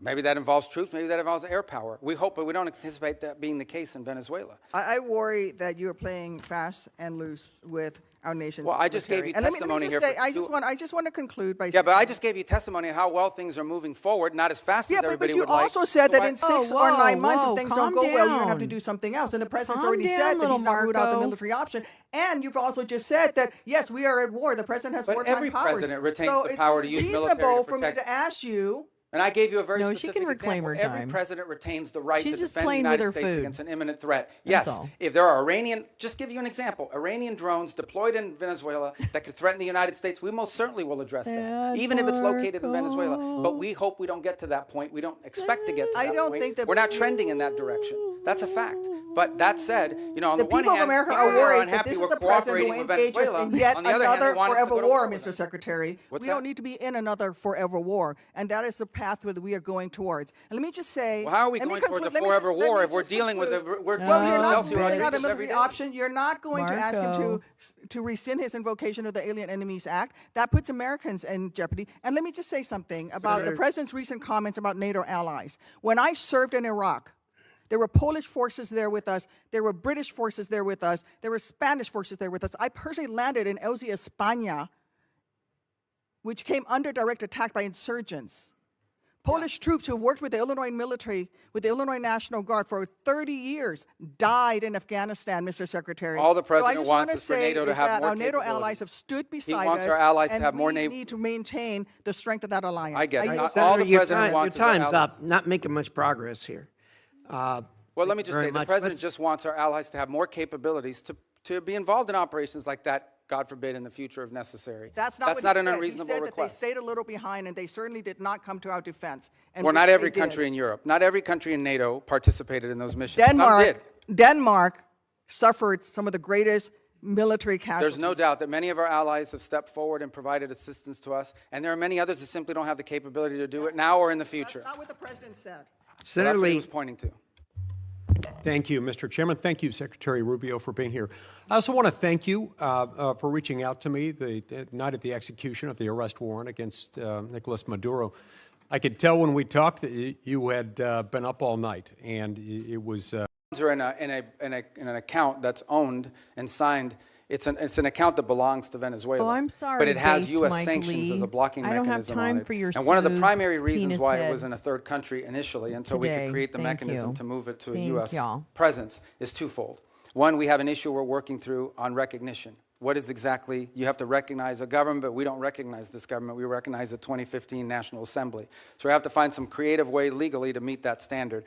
The other is, frankly, creditors. If any of that money touched a U.S. bank, even if it was an account in the name of the Venezuelans, it would immediately be seized upon by a number of creditors who eventually we'll have to take care of. But in the short term, that would impede the ability of the Venezuelan authorities to receive the funds they need to operate. So do you have the, I mean, this is what I'm trying to get at, right? Either it's American money, in which case it's subject to the Miscellaneous Receipts Act, and there are all kinds of things that attend to that. You're saying it's Venezuela's money, but it does sound like, according to the EO, according to the president's statements, you are in charge of that money. What authority are you relying on to be in charge, almost in a sort of receivership kind of arrangement, of how funds are both received and expended for a foreign country? Like, wouldn't you have to come to Congress to establish that kind of relationship? Well, no, because the money never enters our hands. We only control the disbursement of the money. We don't control the actual money in the sense of, like, it comes into our bank account. Do you think that you have somewhere in the statute or the Constitution the authority to control disbursements of a foreign country? Well, they've agreed to this, and that's the key. They've agreed to this arrangement in which the sanctions that are placed on this oil is what blocks its distribution. So we've agreed to release sanctions and allow the disbursement of the funding as long as they're spending it in a certain way. So I understand it's novel, but it's the best we could come up with in the short term to ensure that they're... Is there a written agreement that memorializes this? Yes, I believe there is, and there will have to be one most certainly once we transition that to U.S. accounts. Secretary, my understanding is the committee doesn't have this agreement. Well, I can... If we do or we don't? Yeah. And you probably wouldn't because it's a Treasury matter. Treasury's handled it, but I can most certainly talk to Treasury about providing you the information. Also, you're the National Security Advisor, so you do have a role here in coordinating between the departments. So it's not just like you can punt this to Treasury. Yeah, I just didn't bring the document with me. I got it. Okay. I just want you to land it and get it to the committee because, look, you're being transparent. I think this is novel. I think it's funky. I think it may not even be permissible. But I don't know until I see the document, and I'd like you to just land it for us, if that's all right. Yeah, no, like I said, and by the way, by the time I get it to you, hopefully we won't even have that account anymore. It'll be in a bit more traditional, where we can use our sanctions as leverage on how the money's being spent. I'm just going to move on to a couple of other issues. Your comments that Havana should be concerned about the Maduro operation is fueling speculation that this administration will turn its sights to Cuba next. Will you make a public commitment today to rule out U.S. regime change in Cuba? Regime change? Yes. Oh, no, I think we would love to see the regime there change. We would like to, that doesn't mean that we're going to make it change, but we would love to see it change. There's no doubt about the fact that it would be of great benefit to the United States if Cuba was no longer governed by an autocratic regime. But you know what we mean by regime change. We don't mean, I wish someone else were in charge. When we talk about regime change, we're talking about using the power of the United States, usually kinetic power, but often other kinds of coercion. And I'm not even saying that that's always not in our interest. I'm just saying, I'm not asking you whether we would prefer a different kind of government. I'm asking whether you are trying to precipitate the fall of the current regime. Yeah, but that's statutory. The Helms-Burton Act, the U.S. embargo on Cuba is codified. It was codified in law, and it requires regime change in order for us to lift the embargo. Okay. We have not received any information on the Board of Peace. Do you commit to informing us about what the heck this is? Yeah, it's a Board of Peace. Thank you. Well, I mean, I'll just note that Albania, Armenia, Azerbaijan, Bahrain, Belarus, Bulgaria, Cambodia, Egypt, Hungary, Indonesia, Israel, Jordan, Kazakhstan, Kosovo, Morocco, Mongolia, Pakistan, Paraguay, Qatar, Saudi Arabia, Turkey, UAE, Uzbekistan, and Vietnam. There are a lot of countries with whom we normally work very closely and with whom we are aligned geopolitically and in terms of values that are not on the Board of Peace. And so I think it's reasonable for us to wonder whether something in terms of a, I don't know, competitive structure to sort of either undermine the UN or circumvent the UN. I just worry that a lot of our friends are not on that list, and some of our adversaries are. So to 2 points. The impediment that they have is, first of all, it was chartered by the UN. I mean, the UN, it's a UN resolution that actually created the mechanism by which the board was set up. And the primary and sole... God, oh my God. That was the biggest somersault I've ever seen a dick take. Holy pretzel twist. Holy pretzel twist. The resolution gave the framework for the idea, for the concept of ultimately the $2 billion per seat Board of Peace, which is intended to undermine the UN. So he is such a fucking bald-faced liar. Oh my God. I'm telling you, I know there's not a God, because if there was a God, there'd be lightning all over the place. So I'm sorry. I now know I have proof for my atheism. I have a bald face. Yeah, I don't mean bald face. I mean ball face. Balls. That's right. I mean balls. God, I can't even handle that. What a fucking liar. And is anybody going to ask that it basically cost $2 billion to be on the Board of Pissssss? The Board of Pissssss. Then you get a dick in your mouth. That's right. Is that George Clinton or is that DMX? What's that? With a dick in your mouth? No, that is actually that's that guy who I really liked and I can't remember. I'm thinking DMX. I don't know. Oh my God in heaven. This is redunculous. You really want to sell us something here, Marco. We're not buying it. Sorry. The whole focus of that board Jesus right now Christ is on to a administer cracker. phase 2 and phase 3 of the plan in Gaza. Okay. And we welcome, all these countries have been invited. Some in Europe have chosen not to join it, either because they have constitutional, they require constitutional approval of their parliament in order to join, depending on some leaders. Like, for example, I'm thinking there are a couple countries in Europe that could not join until they got permission from their vote. In other cases, because they are concerned about what you just pointed out. They argue and they want to know, is this a replacement for the UN? This is not a replacement for the UN, but the UN has served very little purpose in the case of Gaza, other than the food assistance. Can I just and move so we on think it's to- critical to have. Oh my God. Listen, you can argue with the UN. I have plenty of arguments. I've worked alongside people in the UN. I have plenty of criticism for the UN. Not a problem. Can go on and on and on.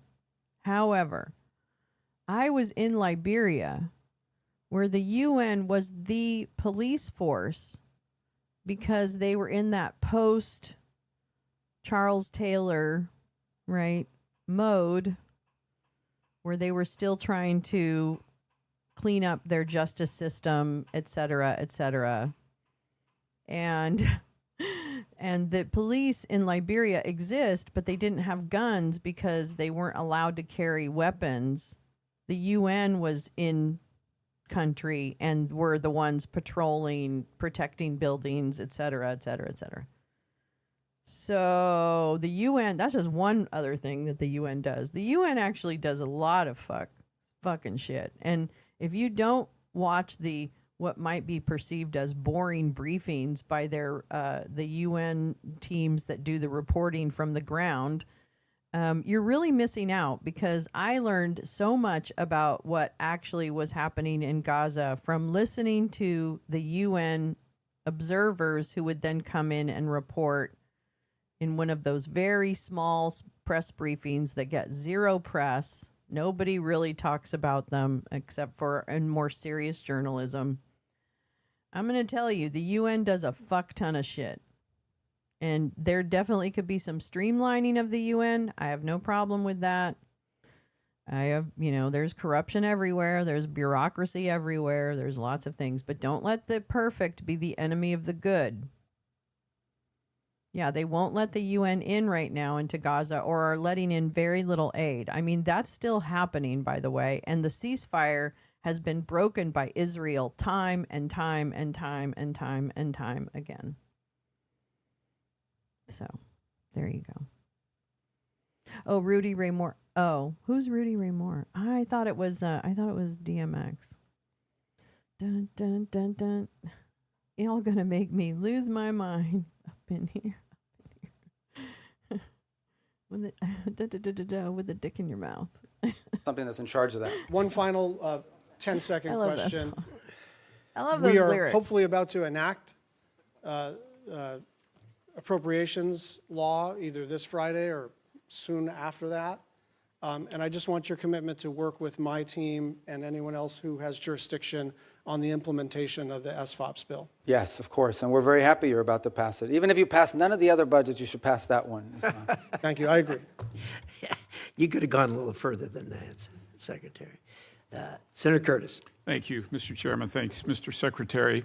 Thank you for your service. You and I overlapped in the Senate by only a couple of days, and as a result, I've only had the luxury. Those are my 2 best days in the Senate, by the way. As a result, I've only had the luxury of watching you from a distance. Stop it. But I will tell Stop you fucking joking with the Nazis. I'm grateful for your role. I believe unequivocally that you and President Trump have made the world a safer place. I push back on the false narrative that we're not respected. I think we're respected far. And there are all the other Trump. At a time, I yield. Thank you, Senator Van Hollen. Thank you, Mr. Yeah, Chairman. yield, bitch. Mr. Secretary, I want to discuss you want a napkin to wipe your corruption mouth? in the White House and its intersection with our foreign policy. The President and his family have used the office of the presidency to pocket $1.4 billion plus since he was sworn in. A New York Times analysis entitled "Trump's Plundering of America" indicates that some of that is a result of the president selling corruption here at home, but much of it relates to the president selling out U.S. interests overseas to make a killing for his family, including giving away sensitive U.S. semiconductor and AI technologies to the UAE, while the UAE pumped $2 billion into one of the Trump family ventures.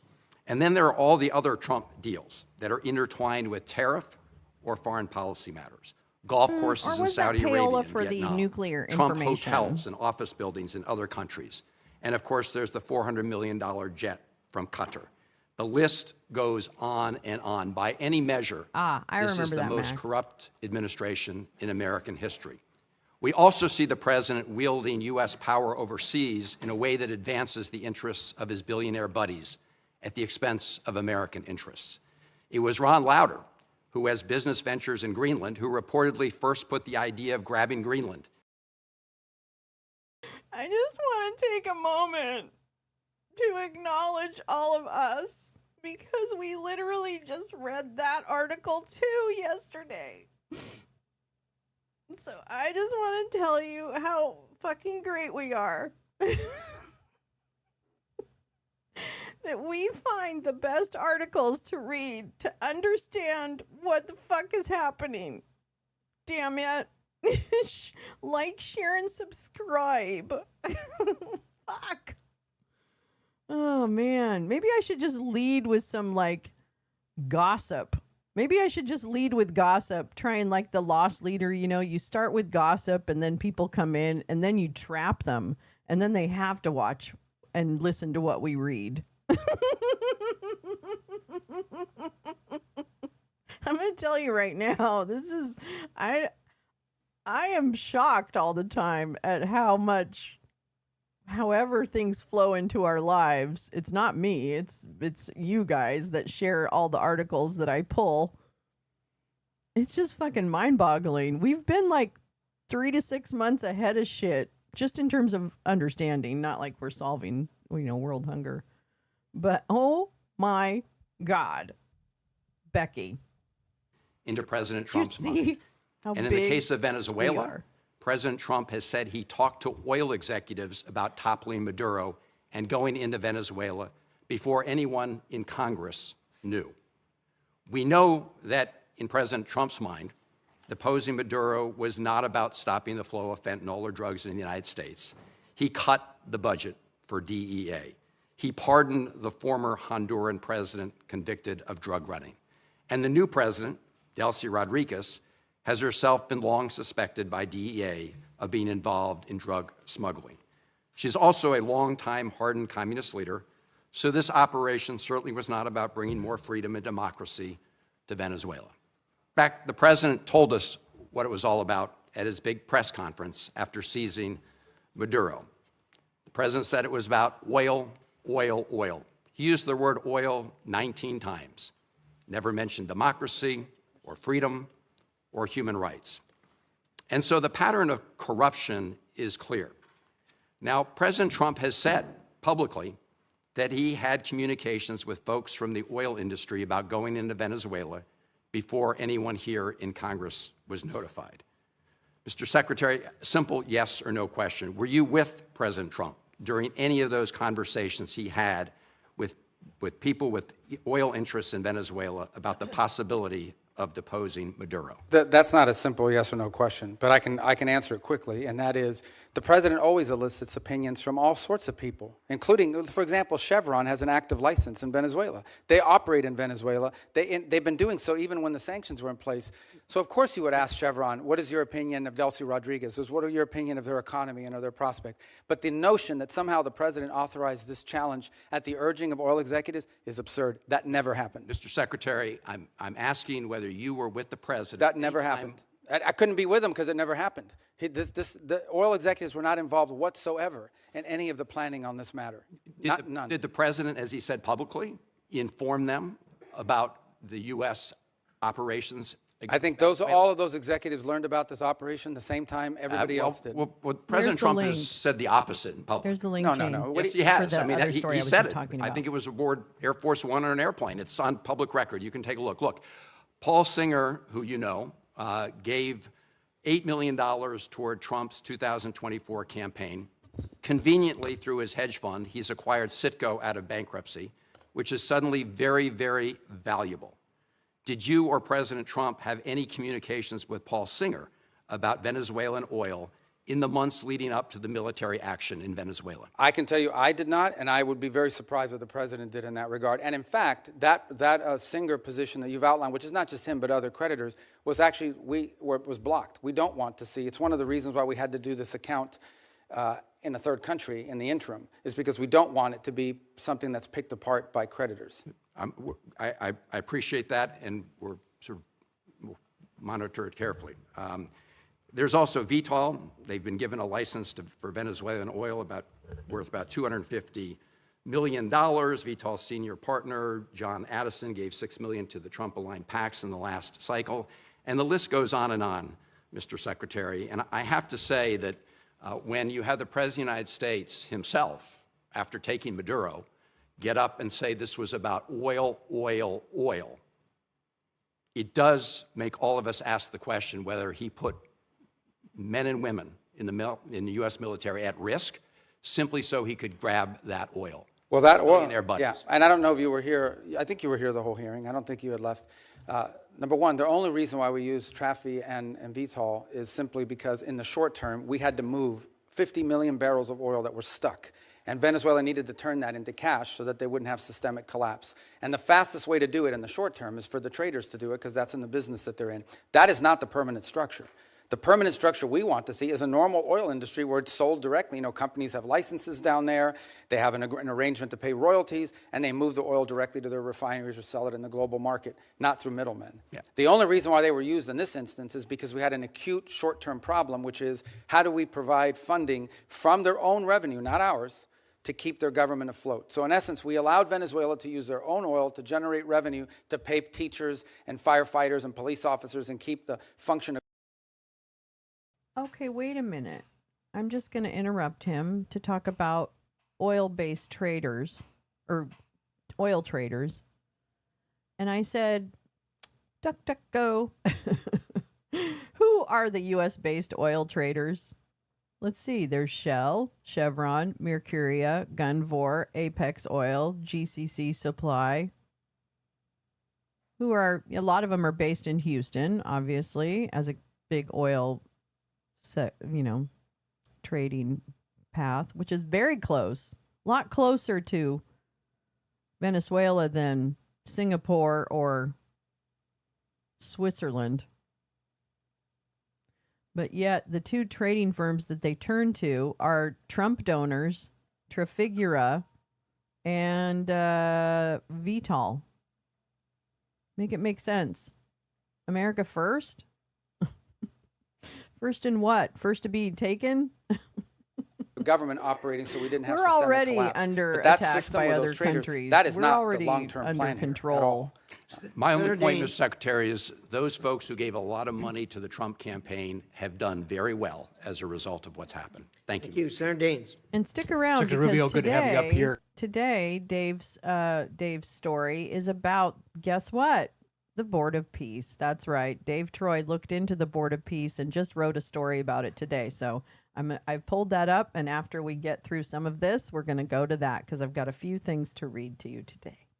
I just returned from India, had a chance to visit with leadership there, as well as spend time with our new ambassador, Sergio Gore. He's off to a great start, and very profitable visit. Hope to debrief on it soon, if I might. More. Yeah, great. Thank you, Mr. Chairman. Thank you. Senator Rose. Thank you, Mr. Chair, Ranking Member, and thank you, Secretary Rubio, for being here. I'm going to get right into it because I want to build on Senator Van Hollen's line of questioning.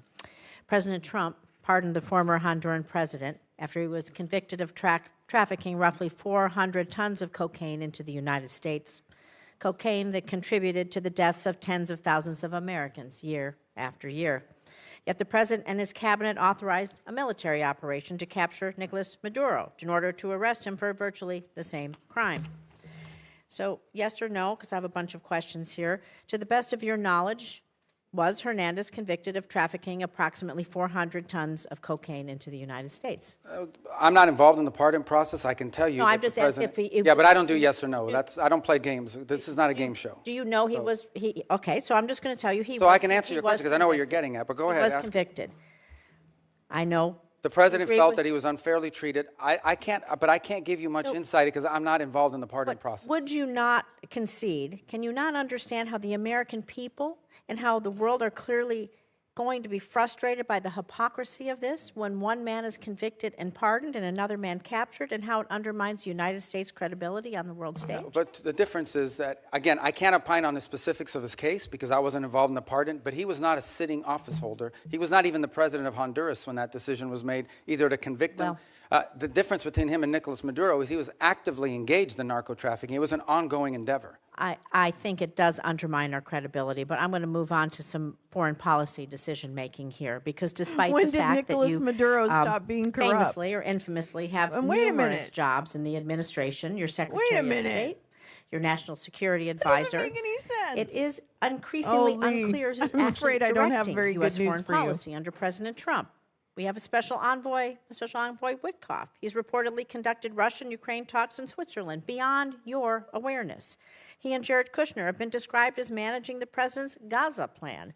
Meanwhile, Ambassador Barrack is leading on Syria policy, while Special Envoy Boulos is appearing to lead on our Africa policy.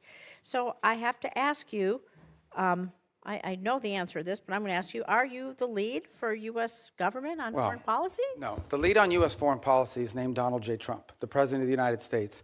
On the individuals you've described, these are very valuable teams. We have if I can answer, because I think it's important. It's a legitimate question. I have the distinction, but I think both the benefit of being the National Security Advisor and the Secretary of State. As National Security Advisor, my job is to coordinate the interagency function of national security, and that involves foreign policy. So I speak to Steve Witkoff and Jared Kushner in the case of Gaza and now Russia, probably 10 times a day. We have multiple meetings and coordination. All of it is we build a team, we gather facts, we present options, and then we take them to the president. It is the president who directs the the foreign policy of the United States. That's always been the case, by the way. You can't overrule their decisions. Do you outrank the special envoys and ambassadors? Do they get your input as as an example? Do they care about your input, or do they go straight to the president? There's no time in which the president is presented an option by one of us at the exemption of everybody else. It depends on the portfolio. But in every one of these portfolios, we have a team approach to this, which is the way the system is supposed to work. It's not the way it's always worked. You have had in the past tensions between the National Security Council that became operational and the Department of State. In this particular case, there's not much conflict between the two because it's the same person. And we basically, what we basically try to do in every one of these unique missions is we create a consensus team around it, and then we present the president options together. It's the president's decision, nobody else's. There's no overruling here. The president makes the decision. Our job is to present him options. Shouldn't they report to you? Shouldn't there be a line of command and a line of transparency? They report to me every day. Where does the buck stop? But they report to me every day in terms of keeping me apprised of what's happening. I give advice. I give, in some cases, direction. They involved heavily. For example, the special envoys rely almost exclusively on State Department personnel to assist them in all of their efforts. For example, on the Board of Peace, we help them position the entire gathering last week and all of the work that's going to happen now. On every one of these issues, it's not linear. No single individual other than the president has the ability to dictate our foreign policy. Our job is to come to a consensus view on the best way forward.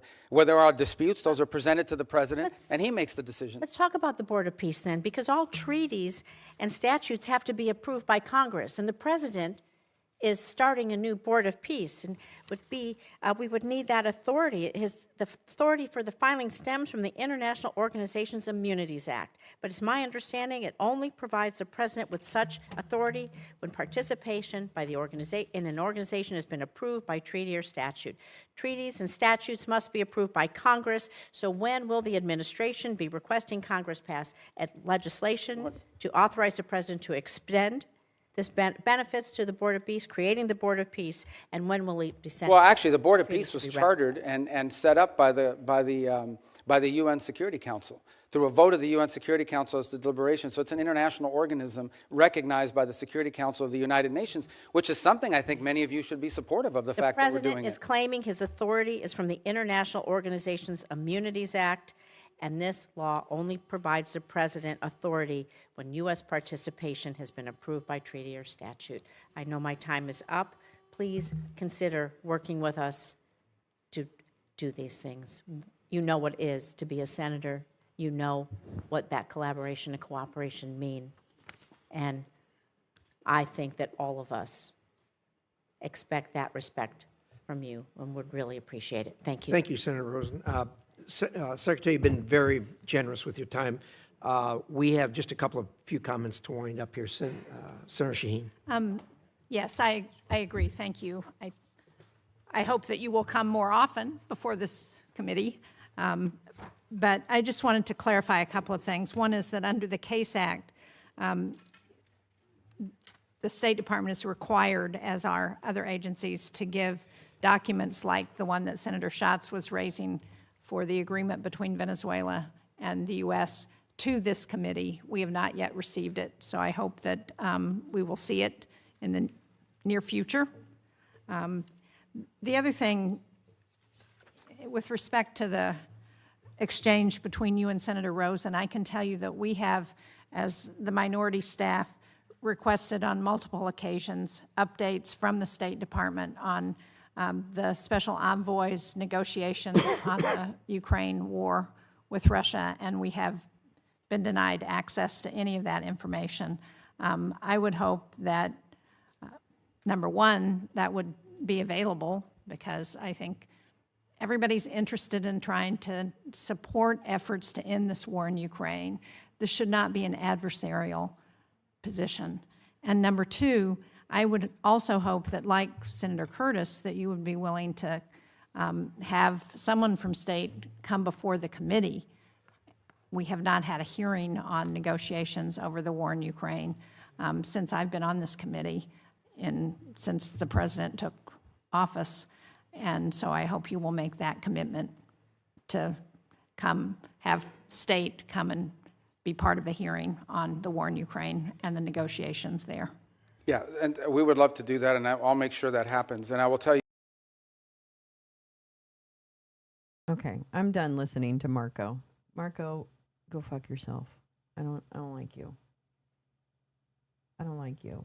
I don't feel like I feel like I have more questions now and then answers. Obviously, that's usually the way we feel about these. But I was glad to learn of a couple things, which is I didn't understand about how this oil deal went down. And I also don't understand if Chevron, who has a trading arm, right, they can do oil trades, okay? If Chevron already has facilities in country, oh, he'll never be president. Because he's not actually charismatic. I'm sorry, he's just not that charismatic. But you have Chevron, who's in country in Venezuela with oil operations already available to them. They may not be operating at peak strength, but they're still there. And what was the rush? Because did Venezuela, at the point we went in and then took Maduro, did they not have money to make payroll? Why did we need to sell oil so quickly in order to then turn around and give it to Venezuela, does that mean they were on the brink? I mean, I understand they could have been on the brink of it. Yeah, I know it doesn't say what. Thank you so much. Yeah, thank you. I'll look that up. Thanks, Neil. Because no, the UN Security Council did not bless the Board of Peace as it's coming. And I actually want to read that's what we're going to read next, actually. And I'll pull up the UN Security Resolution about that. I'm sure it had to do with Gaza security, et cetera, and having an interim. I would imagine that be what it is. But I'm happy this is why I listen to these things. People are always, or not people, but there is criticism of me that I give voice to the maggots in our government by even airing these congressional hearings. Well, for me, first of all, I like to know what people actually say straight up. I like to hear it right from them. And I take note of it because then I want to compare it with their actions or with their words down the road. And number two, I learn new things. Like I didn't realize who the partners were who were involved in the oil trade that netted $500 billion or $1 million that ended up in Qatar. But they're not America First companies. And what happened to the $200 million? And what is going to happen to the $200 million or billion or whatever the fuck it is?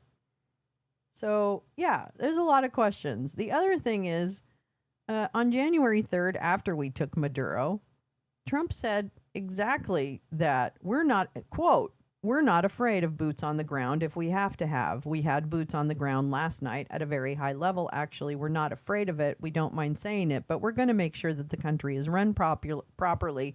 We're not doing this in vain. That's a quote from the president. I'm just saying. Anyway, all right, I want to read this because this caught my eye when I was looking for the other piece that I shared from Dave Troy about Lauder's, about the Russia-Venezuela oil connection connection and Greenland and everything else. Okay, so you really need to read the article, Dave Troy's writing that I linked up above. And then, but this is really now what I want to talk about. Hey, talk about it. Yeah. Okay. All right. Let me move this over here. Oh, shitty balls. Don't do that. No, stop. Okay. January 3rd feels so long ago. Yeah, that was just January 3rd. Now, he may have said things after, but in no way has Trump backed off of using. And in fact, they've already demonstrated that they can lie about that because they told Congress that they weren't going to send troops into Venezuela. Hee hee ha ha. And then they did. Okay, so fuck everybody who claims that this is a trustworthy regime who does what they say. And Meowing Star, I see your comments about CBP. I am so, it is so much. And that documentary that we watched last night, please watch that documentary. It's on HBO. I will show it again if people are willing to come and watch it so you don't have to get HBO or whatever. It's called Critical Incident, Death at the Border. It's about a death that happened many years ago, but it is such a foundational film for what the Border Patrol, Customs and Border Patrol force and all of it has done, what their history is, and that the murders are not new, and the corruption and lack of transparency and accountability is not new. This is a problematic Gestapo and has been from the jump. So I'll definitely do another showing. I will definitely do another showing. I just need to know when it makes sense for people, but I'll do it. Very important movie. Very important movie. Very well told. Very well told. Yeah, Border Patrol is not Border Patrol is not the same as Customs. Yeah, you're right. But you really do need to watch this film. And that's part of the problem too, Lee, is that there's too many separate agencies within that enforcement. And I knew someone who worked at ICE way back when she was based in Washington, but she remembers the transition from being, what they were before, kind of like a border or whatever, and the addition of this ICE thing. And it changed the department. And I remember her really having a struggle. And it was really a lot of people. So it's, like this is a history that we have. It's not a new thing. They just happen to have expanded and more visible powers because they go to people's homes and open the door with fake ass warrants. There are definitely too many agencies in the same space. And that's Lee saying that. And she works in that world, so I trust her judgment. Customs needs to go back to Treasury or Commerce, which makes a whole lot more sense. Yeah. So there's a lot of fundamental problems within the DNA of all these ICE, DHS, border. Gal Suburban. It was in my timeline. It's kind of perfect. Oh, awesome. I'll do it. Okay, so I'm going to read this. Let me actually pull up Signal right now before I get into it. Come on into, I'll leave you, my friends. Yeah. Oh, okay. Yeah. La, la, la.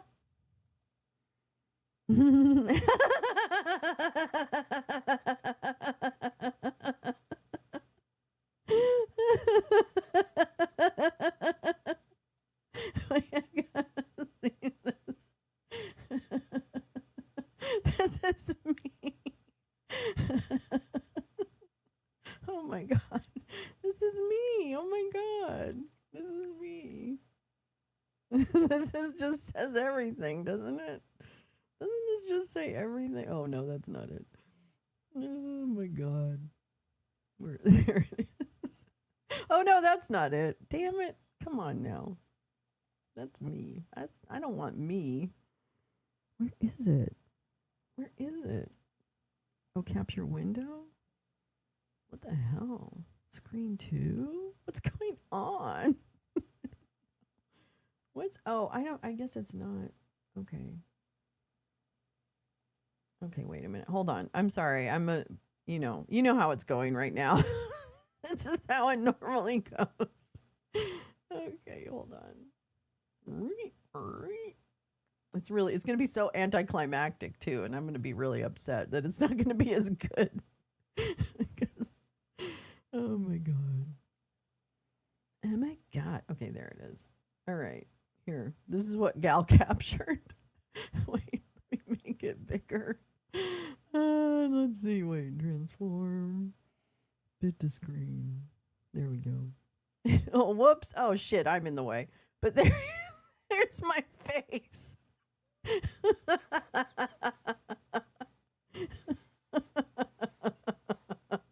Just about sums it up. That's still on the YouTube feed. I love that. Oh, that just about says it all, doesn't it, folks? Holy shit. Thank you, Cal. We needed that laugh. Oh, my God. Oh, whoops. Oh, shit. Okay, anyway, let's go back. Let's go back.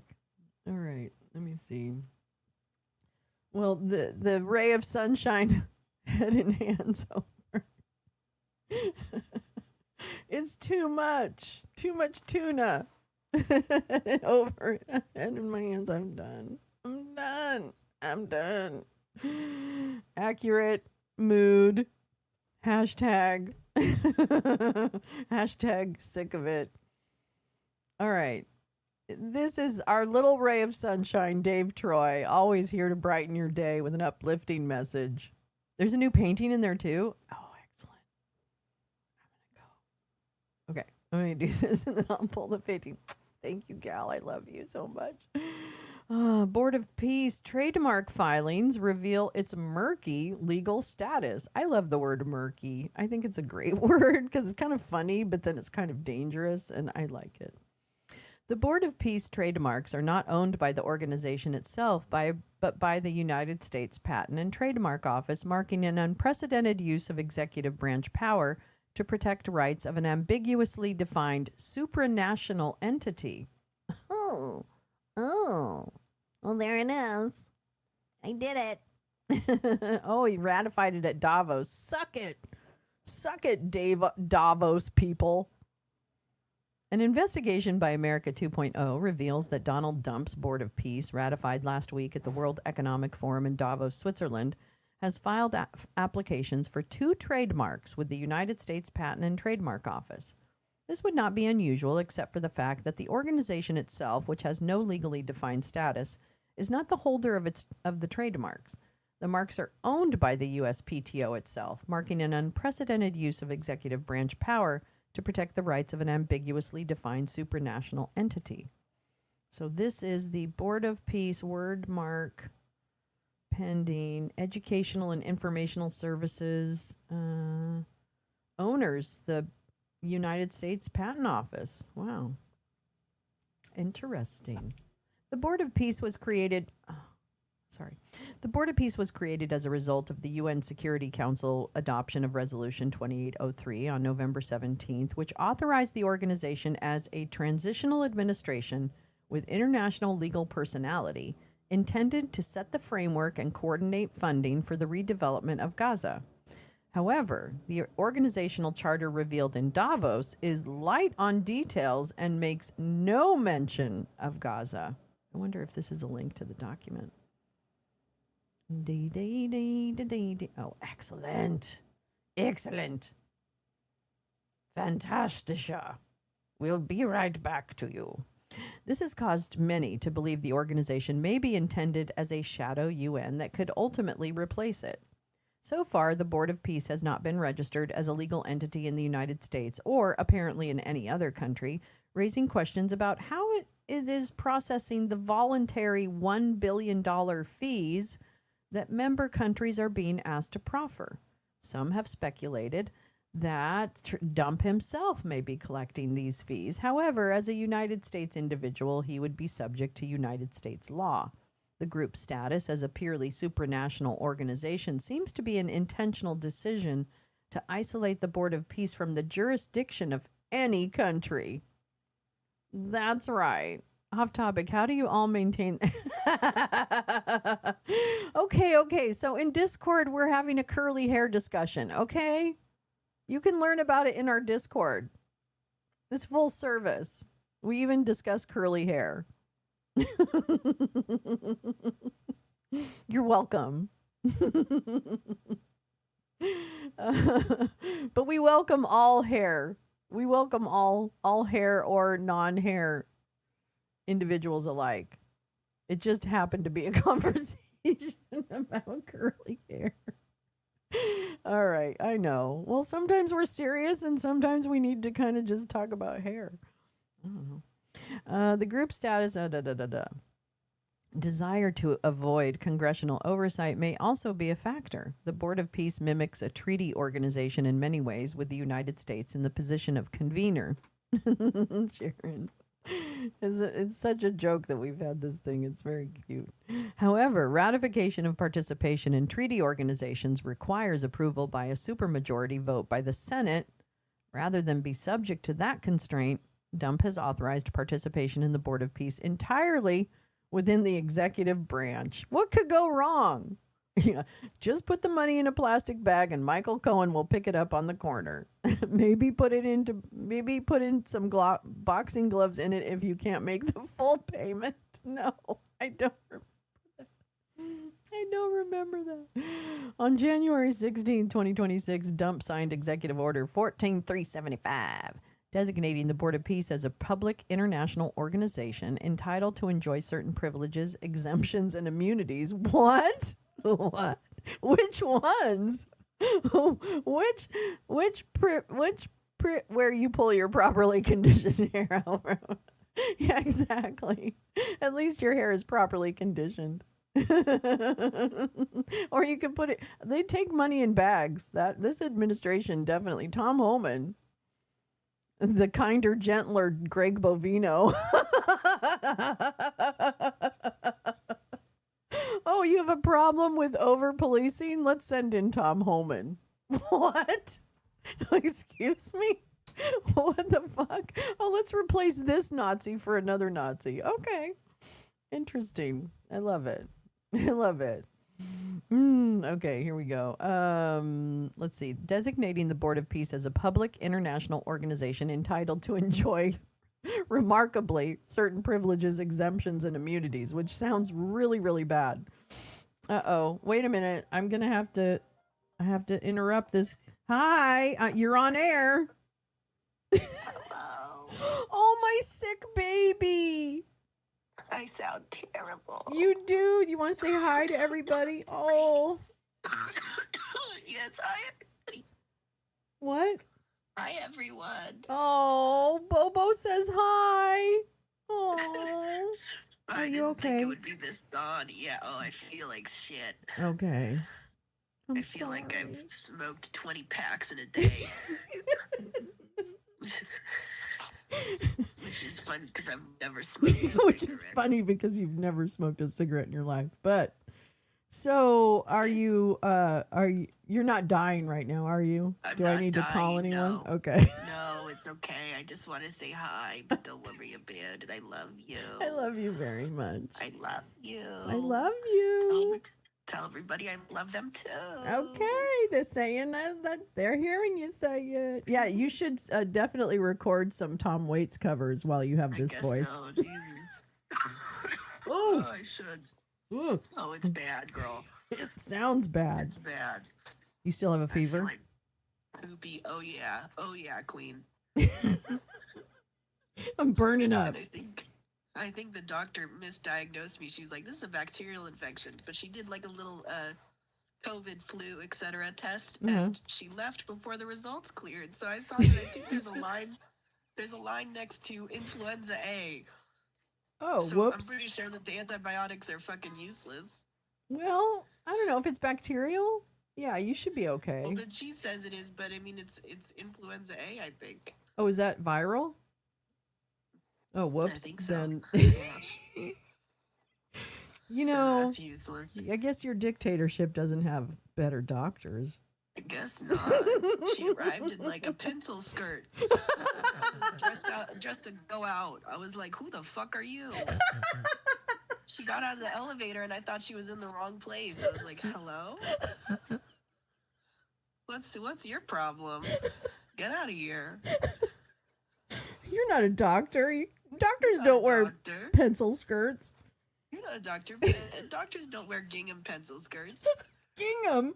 In the middle of winter? In the middle of winter. Wow. Black and white. Doesn't seem right. No, it wasn't right. Anyway, sorry to interrupt. Okay, I love no you problem. so much. I love you. I just want to say hi. I'll talk to you in a right. well, hopefully I won't disturb you, but we'll talk. No worries. Don't worry. Just text me when you're off. Okay, sweetie. Bye. Bye. Love you. Be safe. Oh my God. Gingham in the middle of winter. What's going on over in that country? These autocracies. What are we talking about? Yeah, she's very sick. She got very sick when she got home from work yesterday. No, her doctor. They do house calls in Hungary. Don't ask me how, but they do house calls. So the doctor came because she's very, very sick and got sick last night. And apparently she has influenza A, but they're prescribing antibiotics. I don't know much about influenza A, but she's really sick. But so hopefully she's okay. I get worried because I've had to take her to the emergency room when she has had breathing problems when she's gotten very sick. So I was a little on edge when we talked last night. So I'm glad to see she's got a little bit of humor at least. Just strange dress code. I'm sure it was just a normal, but everything is, she doesn't drink. She doesn't drink, really. Tamiflu, that's what my kiddos had over Christmas. Okay. Maybe that's what they're giving her. We'll see. We'll see what she gets. I don't know how they handle that in Hungary, but so far so good. Okay, back to the Board of Piss. Here we go. Hungry normal. Her dictatorship is better than ours. I'll tell you that right off the top. Okay, right now, her dictatorship is a little more stable day to day than ours is. Virgin hot toddies, all placebo. Probably stick with the Tamiflu. Yeah. All right. On January 16th, Dump signed Executive Order 14375, designating the Board of Peace as a public international organization. I read that already. The order asserts that the organization is covered under the International Organizations Immunity Act, first passed in 1945. The Iowa was designed in part to protect the independence of international organizations from unilateral interference by individual member states. Well, that's convenient. The executive branch designation of the Board of Pissssss under this statute is a clear effort to extend privileges and immunities under the Iowa. The organization's lack of a registered legal entity left open the thorny question of who will hold its trademarks. The solution, at least for now, was another and apparently unprecedented executive branch fix. Have the government itself hold the trademarks on behalf of the Board of Peace at Trump's behest. Okay, so this is now 2 times this morning where we have heard this administration divert from standard practice with major transactions such as the registering of patent ownership and the sale of Venezuelan oil and then disposition of said proceeds from said sale. This is the second time this fucking morning I've heard that this administration is engaging in non-standard, murky, to use a favorite word, practices around major transactions that do have larger implications. Wow. Is this breaking news? I don't even know. Oh, boy. I don't think I've read it yet. I don't know. Let's pull it up and see. But I'm gonna. Let's see. Oh, yeah. Actually, I have that teed up for today. Oh, my God, Gal. Want to see something funny? I actually have that. Oh, I don't have it on this screen, but I have it on the other screen. So, yes, we are going to read that. I've done a good job today. I've picked less things to read because I always pick too many. So hopefully today I hit the right mark. Get it? All right, here we go. The solution, at least for now, was another and apparently unprecedented executive branch fix. Have the government, 2 trademark applications, one filed on December 30th, 2025 for the Board of Peace name and another on January 21st, 2026 for its logo graphic. List the United States Patent and Trademark Office as owner. USPTO owns only 7 other trademarks, and all of them are for USPTO-specific names and logos. Unprecedented. There's a word. 3 of them focus on a 2020 USPTO program designed to raise public awareness of counterfeit goods with marks filed for Go For Real and You're Smart, Buy Smart. These are the 7. There they are. Or 9. That looks like 9. But anyway, 9 trademarks, sorry. The Board of Peace, oh, that's right, they added 2. Trademarks thus stand out as current and historical anomalies. We found no other example of USPTO being used as an intermediary holder of marks for other private entities. It is also not clear if USPTO will continue to hold the marks or it will hand them over to the Board of Peace if and when it formalizes its organizational and legal status.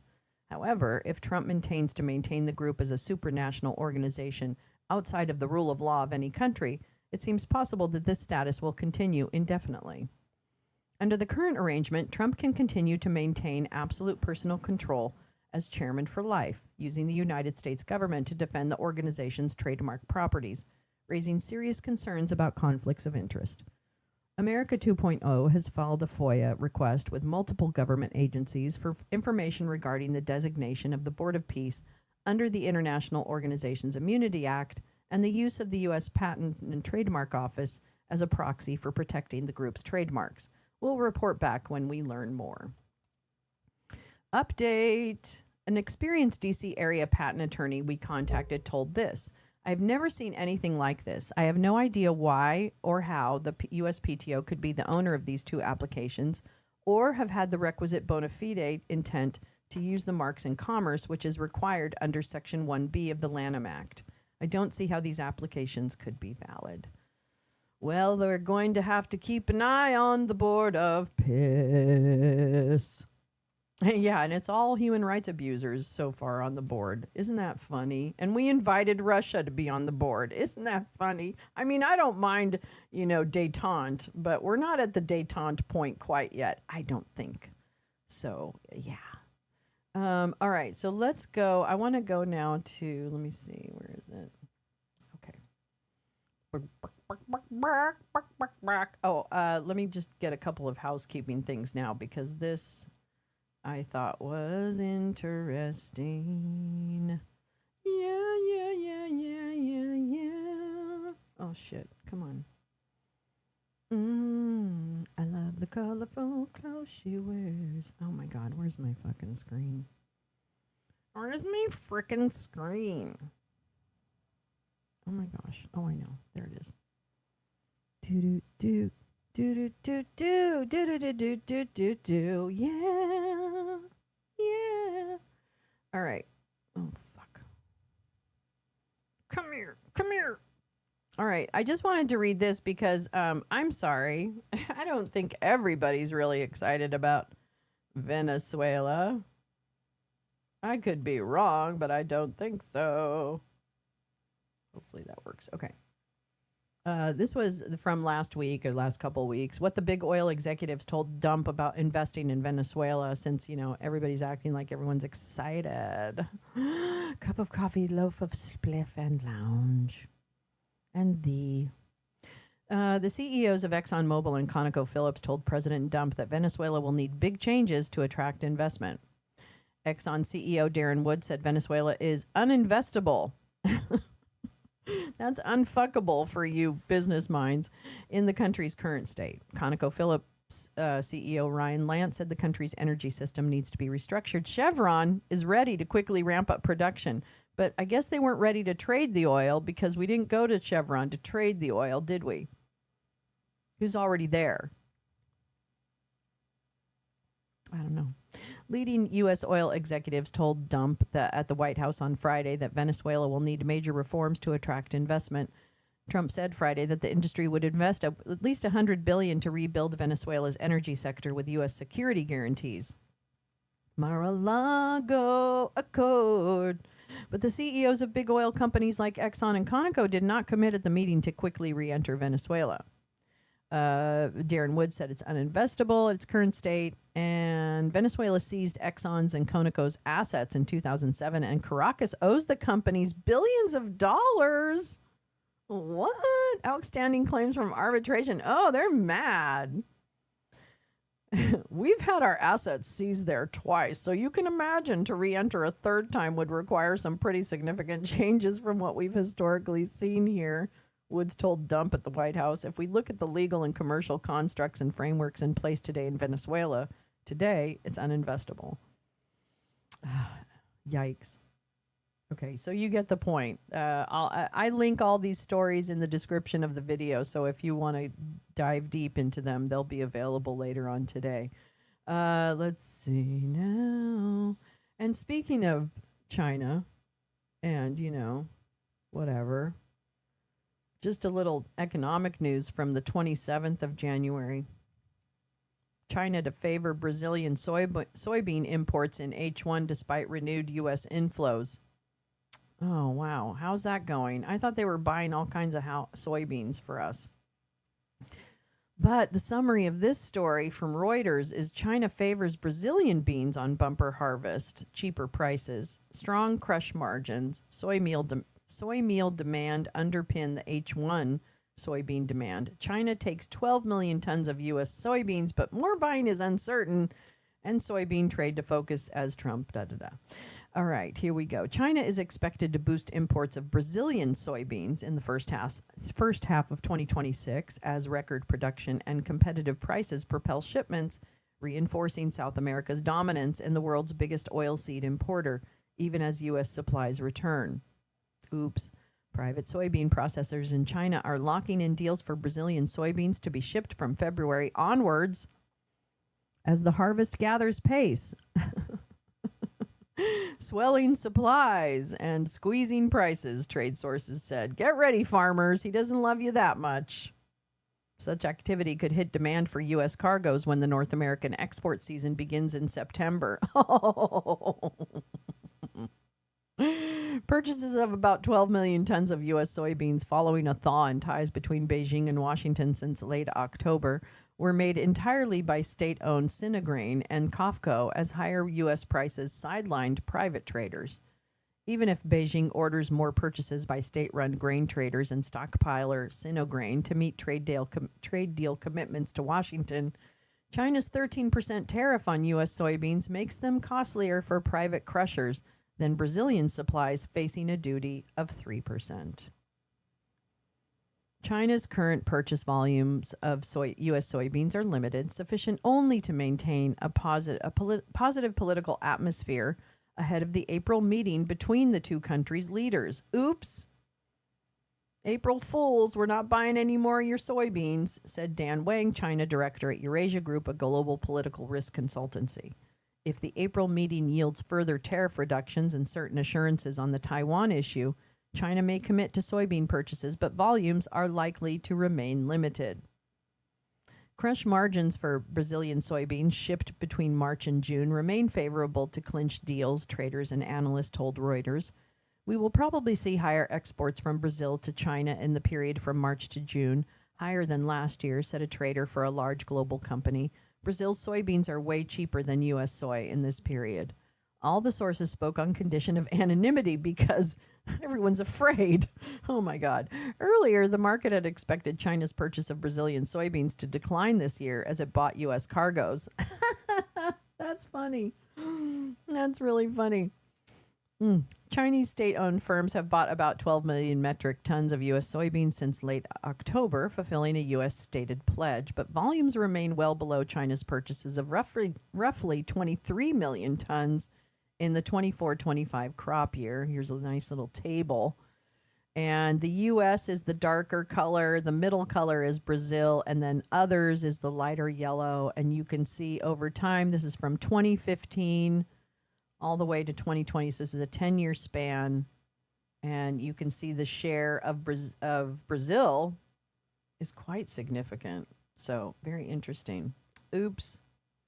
They were higher with Biden? Oh, my God. Sleepy Joe knew how to sell soybeans, I'll tell you that.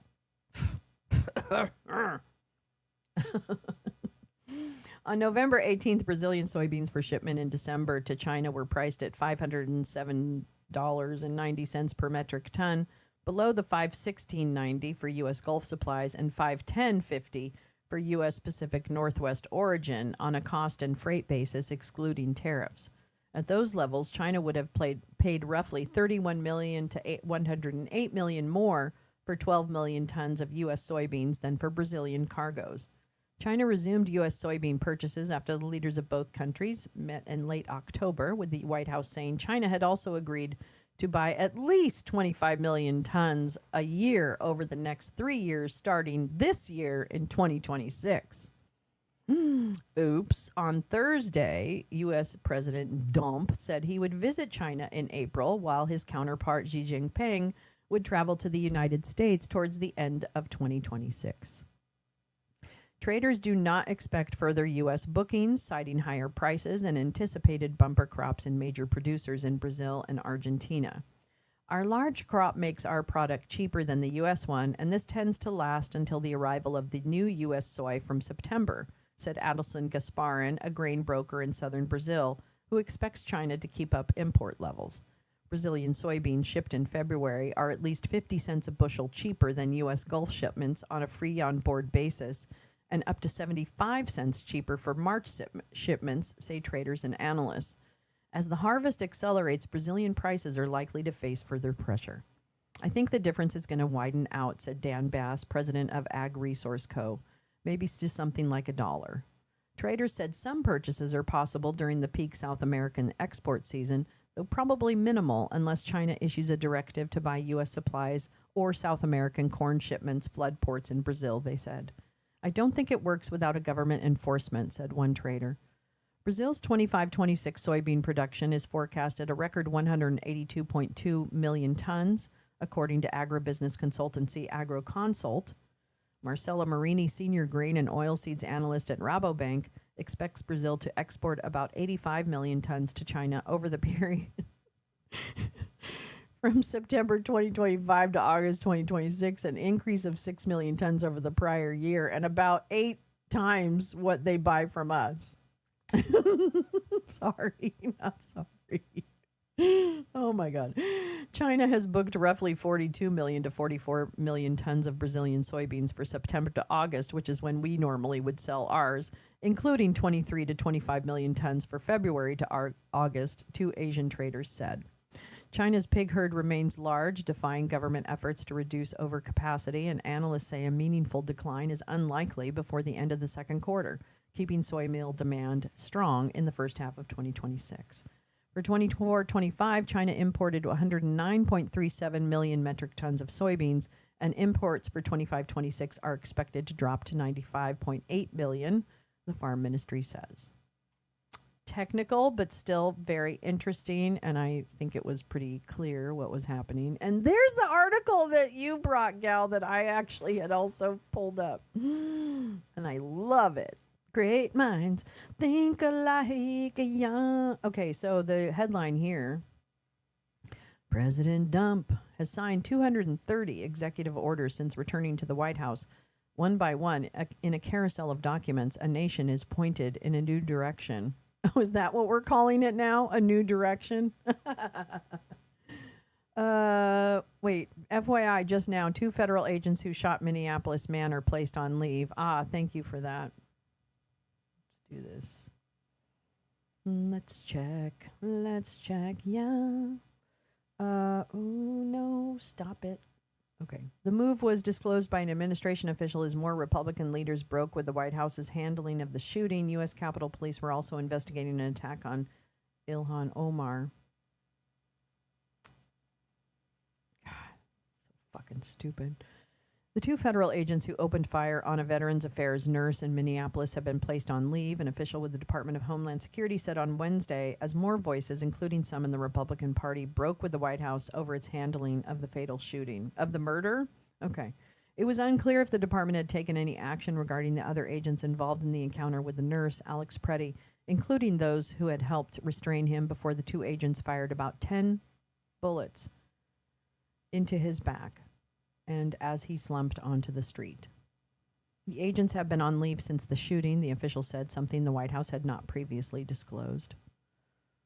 On Sunday, Greg Bovine, who was then overseeing President Dump's Border Patrol operations in the city, told CNN that the agents involved in Mr. Preddy's shooting had been moved to other cities and would more than likely be on administrative duty. He and other officials stridently defended the killing, however, falsely describing Mr. Preddy's actions before he was killed. The revelation came as authorities in Minneapolis and the U.S. Capitol Police were investigating an attack on Representative Ilhan Omar, a Democrat who represents parts of the city and has been a frequent target of criticism from Mr. Dump. A man sprayed her with an unknown substance during a public event on Tuesday night as she criticized U.S. Immigrations and Customs Enforcement operations. The attack was the latest reflection of the charged political climate over an aggressive federal immigration crackdown over murder. Yeah, just 2. That has prompted an outpouring of anger in Minnesota and beyond. Mr. Dump told ABC News on Tuesday night that he had not seen video footage of the attack on Ms. Omar, but suggested without evidence that she had staged it. I don't think about her. I think she is a fraud, he said. She probably had herself sprayed knowing her. Wow, that's incredibly rude. And yeah, I know all the chuds are like, yeah, she set it up. She did it. Bullshit. Fuck off. Be a human. Ms. Omar was uninjured, initially moving toward her attacker. That's right, because some bitches fight back. Everyone claiming it's staged because she fought back. No, some of us fight back. Get ready. She resumed speaking after a brief pause, saying she would not be intimidated. The Minneapolis police identified the suspect as Anthony Kazmierczuk. Sorry if I say that wrong, 55. He was booked into the local jail on suspicion of assault. The Preddy shooting, Stephen Miller, a top aide to Mr. Dump, suggested that the agents who killed Mr. Preddy after he was restrained may not have been following protocol. Oh, Nazi says what? Mr. Miller's statement came after earlier comments in which he and other Dump administration officials portrayed the shooting as justified and Mr. Preddy as a would-be assassin. That's right. I guess maybe Stephen Miller's scared because he also knows that karma's coming for his little ass. The Cheds are also AI-ing photos. Yeah, exactly. I know. They're doing shit. That's right. That's what they do. Yeah, see Butler. That's right, Max. Absolutely. I don't know how she kept going either. I would have run to the bathroom and not, when you don't know what's happening. Anyway, but whatever. But at a rally a few hours later, on Tuesday, Mr. Dump told Fox News that he might de-escalate his campaign against Minnesota and its Democratic leaders. But at a rally a few hours later, he embraced incendiary rhetoric, falsely describing thousands of people arrested by ICE in Minnesota as hardened, vicious, horrible criminals and anti-ICE demonstrators as paid insurrectionists. I wish I was paid. This costs me money, okay? Fighting this has cost me money. Mr. Dump briefly sidelined Crispy Nome, the Homeland Security Secretary, this week, and puppy killer, this week after bipartisan backlash over her department's portrayal of Mr. Preddy, only to quickly reaffirm his support and declare her job safe. On Tuesday, the top three House Democratic leaders joined more than 150 Democrats in backing a bid to impeach her. That they were working were inaccurate. Okay, so the two agents are not in Minneapolis. What's happened? I did not see that coming. All right, so there's updates there. I wish I could. I can't share any gift articles from New York Times until February. I ran out of my January articles. I apologize. I need to know how to make those last a lot more. Okay. Let's go back. I want to see if this is anything. Drafting a New America. Oh, this is an opinion. Okay. No, I'm just kidding. In his first year back in office, Mr. Dump put his signature on more presidential directives than he did in his entire first term. On the first day of his second term at the Capitol and before a crowd of cheering supporters, he set the agenda for his incoming administration, issuing executive orders, proclamations, and memorandums that mirrored the talking points of his campaign, identifying government waste, ending DEI programs and birthright citizenship, restoring TikTok, pardoning J6 protesters, criminals, and defending the American flag. These orders are all at the center of Mr. Dump's presidency. He often gives his own custom pens to people who witness him signing the documents. On Inauguration Day in 2025, he spontaneously threw pens to his audience. After turning a spotlight on the 2024 election, photographer Taryn Simon has trained her focus on the significant details and intended outcomes of the documents that bear Mr. Dump's name. Executive orders are a privileged override switch, accelerating change without any legislative intervention, she said. One by one, in a carousel of documents, a nation is pointed in a new direction. All right, here we go. Oh, this is the glass. Restoring the United States Department of War. There's a bullet in a glass. Oh, okay. Oh, I think I need to put this over here. Okay. It needs a little more space. It needs space. Oh, God. You know what? New York Times, can you just write a fucking article that doesn't have all this fucking weird ass fucking shit? Can I?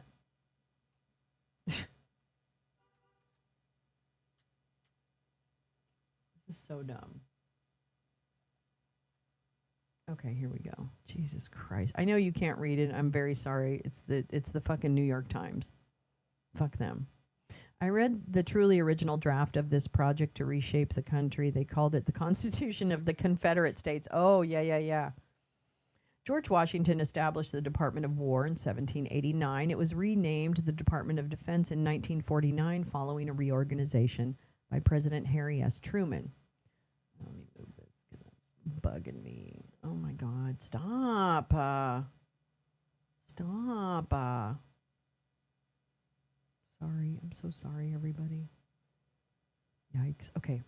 While waiting for approval, George Washington, almost 2 months after Mr. Dump returned to office, Pete Pigsbreth, the Secretary of Defense, conducted a poll on X to gauge public support for changing the name back to the Department of War. The Department of War received more votes. Wow. Okay. Policy by poll. Interesting. At the signing by Mr. Trump, Mr. Pigsbreth said, this name change is not just about renaming, it's about restoring. Words matter. Apparently, words don't matter, though. You guys are always calling people the hard N-word, and you think that's like you're right. Well, while waiting for the approval from the Congress for the change, the gift shop at the Pentagon is already selling merchandise with the Department of War branding, including a glass tumbler, with a bullet in it.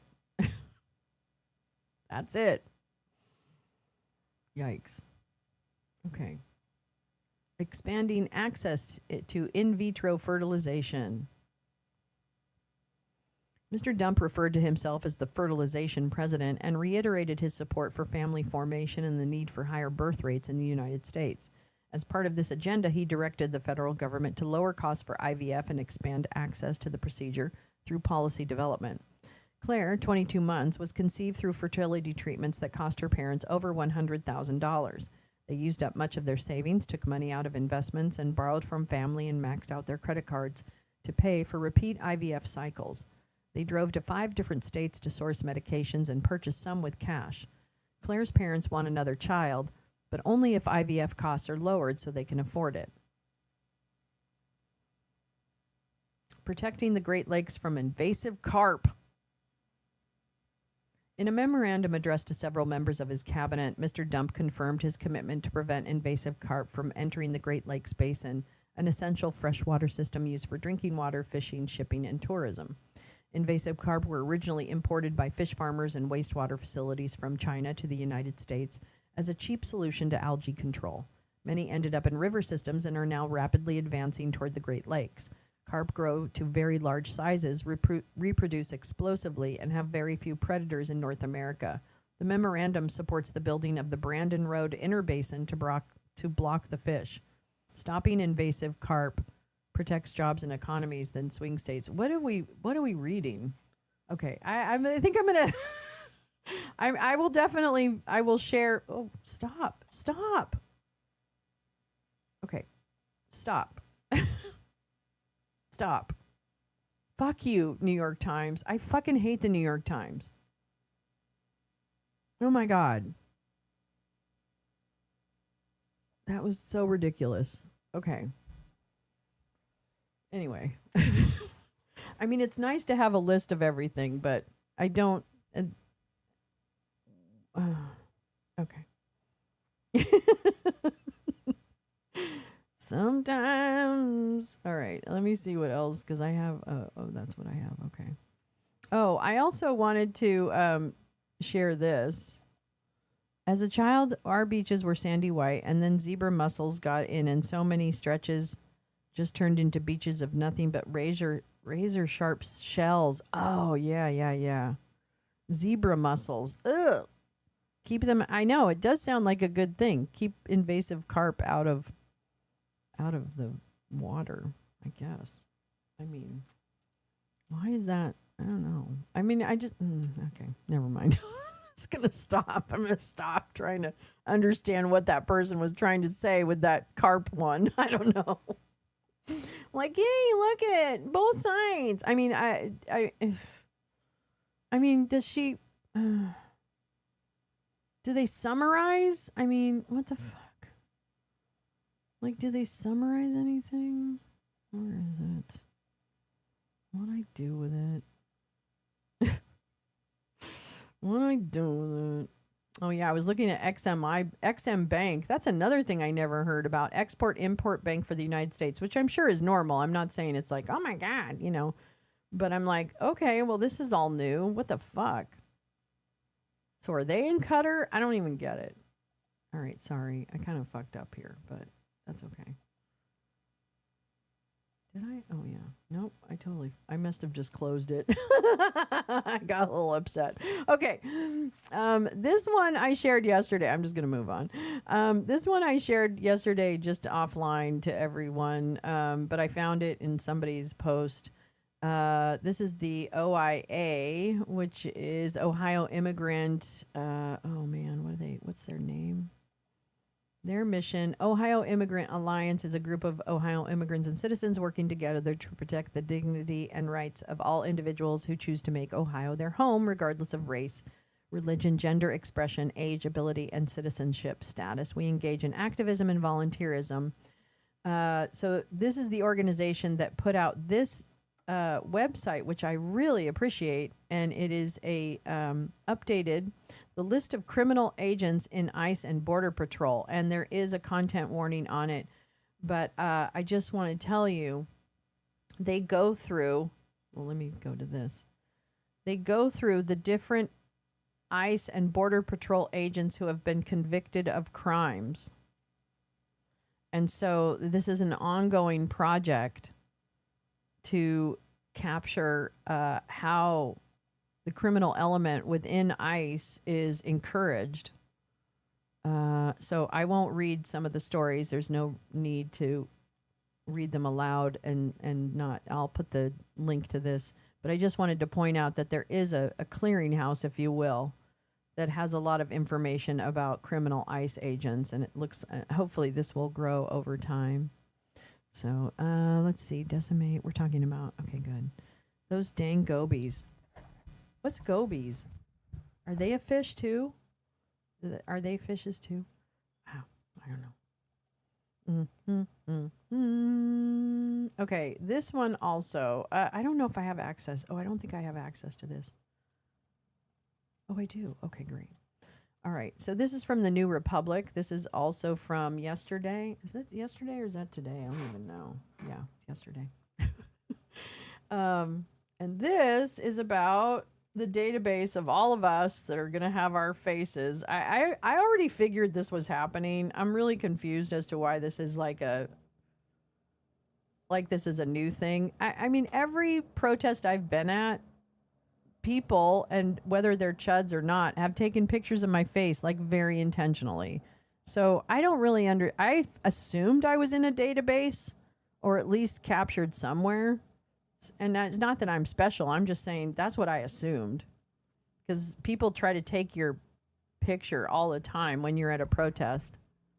With intention. It's not like, oh, you're just a woman in a dinosaur. But this story came out in the New Republic, and I wanted to read it. I can't recall who shared this with me. You guys, I definitely got this from someone. I think it came through the Discord. Leaked memo exposes how DHS is building a database on protesters. Federal immigration agents are being told to collect as much personal data about anti-ICE protesters as they can. Oh, actually, I think this came through Signal. Either Clayburgh or Gal. I can't recall who shared this, but I think it came through Signal. All right. The Department of Homeland Security is collecting information on Minnesotans protesting ICE. Federal agents from ICE and Homeland Security investigations assigned to Minneapolis received a memo earlier this month asking them to collect identifying information on protesters and so-called agitators. The agitators are the right-wingers. Federal agents from the agencies were asked to fill out a form titled Intel Collection Non-Arrests and capture all images, license plates, identifications, and general information on hotels, agitators, protesters, etc., so we can capture it all in one consolidated form, according to communications obtained by CNN. Among the likely subjects of this massive surveillance scheme was Alex Preddy, the 37-year-old ICU nurse who was killed by Customs and Border Protection agents in broad daylight. A few days before he was killed, Preddy was beaten by a group of federal agents he was monitoring and suffered a broken rib. I'm going to say that again. A few days before he was killed, Preddy was beaten by a group of federal agents he was monitoring and suffered a broken rib. A source told CNN that federal agents knew Preddy's name but did not clarify if he was in the database. Last week, a masked ICE agent warned a woman filming their activities in Portland, Maine, that her information would be entered into a nice little database that would label her a domestic terrorist. This week, federal agents have reportedly started making house calls on volunteer ICE watchers they hope to intimidate. And I was just reported to the FBI by one of our loyal viewers, Jeannie DB, who I don't know who she is. I think she was part of the convoy, but she's a chud. And she let me know in no uncertain terms that she has reported me to the Federal Bureau of Investigation. So if I disappear, Jeannie DB, oh boy, you're not going to have a very nice time if I get disappeared. But you know what? You keep doing you fucking good German cunt. That's it. And making false reports is very, very illegal.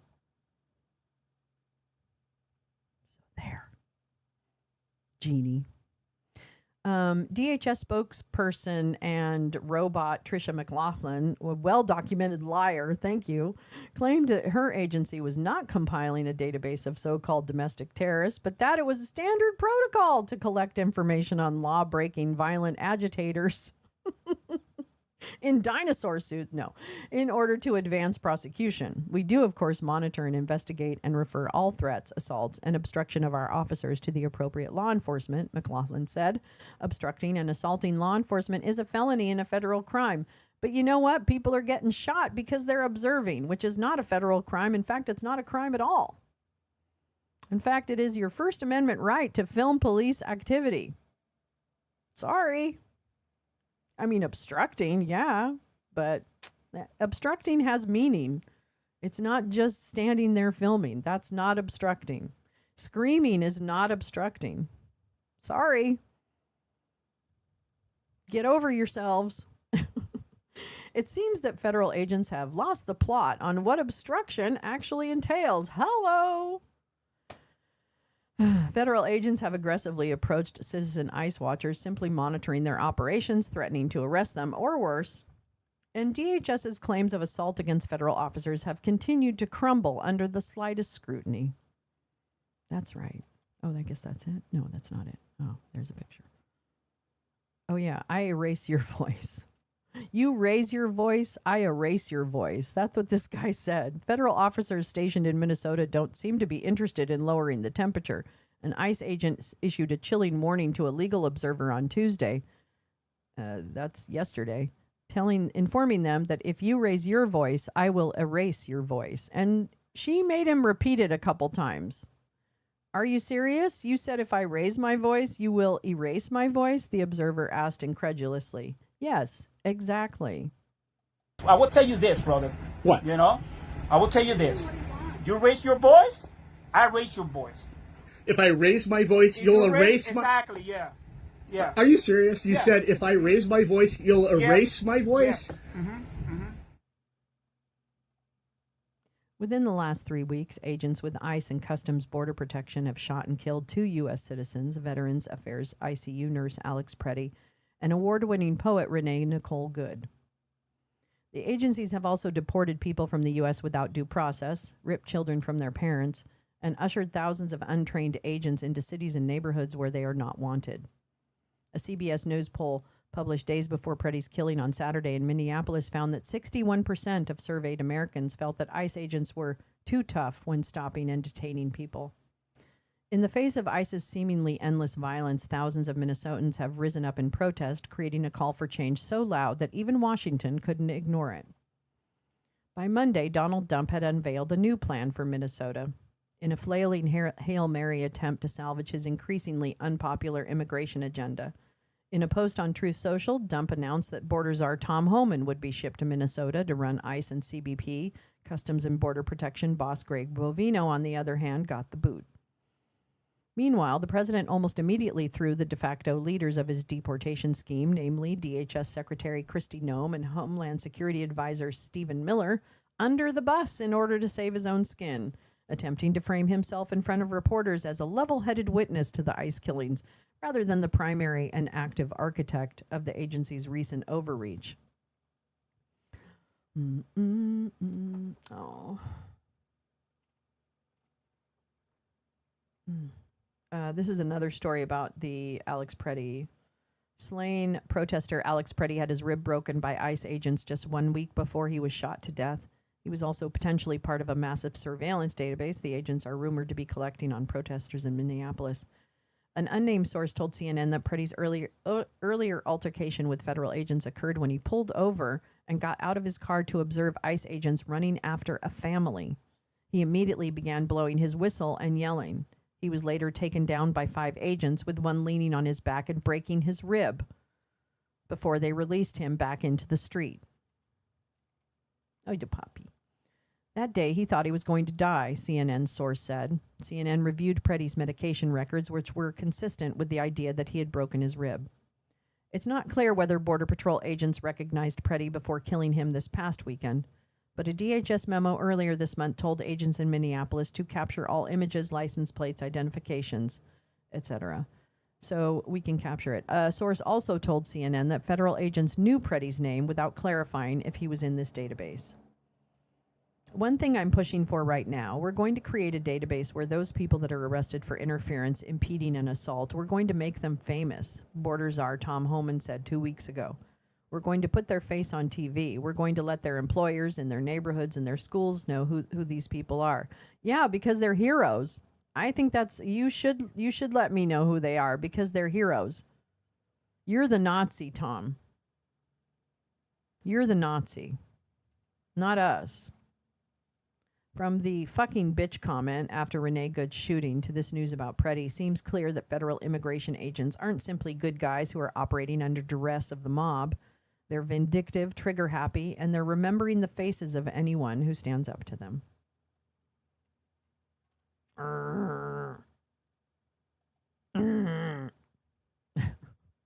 Let me take a drink. Oh, it's 4 hours. No, I really want to read this. I want to read this. This is my fake boyfriend, Craig Unger, who doesn't know I have a crush on him. But Craig Unger is an expert on Trump's ties to Russia going back from the 80s. He knows all about, he's an award-winning author and historian, if you will, on Trump's Russia ties and all that is. So I wanted to read this piece on Epstein because it seemed interesting. And it was from yesterday, so it's very new. So that's what we're going to do. Wait, let me check in with chat. To turn off Crown, oh yeah, settings, privacy, live chat, toggle off, appear on top fans leaderboards. Yes, you can remove yourself from the silly little Crown thing. I turned it off here, but somehow it doesn't turn it off altogether. I don't understand why. You did it. The Penn State Law Review, which I shared last night, goes into detail about the extent of abuses of not only force but jurisdiction and beyond in relation to border and immigration enforcement. Ooh. I think I'll link that and maybe read it tomorrow. Oh no, tomorrow's not Friday.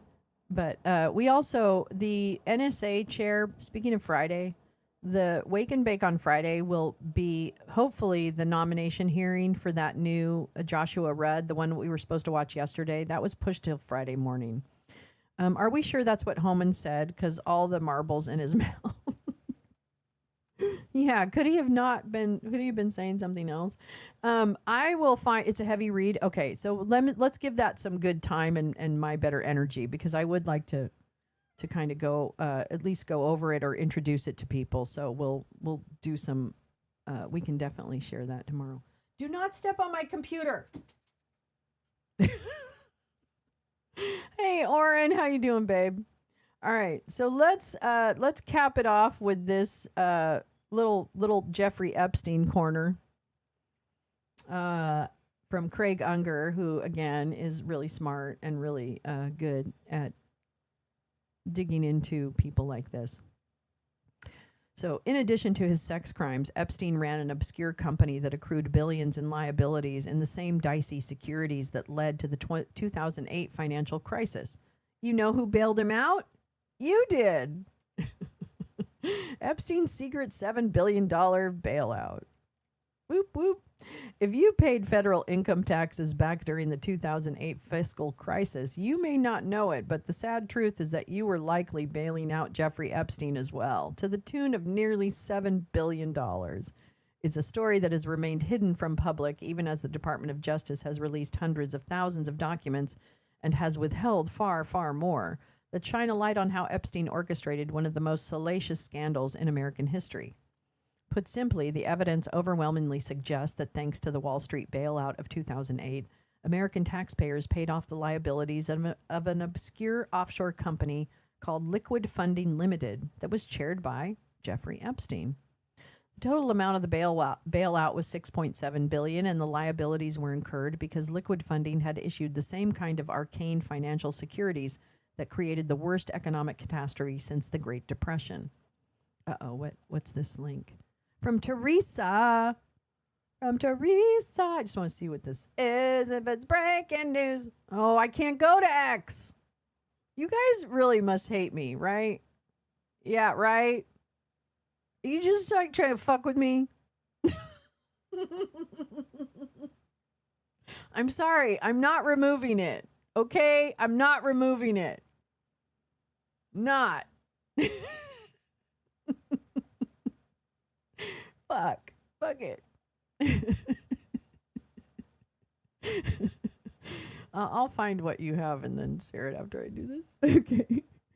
All right. The total amount of the bailout was $6.7 billion, and the liabilities were incurred because Liquid Funding had issued the same kind of arcane financial securities that created the worst economic catastrophe since the Great Depression. In other words, the 2008 financial crisis not only stripped millions of Americans of their jobs, their homes, and their financial security, but it also led to American taxpayers paying for liabilities sustained by the principal figure in a conspiracy that involved sex trafficking, sexual abuse, extortion, money laundering, tax evasion, securities fraud, and much, much more.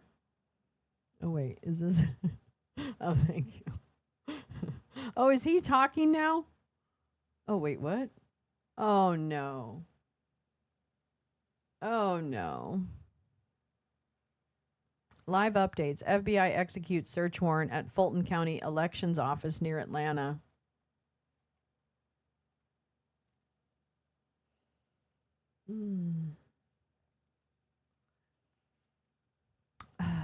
Where's my story on Greg Phillips? I'm sad.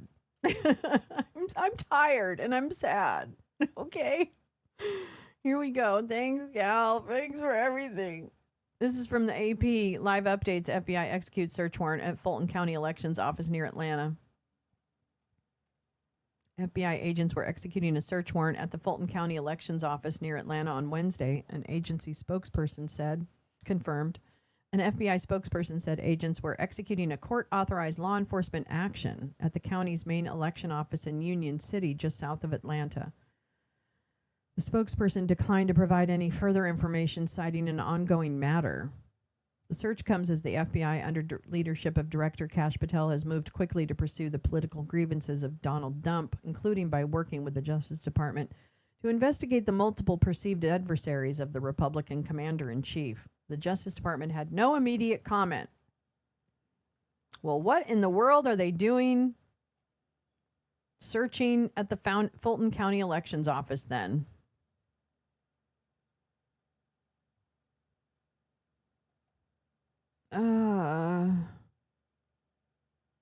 I don't even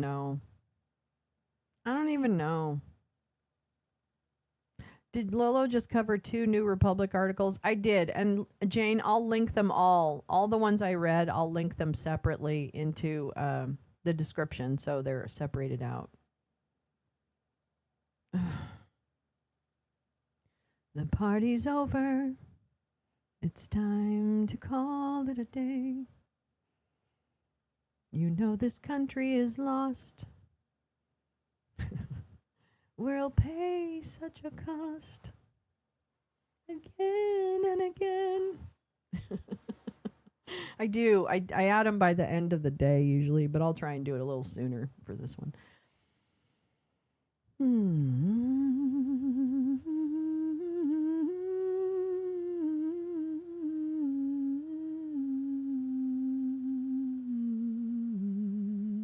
Wait, did I just lose my article? Did I finish the Craig Unger article? And I don't even know. I don't know what I did with it. Oh my God, that makes me sad. Why does that make me so sad? Wait, is this? Oh, wait, no, that's not. No. Huh? No. Okay. Stop. Wait, where's my other article now? Where's Craig? Craig, where'd you go?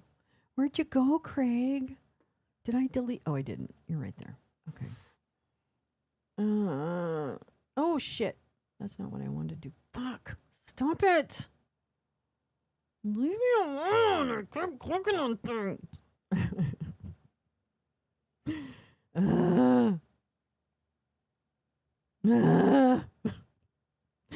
To be sure, we already know a lot about how Epstein assembled his empire, the alleged $475 million Ponzi scheme that left co-schemer Stephen Hoffenberg holding the bag and serving 18 years in prison.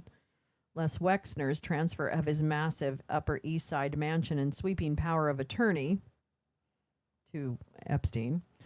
Leon Black's $170 million in payments for tax advice. All told, it added up to $578 million estate when Epstein died in 2019. But Epstein was also chairman of an offshore structured investment vehicle called Liquid Funding Limited from 2001 to 2007, a period at the height of the mortgage security boom during which he was regularly committing sex crimes. The information first came to light thanks to a database created by the International Consortium of Investigative Journalists containing files known as the Paradise Papers, which were leaked in 2017 from the Appleby law firm, which, of course, has never been decently covered. But that's part of why we're here, is because we had all this information through the Paradise, the Pandora, all the papers that were released, and yet we've done fuck all. So you know what? Even when files are released, we don't do anything about it because white men protect white men, or men protect men's institutions or women's institutions, but for nefarious purposes. I can't even handle it anymore. Okay. There was another fortune hidden in the offshore world, one that would cost American taxpayers billions and has remained largely invisible for decades. To understand what Epstein was doing at Liquid Funding, let's go back to 2008, an era when the amped-up, coke-fueled, big swinging dicks of Wall Street feasted on tranches of risky credit default swaps, residential mortgage-backed securities, collateralized debt obligations, and all sorts of arcane securities that were sold to pension funds and conservative investors as safe, when their chief attribute was that they were so insanely complex, and deliberately so, that no one understood what was inside them or the risks. To refresh your memories, think of the movie version of Michael Lewis's book, The Big Short, in which Margot Robbie sips champagne in a bubble bath as she delves into the arcana of toxic mortgage-backed securities. By the way, Robbie says, whenever you hear subprime, think shit. Add in the strippers who are living large with half a dozen properties financed by subprime mortgages and the highly leveraged casino-like Wall Street culture that makes Vegas pale by comparison, and, well, you get the idea. The story of Liquid Funding takes place in the private and secretive land of offshore wealth, a gray zone hidden from all regulatory mechanisms that they'd like to create. The United States is becoming a gray zone, by the way, just so you know. I'm just letting you know that. Oh, wait, here we go. About how big an event they held for Charlie, 11 days. They're so craven. Oh, I know. Erica Kirk is the biggest boondoggle, and she's not even talented. You know what I mean? She's not even talented. Jesus Christ. She can't even pull it off. Yeah, Candace Owens is going big on her, man. It's like, let him fight. Let him fight. Let him fight. Let's see here. That according to James Henry of the Tax Justice Network, may have more than $30 trillion hidden in tax havens. 40 trillion if yachts, real estate, and artwork are included. I'll bet it's much more. That means an economy significantly bigger than the entire U.S. economy is operating in jurisdictions most notable for their impenetrable secrecy: the Cayman Islands, the British Virgin Islands, Bermuda and Panama in the Western Hemisphere, Switzerland, Luxembourg, and the Channel Islands in Europe, Cyprus and Malta in the Mediterranean, and more in Asia and the Middle East. It is a world populated by Russian oligarchs, European royalty, Arab sheikhs, titans of Wall Street, and Silicon Valley broligarchs with their super yachts and bespoke private jets, living in an almost cartoonish James Bond-like world of greed. And thanks to the complicity of such banks, such as J.P. Morgan Chase, Deutsche Bank, UBS, Credit Suisse, HSBC, and Citigroup, the offshore world provides the ultra-wealthy a means of moving assets through shell companies and nominee directors, creating layers of opacity that make beneficial ownership nearly impossible to trace. For 6 years, while Epstein ran a sex trafficking operation, he simultaneously chaired a $6.7 billion offshore vehicle loaded with the same mortgage-backed securities that would trigger the worst economic crisis since the Great Depression. All of which means it's a parallel financial universe that hides the fortunes of global elite from public scrutiny and tax authorities. Its most prominent beneficiaries include Vladimir Putin, with estimates of his hidden wealth going as high as $200 billion, and Donald Trump, whose use of Deutsche Bank remains obscured by the same secrecy mechanisms that protect other billionaires. For Epstein, the road to Liquid Funding Limited began more than 4 decades ago after his ignominious 1981 departure from Bear Stearns, where he had risen rapidly from a lowly floor trader to limited partner before leaving under circumstances involving regulatory violations that were never fully disclosed. In 1996, Epstein became a resident of the U.S. Virgin Islands. 2 years later, he set up a financial consulting firm called Financial Trust Company, a move that allowed him to reduce his federal income taxes while still maintaining access to U.S. banking.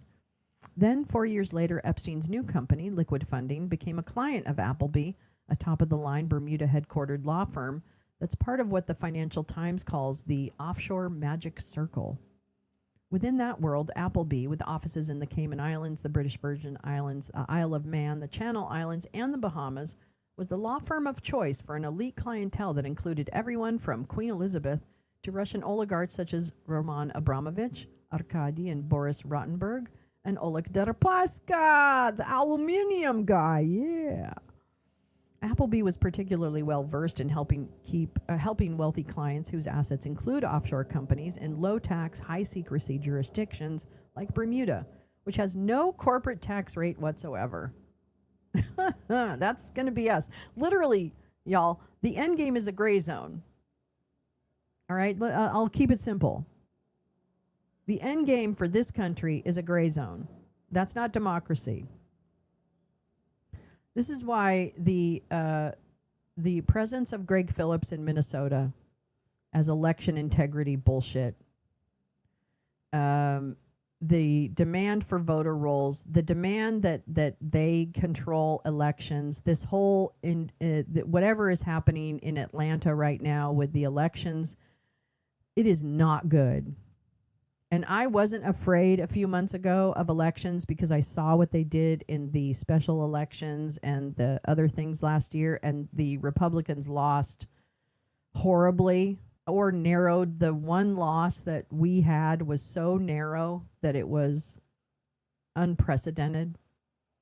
So at that point, I thought, they don't know how to fuck with elections. All the work they did the last 4 years has not yielded them the ability to fuck with machines. Now I feel differently. And I don't know what to do about it, but I would hope that, I don't know. I don't even know if reporting on it is going to help. Because they hold all the keys. So I actually am very afraid of what could happen in the midterms. And I don't know what the answer is, but all of these things are lining up to point to a bad not a free and fair election. Let's just put it that way. In 2016, however, Appleby was the subject of a data breach that resulted in over 13.4 million confidential electronic documents relating to offshore investments, including liquid funding, being leaked to the ICIJ. Those documents became known as the Paradise Papers. Oh, I'd like to link that. I mean, I just want to. Fuck yeah. I love this website. I love the ICIJ. Oh my God. This is what, they flood the zone with their shit and then we can't even catch up. And I really feel like the Pandora Papers and everything that the ICIJ was able to get their hands on, it just didn't get us. It just didn't yield what it should have, which was a come to Jesus for these global corrupt motherfuckers, Can I ask a question of everyone? Remember that feeling on 9/11 and every once a day I realize something is destroyed here and I get a gut punch feeling. Oh yeah. Or in 100%. It's everything is a gut punch. Like these headlines, that Atlanta headline, fucking anyway. Is Appleby still in business? I guess they are. In 2001, long before the Paradise Papers were released, Jeffrey Epstein became the chairman of Liquid Funding, a complex structured investment vehicle that was 40% owned by Bear Stearns and managed out of Dublin, Ireland. Although the remaining ownership has not been disclosed, it is likely that Epstein, as chairman, had a significant stake in the company.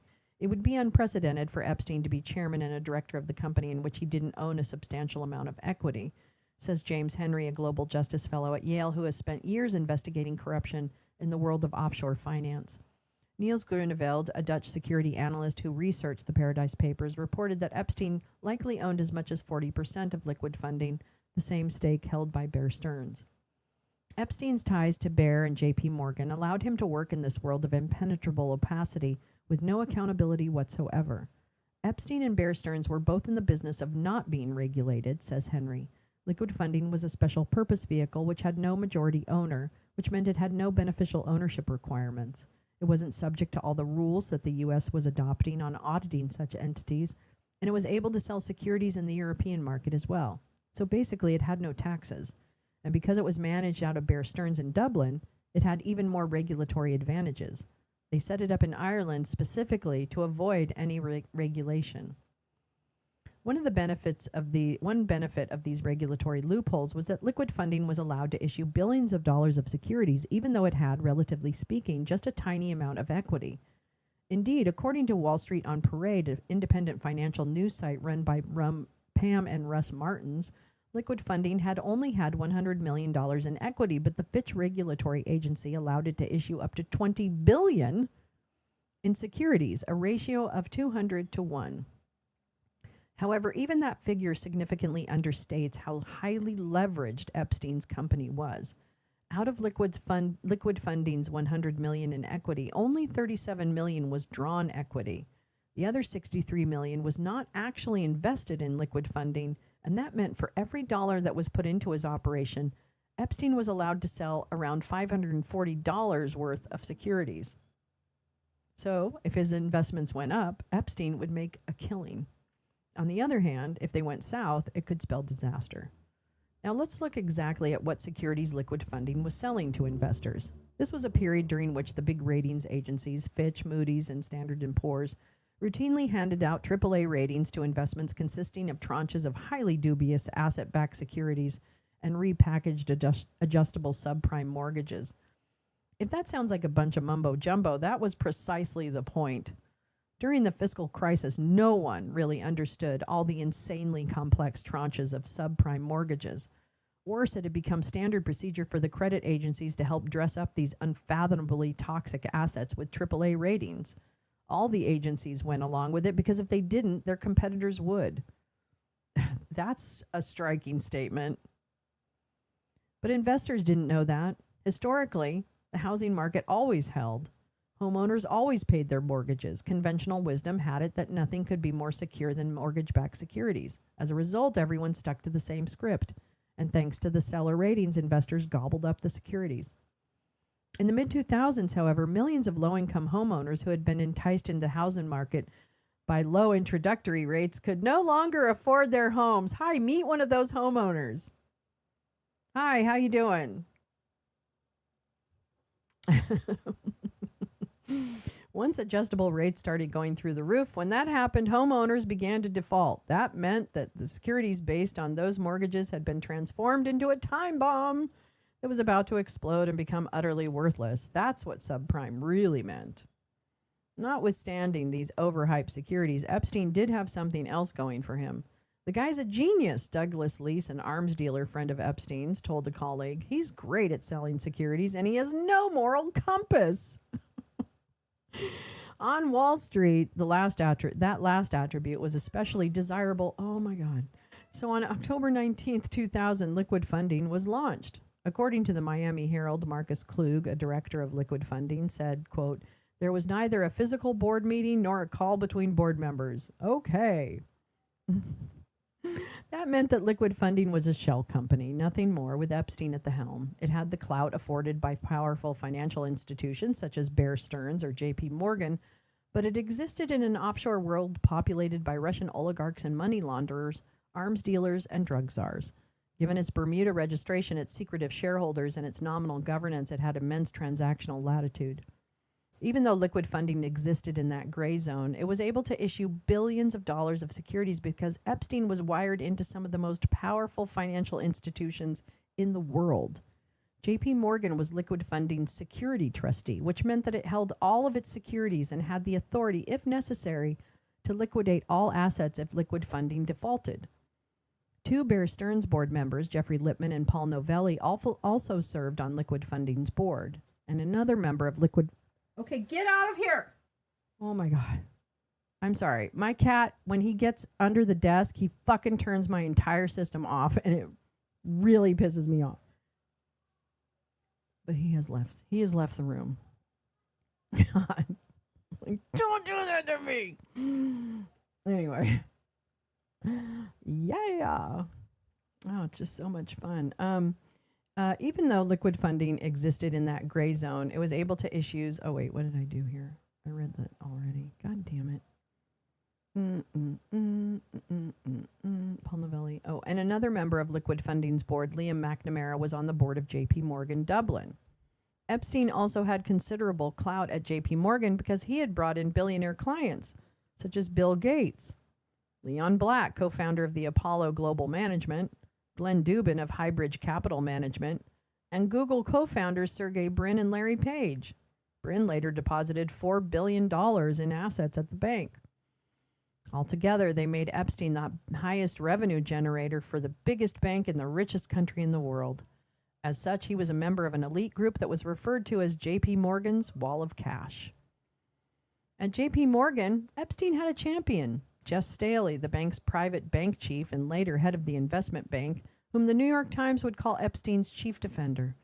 Despite mounting red flags, cash withdrawals, suspicious payments, a 2006 indictment for soliciting minors, Staley kept Epstein as a client until 2013. Nevertheless, as reported in 2024 by Ali McDevitt in Compliance Week, an online publication that covers corporate governance, J.P. Morgan noted suspicious behavior in Epstein's accounts even before his prosecution. And by 2003, the bank had begun regularly writing up suspicious activity reports and currency transaction reports for transactions that exceeded $10,000 in a 24-hour period. But banks are required to file SARs to FinCEN, the Financial Crimes Enforcement Network, within 30 days of suspicious transactions to assist law enforcement, and J.P. Morgan failed to do so. There's no chance that J.P. Morgan didn't know that these SARs had to be filed within 30 days, said James Henry. They literally file millions of these things. But in this case, they were just sitting there. According to court filings, the Attorney General of the U.S. Virgin Islands in a lawsuit against the bank, the reason the bank continued to indulge Epstein was quite simple. J.P. Morgan turned a blind eye to evidence of human trafficking over more than a decade because of Epstein's own financial footprint and because of the deals and the clients that Epstein brought and promised to bring to the bank, the USVI lawsuit asserted, which I'll link that as well. More specifically, at the time, Epstein had cultivated extremely close ties to Jess Staley, the CEO of J.P. Morgan Asset Management, who was the presumptive heir apparent to J.P. Morgan Chase CEO Jamie Dimon. According to the U.S. Virgin Islands lawsuit, Staley and Epstein were so close that they exchanged approximately 1,200 emails between 2008 and 2012. In the emails, Staley, who visited Epstein's Caribbean island multiple times, described their friendship as profound. Epstein responded to Staley that he was family. By March 2005, the Palm Beach Police Department had started an investigation of Epstein, and in July 2006, police arrested him for procuring a minor for prostitution. The next day, Jess Staley met with Epstein in his New York office. Afterwards, Staley wrote a colleague at JPMC, "I've never seen him so shaken. He also adamantly denies the ages." Okay. Staley visited Epstein while the latter was on work release in Florida in 2008, according to the UK Financial Conduct Authority's case against Staley. That's right, Staley was in court in the UK recently. He also visited Epstein's ranch in New Mexico during that period, as he recounted in an email to Epstein that was cited in the U.S. Virgin Islands lawsuit. Quote, "So when all hell breaks loose and the world is crumbling, I will come here to be at peace. Presently, I'm in the hot tub with a glass of white wine. This is an amazing place, truly amazing. Next time we're here together, I owe you much, and I deeply appreciate our friendship. I have few so profound." Their friendship was so strong that 7 years later, in 2015, Staley was moved to write Epstein about his deep bond with the pedophile. "The strength of a Greek army was that at its core held shoulder to shoulder and would not flee or break, no matter the threat," Staley wrote. "That is us." Bye, Jay. I'll see you later, girl. Oh, wait, you posted it. Jaden Scott posted a video in front of Mercado's. Oh my God, these guys, these chuds, I'm telling you, I actually don't like to call cops, but I called cops on the Portland chuds yesterday because the cops are not getting the full picture of who is doing the aggression.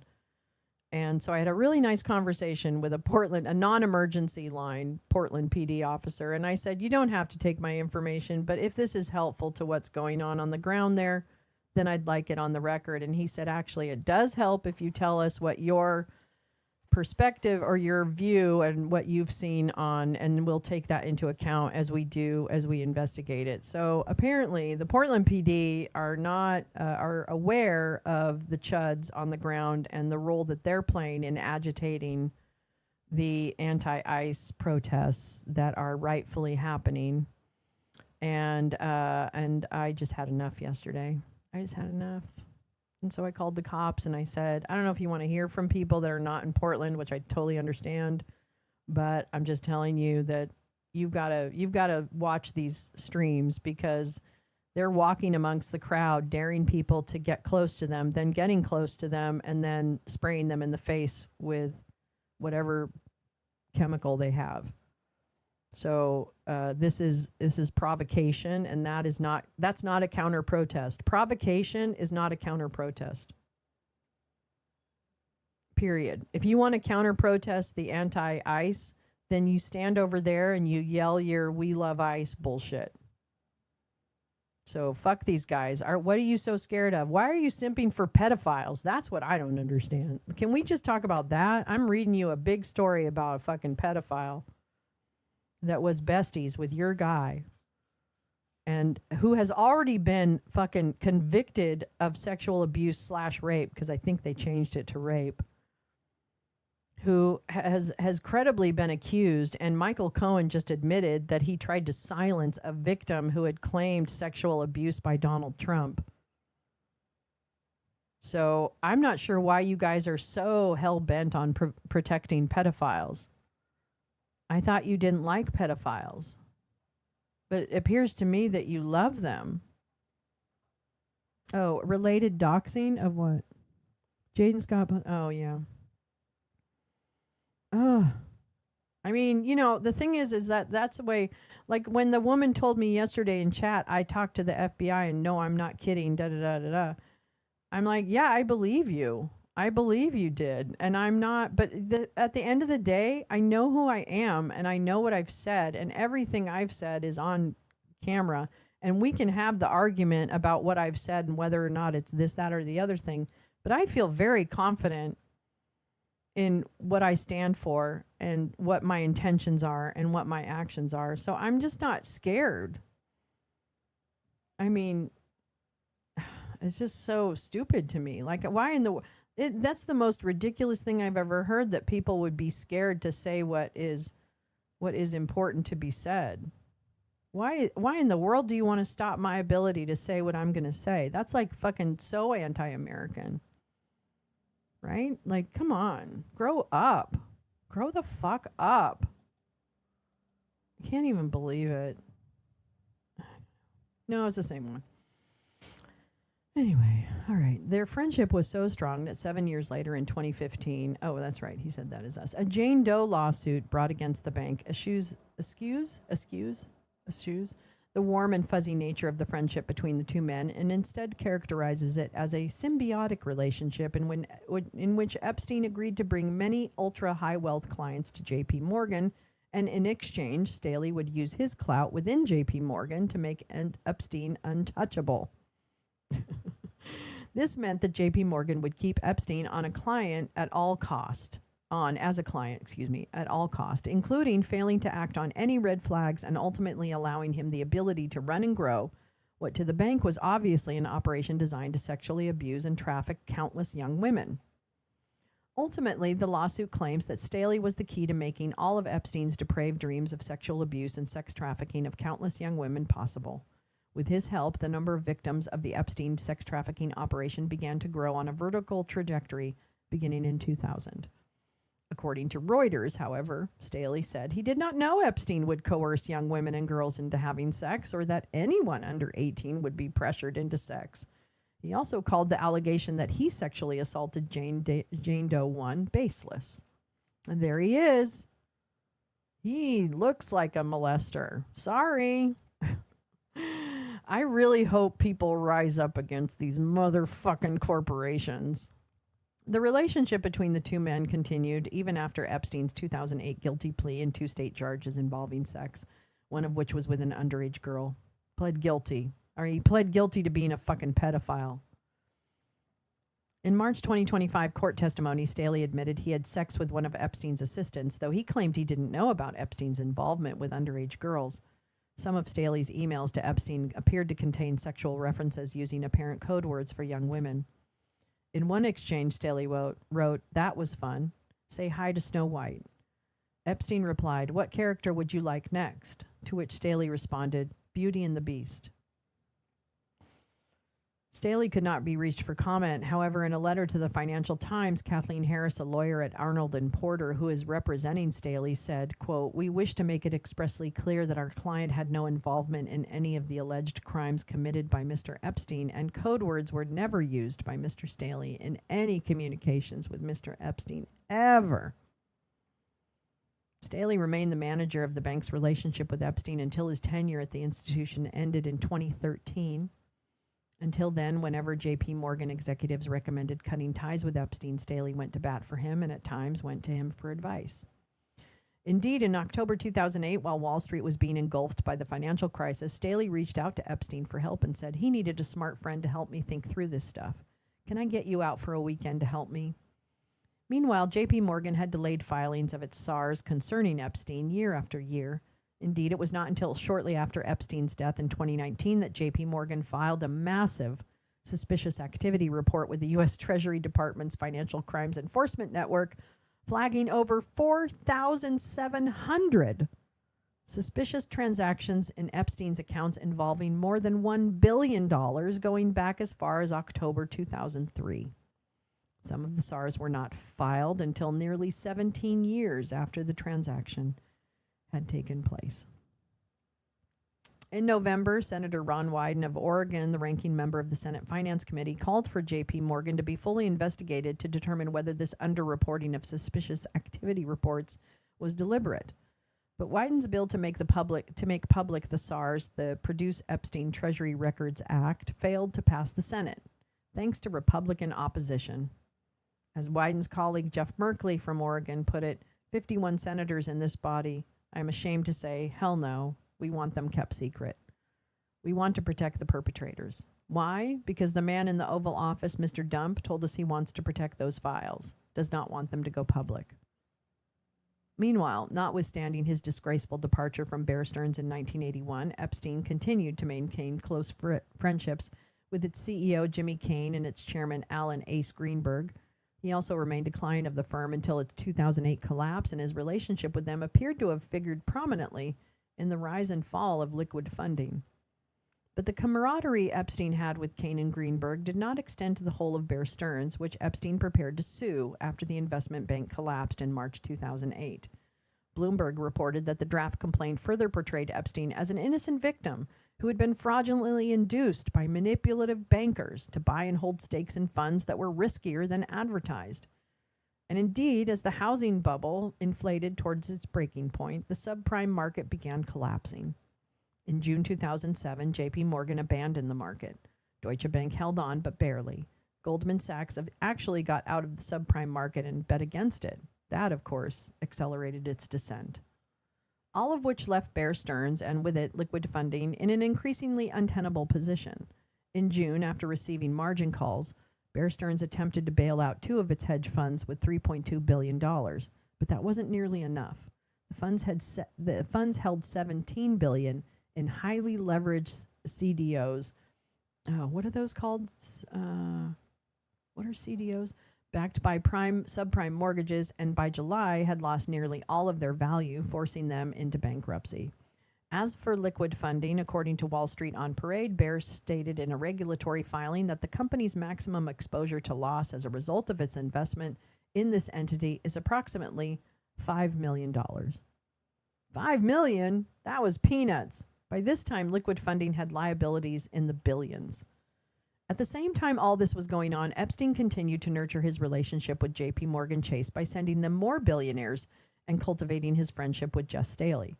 Under Staley's aegis at the bank, client assets expanded from $605 billion to nearly $1.3 trillion, as a result of which he was widely regarded as Diamond's heir apparent. Meanwhile, as Epstein's trafficking empire continued to grow, the bank turned a blind eye to his activities. According to court documents, the Virgin Islands lawsuit, between 2003 and 2013, Epstein and/or his associates used Epstein's accounts to make numerous payments to individual women and related companies. Among the recipients of these payments were numerous women with Eastern European surnames who were publicly and internally identified as Epstein recruiters and/or victims. For example, Epstein paid more than $600,000 to Jane Doe 1, a woman who, according to news reports contained in J.P. Morgan's due diligence reports, Epstein purchased as a sex slave at the age of 14. In addition, according to the New York Times, huge cash withdrawals in 2004 and 2005 from Epstein's personal account at Chase went to procure young girls and young women. At Epstein's request, the bank even agreed to open accounts for 2 young women without ever speaking to them.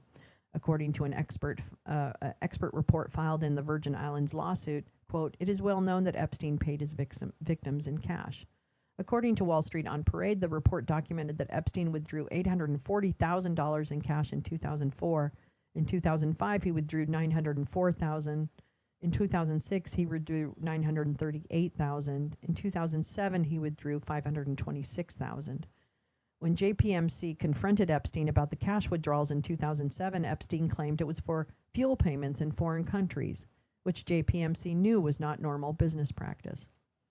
And finally, according to Compliance Week, there were reports that Epstein transferred approximately $31 million to Ghislaine Maxwell through his JP Morgan accounts between 1999 and 2007, funds that were believed to be payment for her role in Epstein's sex trafficking venture. In 2007, as the mortgage-backed securities bubble began to burst, Epstein resigned his chairmanship of liquid funding under the circumstances that remain unclear. Timing coincided with federal prosecutor Maria Villafana drafting a 53-page, 60-count indictment against Epstein, suggesting he may have been cleaning up his affairs in advance of plea negotiations. Meanwhile, liquid funding, thanks to its proximity to Bear Stearns, was in trouble. On March 13, 2008, Bear Stearns delivered a startling ultimatum to the Federal Reserve. If it did not provide billions in dollars in funds within 24 hours, the firm would file for bankruptcy. If that happened, its collapse could trigger a systemic failure across global financial markets. Astoundingly, the very next day, March 14th, a Friday, The Fed invoked emergency lending authority for the first time in its history and provided a $12.9 billion emergency loan to keep Bear Stearns alive. It did exactly that, but only through the weekend. By this time, Timothy Geithner, the president of the Federal Reserve of New York, knew how desperately the government needed a reputable institution to take over Bear Stearns and quell the panic. Over that March weekend, he negotiated with JPMC CEO Jamie Dimon. That's right, who held a much stronger hand. Jamie Dimon basically dictated terms to the Federal Reserve, says financial investigator James Henry, who has studied the bailout extensively. He said, if you want Morgan involved in this deal, you're going to have to do the following. And they bent over backwards to accommodate J.P. Morgan. Now, I want to stop here because Jamie Dimon has been asked repeatedly about any connection to Epstein and has said, oh, he was gone by the time I came around. I never really met him. Who? Who do you mean? Who? Never met him. That's what Jamie says today, like a few weeks ago. I heard him say that. And Jamie Dimon is one of, if not the most powerful banker right now in the world. He's probably up there. Oh my God, I can't stand these people. Water delivery services become like you're kidnapped. Do you ever get that with a water delivery service? I feel like I'm kidnapped by this water delivery service, held hostage. I'm like, God, I think I've paid for far more water than I've actually gotten. Anyway, to that end, Geithner and Dimon signed an agreement by which the Federal Reserve created a special purpose vehicle called Maiden Lane LLC, solely to facilitate the purchase of Bear Stearns by J.P. Morgan by absorbing Bear Stearns' most toxic assets, mortgage-backed securities, commercial mortgages, and derivatives that no one else would touch. It was necessary because J.P. Morgan refused to close the deal unless the Fed took the toxic assets off Bear's books first.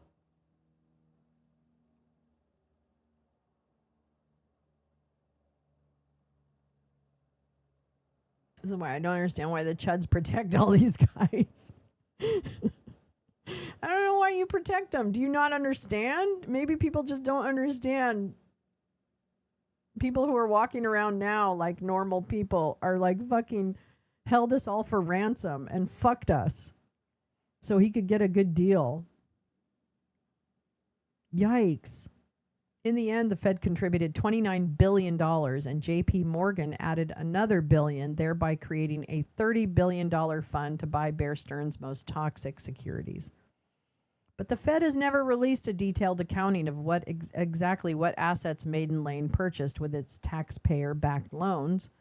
Among the exceedingly generous terms granted by the Fed, J.P. Morgan won the right to examine Bear Stearns' entire portfolio and select which assets they would keep and which assets the Federal Reserve would buy. Among those assets was Bear Stearns' 40% stake in Epstein's liquid funding, which by this time had $6.7 billion in liabilities from the same mortgage-backed securities and collateralized debt obligations, that's a CDO, that had precipitated the massive global financial crisis. Then on April 18, 2008, something remarkable happened. As first reported by Wall Street on Parade, Moody's announced that all outstanding rated liabilities of Liquid Funding Limited had been paid in full. But that was it. There was no explanation whatsoever regarding who paid the bills or how. So far as I can tell, there's no documentation in public records about how it was paid off. Bear Stearns no longer exists. J.P. Morgan Chase acquired what was left of it in May 2008. Whether Liquid Funding was consolidated on Bear's balance sheet at that time is unclear. And when I asked Trish Wexler in corporate communications at JPMC about what happened to Epstein's offshore venture, she replied via email, "I do not have anything to share with you on Liquid Funding." Multiple queries to the Federal Reserve also went unanswered, and at this writing, the Federal Reserve Bank of New York has not responded to a FOIA act regarding this matter. As James Henry, an authority on the bailout, noted, the Fed doesn't really tell you who got what in this bailout. But in the end, even though the Federal Reserve never released detailed asset schedules for Maiden Lane LLC, The evidence overwhelmingly indicates that American taxpayers paid for liquid funding $6.7 billion in liabilities.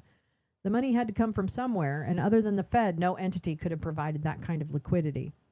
Liquid funding's liabilities had been paid off. It was like Sherlock Holmes' case of the dog who didn't bark, a circumstantial case, but one that I believe is compelling. First, let's remember that Bear Stearns owned 40% of liquid funding and managed the vehicle through its Dublin office. When J.P. Morgan acquired Bear Stearns with $30 billion of federal support, it acquired this stake. The remaining 60% ownership remains undocumented, including how much was owned by Epstein. But at the time, J.P. Morgan served dual roles. It acted as liquid funding security trustee, an entity certifying that all debts had been paid, while simultaneously acquiring Bear Stearns with bailout funds and having the extraordinary power to select which Bear Stearns assets to include in the federal rescue. So it's hard to believe that it was a mere coincidence that in the spring of 2008, at the exact moment when the Fed and J.P. Morgan were negotiating the $30 billion bailout, Moody's announced that all liquid funding's liabilities had been paid in full. After all, this was the only period during which that kind of money was available. Moreover, the winding down of liquid funding occurred through a process called members' voluntary liquidation, a procedure that is available only when a company can pay all its debts in full. To be clear, that meant that liquid funding's creditors had to have been made whole. It was documentary proof that creditors were made whole. We know that Bear Stearns couldn't have paid for those liabilities because it was essentially bankrupt, and at that moment was surviving only on Federal Reserve emergency loans. We also know that J.P. Morgan wouldn't rationally spend $6.7 billion to bail out an offshore subsidiary of Bear Stearns when it was buying all that was left of the collapsing company for just $1 billion. Either way, when the payout, whether the payoff came directly through Maiden Lane or indirectly through funds freed up by the bailout, the inescapable conclusion is that the feds had rescued an offshore vehicle that had been chaired by Jeffrey Epstein just 1 year earlier. After all, if creditors had lost nearly $7 billion, don't you think someone would have said something? There would have been massive lawsuits, news coverage, investigations, but there wasn't. Nothing happened. It was extraordinary. Meanwhile, the Great Recession got underway. The Dow fell 53% between October 2007 and March 2009. Nearly 9 million jobs were lost. The business sector was devastated with more than 1.4 million bankruptcies filed in 2009. More than 6 million households lost their homes to foreclosure. Over $2 trillion in wealth just disappeared. It took years to recover. And in the end, the feds had bailed out Epstein's secret offshore company with $6.7 billion to cover liabilities created during the same years he was trafficking underage girls. Note to readers, I attempted to reach Timothy Geithner, Jamie Dimon, FinCEN, the Financial Crimes Enforcement Network, and the Federal Reserve officials for comment, but nobody responded. Yeah. All right. I would like to read. My dad's uncle told him that tornadoes can't cross the water, so since it's on the other side of the creek, we're safe. Wait, Oren, what's going on? Oh, no problem, Teresa. Sorry to have missed you leaving. I'm sorry. I was so involved in that article. Yeah, I lost my house. I mean, I'm not going to go into the details, but that's a very painful time. And yeah, you know, like, and nobody made me whole. I still have never gotten, I lost. I just lost. It didn't come back. Nobody said, oh, let's make you whole again. No, I've struggled ever since then. So fuck bankers. I don't know. It's really time. You know, I think the big moral of this story that we just read, thank you, Craig Unger, for your incredible reporting. I think the real story here is, why is Jamie Dimon allowed to be so heralded as the head of our financial systems? Why is Jamie Dimon walking around and not embarrassed about his bailout of Jeffrey Epstein? Why isn't anyone asking him about that? Because he makes it seem like they weren't at, well, which he can factually say that Jeffrey Epstein and he were not at J.P. Morgan Chase or Bear Stearns at the same time. He can say that. He can say that. I don't know, people. I don't know. Yeah, it's fucked up. It's a fucked up world. But I'll tell you, it really is incredible that we give so much grace to the baddies. This country gives a lot of grace to the baddies. And this is why I think I'm hopeful that we are facing a revolution, not only of our political system, but of our financial system. And I'm no expert, but I think that rampant capitalism and lack of transparency and people protecting each other has to stop. And we have to demand it of our corporations. Yikes. But we're coming up on 5 hours. Boy, have I taken a lot of your time today. Wow. Sorry about that. Thank you for being with me today. Thank you for spending time with us. This is Wake and Bake. I gotta bake. I haven't baked really at all during this show. I just want you to know. So I'm going to take some time and bake and try and wake. And the harvesting of the wealth. Yeah, the harvesting of the wealth. So I will be back tomorrow. I'll be back tomorrow morning when she comes. Yee-haw. I'll be back tomorrow morning. Yes, I will. Yee-haw. I'll be back tomorrow morning. I'll be back tomorrow morning. I'll be back tomorrow morning. Yes, I will. Yeah. Thanks for coming. I'm Lolo. I'm out. I'll see you. Wait a minute. I wasn't ready. I'll see you later. My finger slipped. All right. I love you guys so much. Yeah, the value of the dollar devaluing. Oh, wait, we haven't even gotten there yet. Ciao, Bella, Bella, ciao. Bye.